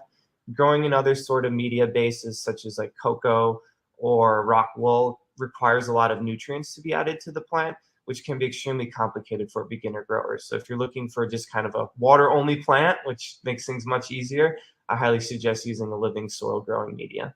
And LED lights. It's much more environmentally safe and much easier and cost efficient, and less energy use. Now, at your shop, Artemis, New York, do you have a product, a home grow kit? Yeah, advisory work. We do provide a home grow kit and home grow educational tools such as blog posts and videos. We also provide soil and soil supplementals, along with sort of beneficiary like insect seed packs if you're growing and cultivating outdoors. So we do provide a lot of education and other resources for home growers here for the state of New York. Colin, I often wonder this. So I grew up in an apartment building with like 400 apartments in it, and in New York. How do you envision this? So is this mostly going to be a suburban endeavor, or can it be done in a city environment? I don't know, but I think that's a great question. It really comes down to how much space you can have, and that'll determine how much basically canopy that you're allowed to grow. Odor is definitely a big concern in apartment buildings, and cannabis does produce odor, so we do have to take necessary precautions to prevent that, such as carbon filters. But I do see people being able to cultivate one small plant in their apartment building. I do see this being possible. However, if you are growing for the wellness of your loved ones or yourself, where they are more dependent on what the plant produces, you may have to look for community gardens or some sort of outdoor cultivation where you can produce more biomass. I think there's options for every sort of New Yorker and every sort of living condition here. We just have to weigh the options and our pros and cons. Yeah, and certainly if it is too onerous a process, you can always go to your medical dispensary, which hopefully will be in your neighborhood soon. And that, like I said, for a population of 19 million people, New York only has 38 dispensaries, where, Florida, for example, has a little bit more than 19 million people, but they have over 350 dispensaries. So when those infrastructure situations, fix itself, you'll have more options. But I think home grow, right? It's accessible. It's a kind of strain that you may find works for you. And it's right there. It's very empowering. It's alternative medicine. It's extremely empowering to be able to grow your own food or medicine. And I think this is a great segue for many people to start that journey.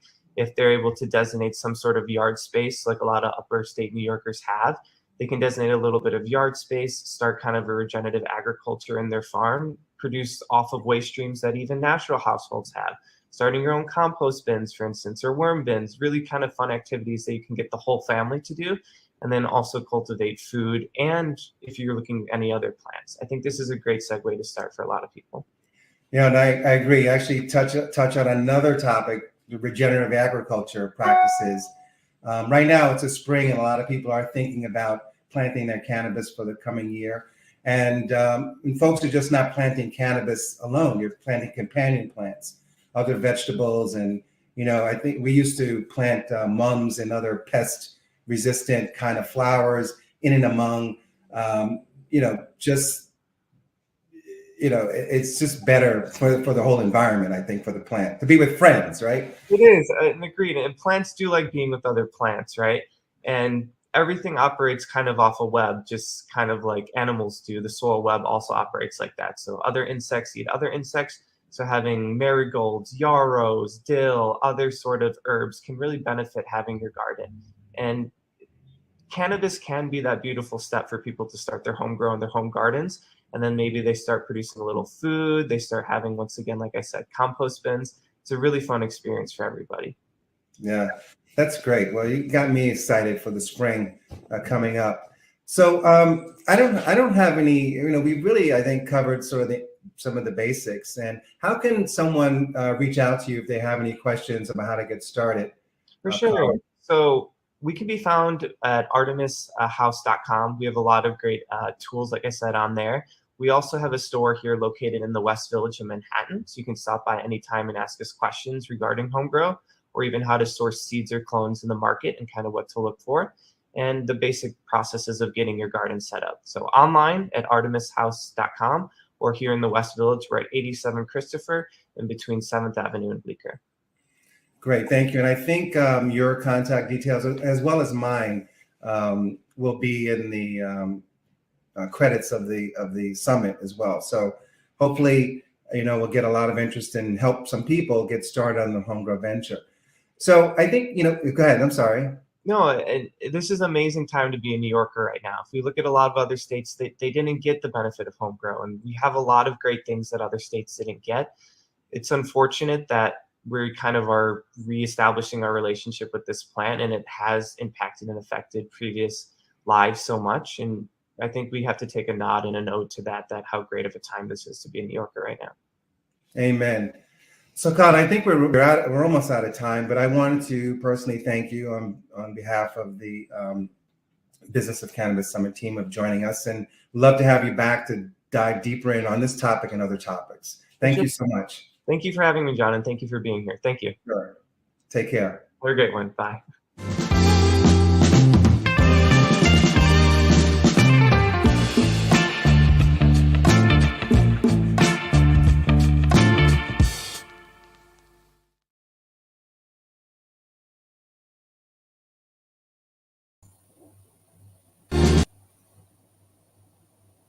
Hi, everybody. This is going so great.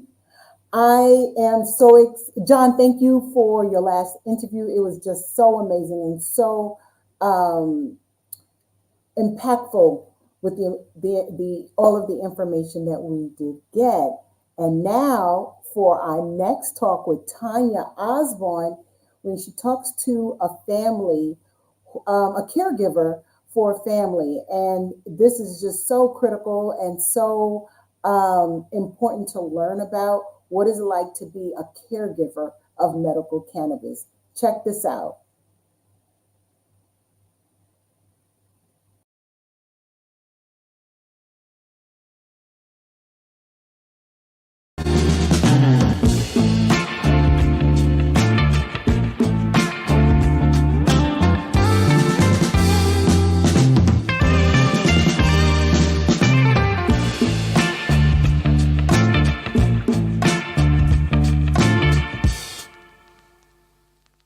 Hey everyone, welcome again.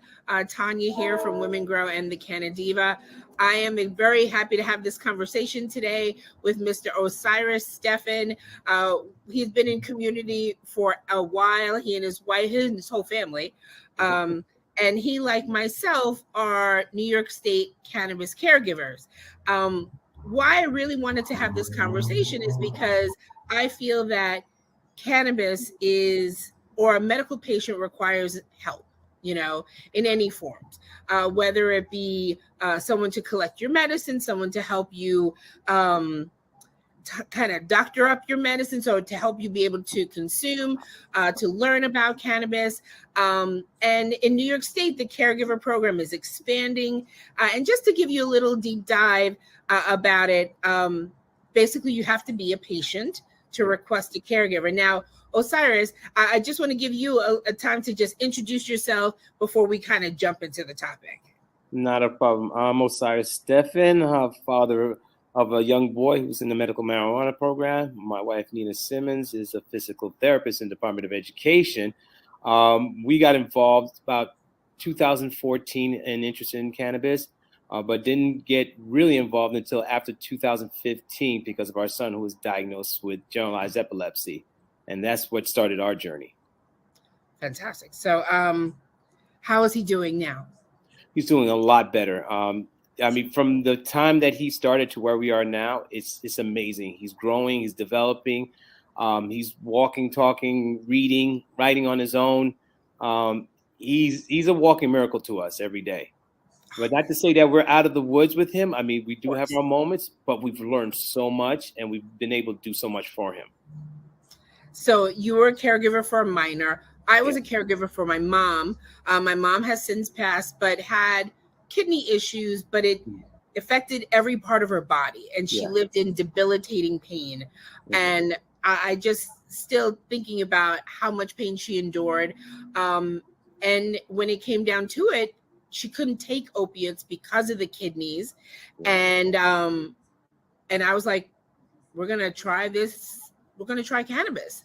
And I have to be honest with you, it was a godsend for my mother because she had no recourse. She couldn't do, how many Tylenols can one person take to cover this amount of pain, you know? So it was a godsend for her. So so that was amazing. So I came in through my uncle, and then I became a caregiver in New York for my mom. And the process of becoming a caregiver, I'm curious about yours because mine was, my mom became a patient and elected me as her caregiver. And it was really that simple. I have since brought other patients in that, I mean, listen, if you can't get to dispensary, I can be your caregiver. Just get involved in the program. But I'm imagining it's different when he was 2, if I'm not mistaken. Yeah, he was about close to 3. He was about to reach 3 years old when we applied. So the process for us at that time was that he had to meet the qualifications of medical conditions. Epilepsy became one of them. Seizures became one of them. So we had talked to a friend who knew of a doctor who would be able to prescribe it to us. So we went to the doctor, not realizing these doctors at the time were just getting the qualifications, really had no idea. They had no clue. We were educating him on it. So and that's great because I wanted to see that your ability, or rather, you're working in community because you worked for a trade show here in New York. Kind of gave you a little bit more information. Like your son was really you were educating your doctors because you knew more almost than they did, right? Oh, a lot more than they did. I had to say, he's like, okay, well, yeah, here, you can get it prescribed. He looked at the documents. All right, here's a script. Go to the pharmacist. I mean, not pharmacist, but go to, one of the dispensaries. And, when we got there, he has no clue because they had nothing prepared for children at that time because we started in early on, 2015, mind you, a year before, they just gave the okay for New York to have a medical marijuana program. Right. I mean, it was so unprepared. It was to the fact that when I called Albany and say, hey, look, how many children do you have in your program? They were like, we're not collecting that data. Only the doctors know. I'm like, you have people in your program. You have an idea what their ages are, who they are, where they are. Like, okay, yeah, we're not collecting that data. I said, okay. But then come to find out your son was one of the earliest, if not the first, minor in the program. That is correct. Yeah, at the age 3 years old. And we got the card through a doctor. And in fact, we had another connection with another doctor named Dr. June Ellen Chin, who helped us earlier today. Yes. Yes. And she was able to help us get another card for the following year. So we were able to, continue into the program. And we were able to have conversations with her. So it was on the same level. We understood each other. So she was able to. She's incredibly cannabis. Right. She's cannabis doctor. You know what I mean? Yes, exactly. And I love the work that she's doing to educate other doctors as this whole medical program starts to expand and build, because doctors need to be, we shouldn't be, listen, it's great that we can educate our doctors, but we shouldn't have to. You know what I mean? True. And that's, but when you look at it, you're with the patient 24/7 versus a doctor sees them once a month, once a year, or wherever, you visit. Great point. So we see the ups, downs, the goods and the bad, and then we also see what their meal intake, we see what their daily activities, so we understand. So we have an advantage. It's so true, because caregiving per New York State guidelines means you have the ability to go and pick up their medicine, transport their medicine, and that's pretty much, but there's more to that. I mean, we can watch how the medicine affects people. You know what I mean? That's the difference. We can see it, and especially if you're dealing with someone who can't communicate like a 3-year-old, or not communicate to the degree you would want them to, or is in debilitating pain and can't really communicate, but you can kind of get feedback. It's caregiving in cannabis is special, as in it is caregivers in general. Yeah. Listen, we all deserve like a round of applause, because that work is special. But a cannabis caregiver, you have to learn, I mean, I think it's a great learning process. I mean, I've learned so much, So what are you most excited about with the expansion of the program? Well, the interesting thing is I remember working with Curaleaf at one point and going to Albany, and I took Aiden with me at the time. And we spoke and we met with a gentleman, the director of operations there, Phil Giltner, who helped us put our bill together when we were Brian Benjamin at the time, when he was a state senator, now lieutenant governor. It was the pieces of allowing children to receive their medicines in school. I remember this story, and I've told it a million times. Can you please share about your wife and transportation? And oh, yes. So basically, when my son was diagnosed with epilepsy and we were giving him the medicine, my wife and I worked in 2 different locations. I worked in New Jersey. She worked in the Bronx. Our son was going to school in the Lower East Side. So you can only imagine who's leaving work to give him his medicine, because at the time, they wouldn't allow us to provide him that medicine. And they weren't allowed to do the medicine, not even on the bus. And he had a nurse with him every day at school. So it was a lot of stress. Yes. And he had a nurse, and the nurse would not administer it. Not because... was it like a tincture or... It was a tincture. Okay. It was just a tincture. tincture. Just open your mouth and... Drops under your tongue and call. And he has no problem taking it. He was so used to it. Right. Mind you, they were okay with administering Depakote at school. If anybody knows about Depakote, the side effects are completely unreal, especially with a child. So that being said, my wife and I would try to figure out, and it's like this was unsustainable for us, basically leaving work middle of the day to administer his medicine.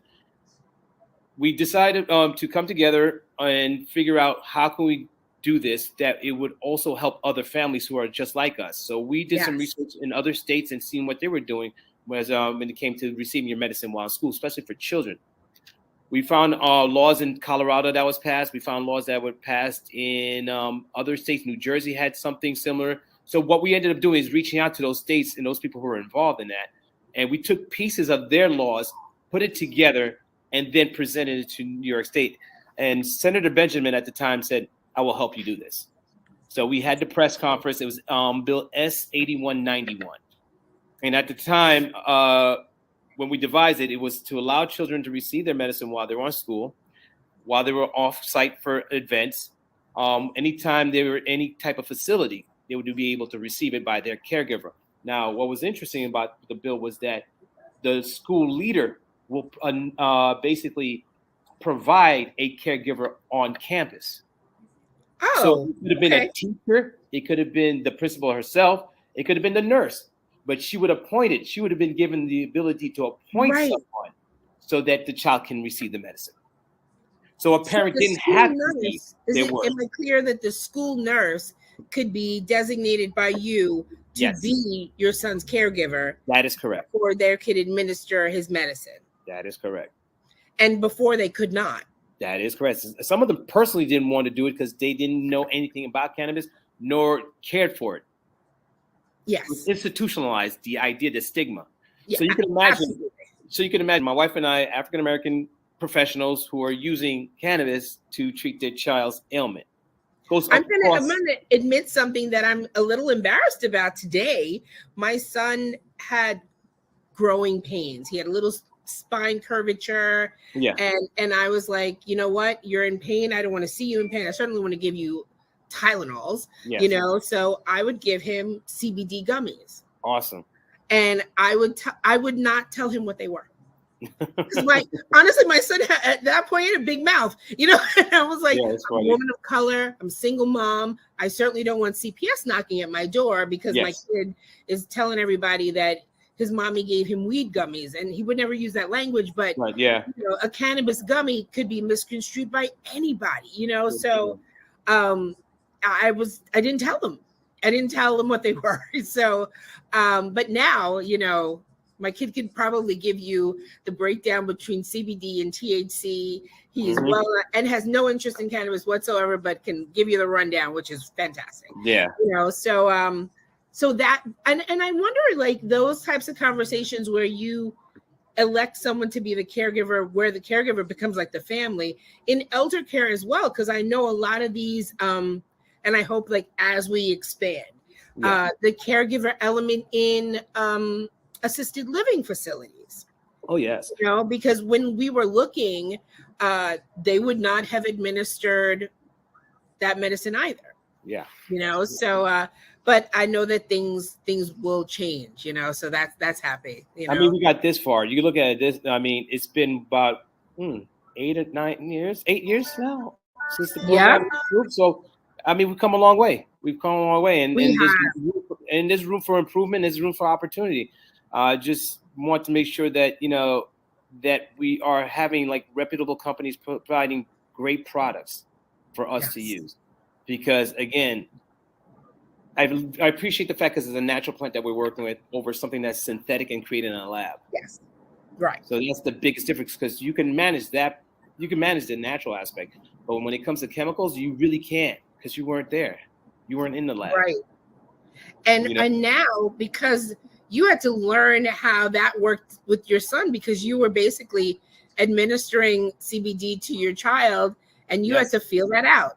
You know, you had to see how that worked. You'd be surprised. You'd be surprised where we were so on top of it. It was, we had, what happened was one time we were receiving some CBD oil and we were using it and we were getting great results. Then at some point it changed and we started noticing my son's seizures were getting exacerbated. So we're like, what's going on? But lucky for us, and my wife being the person that she is, she kept the bottles. So she looked at the bottle that we had used the month previous and then the new one. And we were reading the labels and we noticed there was a difference. They had added lectin, which is an emulsifier. Yes. In certain children, in pediatric children, it triggers seizures. Wow. Just that one change that they did triggered seizures in my son. So we were like, stop. And we called the company because we knew the CEO personally. We said, look, we're going to have to go back. But for them, they can't go back for just one person because, remember, they were just producing for everyone. So they had the system of one size fits all, because that's the difference between for everyone as opposed to the medical program where I had to customize it. Absolutely. Look, I have a coconut allergy, and you can't take coconut oil. I can't use MCT oil. You know what I mean? And most cannabis CBD tinctures are, but there's like 2 companies that use olive oil. And I'm like, that's my company. You know what I mean? Even sunflower too triggered my son's seizures. Really? Yes. That, hold on. I'll edit that out. I was losing power. Right? Pausing. Yeah. Okay, great. That is, so we all have to learn. The thing I think I want to share to everyone who's watching is it is a family experience. I think that yes, privacy, but the more we talk about it, we lessen the stigma, the more we have conversations about it. Yes. And I think that's exciting. And caregiving is a family affair. You know what I mean? Yes, you can have anyone can be your caregiver, but we're talking about medical cannabis, and it's not just a delivery person. It can be, but for more families than not, it's a process. It's more so than regular medicine, because you really are involved. I mean, what other medicine has caregivers like that? Yeah, but here's the other thing though, on the flip side, for parents, normally when you go to a doctor, especially your child's doctor, you listen to them. You take their advice. You're like, yes, doctor, whatever you say, doc. But having this plant, knowing that is available, knowing what it does, it actually empowered us to have better conversations. Wow. Okay. So we were able to be on a same level as the doctor, to the point the doctor's like, okay, I'll take your advice. Because we were able to go to doctors to say, hey, this is the deal. We are using cannabis as part of a treatment for our son. Now, you could offer whatever medical advice or whatever medication that you want to use, but it has to work together. They have to be able, so please prescribe something that's going to work, not work against it. And they listened, and they were like, okay. So we were at a stage where it was like, take it or leave it. We will Because find you'd a doctor already willing to seen work with such us. good results. Is that why? Because you had It's not that we got good results. Yes, part of it is that, but it also empowered us because we became knowledgeable, so we can ask the right questions. Right, which is everything. Yeah, exactly. So it's not a one-sided conversation. We were having a dialogue about how we're going to help this young child together. You're your child's advocate.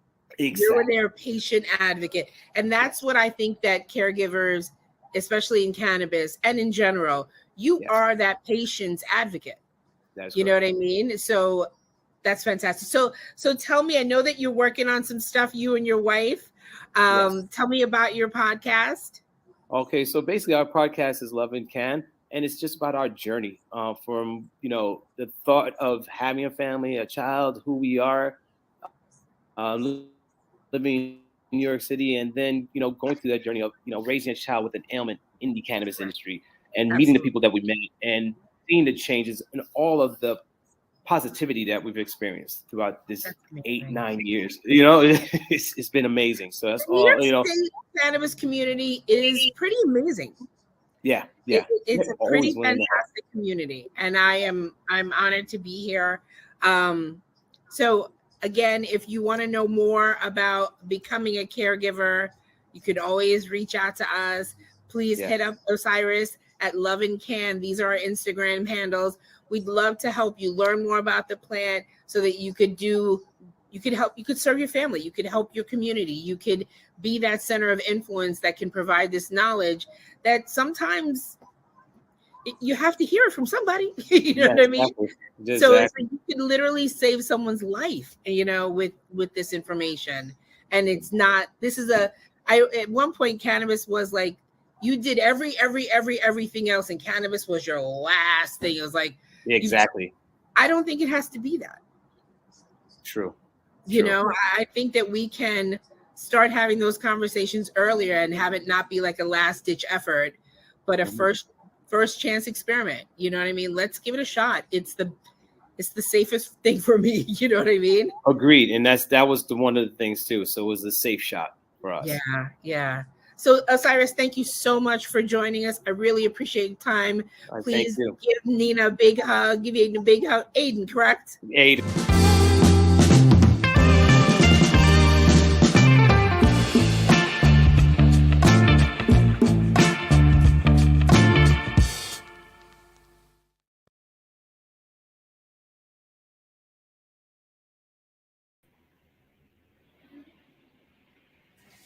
I'm muted. I'm saying, where is everybody? Is Gia there? Where's Gia? Is she there? I am. I cannot believe we did it. Oh my God, we did. Tanya, that was such a great closing. Can I tell you, I loved talking to him so much. I love talking to him so much. I could have talked to him for longer, but I'm like, oh, Tanya, I just sent you a text. I said, I saw the pride in your face. I just love that. I just love that. I'm sorry, I'm geeking out. And at one point I'm like, oh. He was very powerful. That story is incredible. I mean, education is empowering. Education can empower you. That's what I got from that. Because he worked in the industry. When his child they diagnosed his child, he was like, I know what to do. I just think that's awesome. It is. It's powerful. It is, especially for people who didn't even know that this was an option. Everyone you know now that you can be a caregiver for your child, for your loved one, right? Yes, yes, yes. So we are done with this. Can you believe we started at 9:30 this I morning? know, and for those, I'm so sorry that we did go over. You know, we kind of knew we were, but I know, we just didn't know how much further over. And quite honestly, that's our gift to everyone. Yeah. That's our and gift it to lives community. wherever you're watching it, it's going to live here. So if you want to share it with somebody, you can just go back. If you missed something, you know, you can go back and catch it. So I hope you do. I hope you send this out to all of your folks that have been on the fence. You know, you've been wanting Tati Auntie for a long time. You know, send her the video. So I heard your accent come out. Right, I was like, I said it to your Tanya's about to auntie. come out, drop her Jamaican accent. You know, just, you know, I think this is such necessary information, and I'm glad we were able to do it. We'll be back next week, right, Gia? You're going to wrap us up. You're going to close us out. John, do you have anything that you want to say to wrap us up?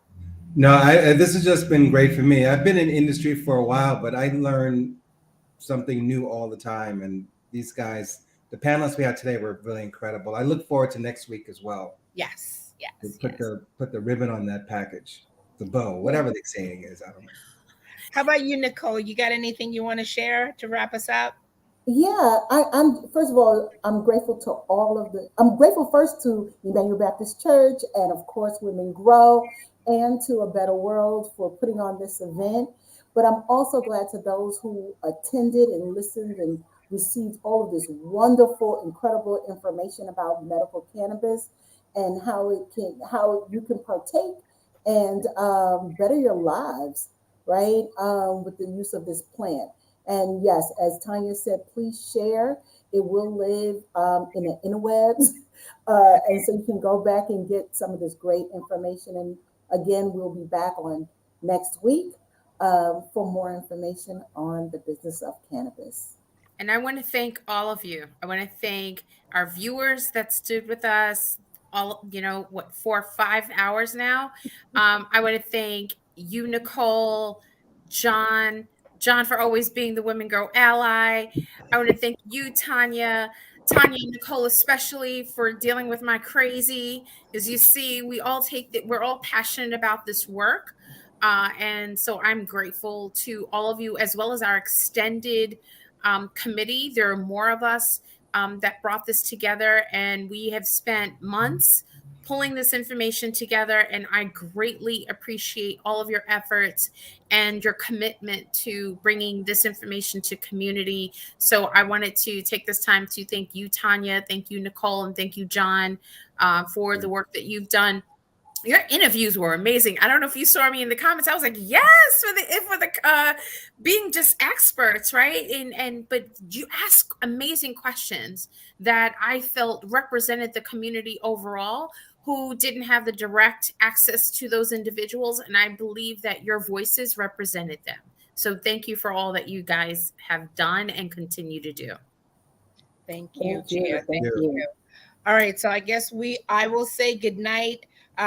Thank you and make sure you follow Women Grow, Emmanuel Baptist Church. John is awaken.space. I am the Canadiva. And I will. Well, wait, pause. There was breaking news that happened while we were live today, and I want to break it here.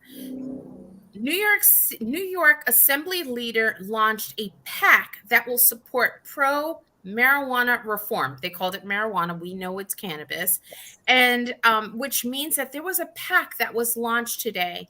In the comments, we're going to drop that link. It's so important. It's Assemblywoman Crystal Peoples-Stokes, Majority Leader Crystal Peoples-Stokes, announced this PAC. And I think it's critical, especially when we're looking for the change and the support for business leaders in the industry and reinvestment in our communities. And, we've already said it that next week we're coming back with part 2, which is preparing for the adult use market in the tri-state area. So today we talked about medical cannabis. Next week, we're talking about adult use. And I just wanted to share that breaking news, because if there are people who are looking to support this equitable industry for social equity and for reinvestment in communities, here's a great opportunity to do so. And you're hopefully looking at some of the faces that will be able to help as well as receive some of the support. It's a give and take thing, right? It really is. I also, people tend to look at the agency as the group that's creating policy and setting standards. Quite often behind it's the elected officials that are writing the rules and the regs and get to decide what's happening. So it's really important that you support the elected officials who go your way, but also get out the vote, of course, and be educated on the topics. This equity pack, I watched the video, and I have to say, I encourage people to take a look at it. I think it's an incredible effort for New York State to have launched such a pack, and hopefully people will take heed to it and learn more about it. And with that, take us out, Tanya. Let me wrap this up. Okay, fantastic. See you later. Music. You got some new music there. No.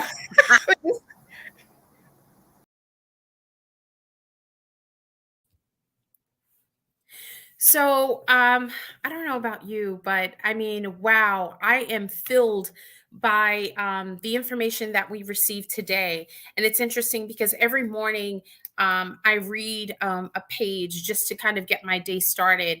And what's interesting is while we focused on medical cannabis, my takeaway was a lot of the conversations and information were to help patients, to help practitioners, to help communities become more informed. And one of the pages that I read this morning from One Day My Soul just opened up, I opened to the page where it says, honor others with non-judgment. And it said the principle that we're working with today is non-judgment. It is the state of mental and emotional openness, receptivity to new experiences and new interpretations of the past, observation of people and or participation in events without imposing the personal will, perceptions, and criticism. And I thought it was just so key with how many of us were raised and brought up in understanding what cannabis was, because it was deemed as a criminalized activity. Whereas when we're beginning to learn more how much of a plant and how much of a beneficial plant it is for us all. So I just wanted to close with that. We invite you to join us back here next Saturday. We're going to do our best to keep it within 4 hours. We're encouraging you to continue to register at Eventbrite because it's after the 26th that we will share with all those who have registered a digital workbook that we've been working on. The workbook will include information that was shared today and information that will be shared next week. We'll have links to research reports that will be helpful to you, career opportunities, information on where to sign up as a patient, the current doctors listed. There's so much. It's a wealth of knowledge, and we've worked hard on it. And we hope that you enjoyed it. Pastor Trufant, our partner in this, we are so grateful to you. Thank you so much. And to everyone, we'll see you back here next week. Have a great weekend. Thank you. Bye.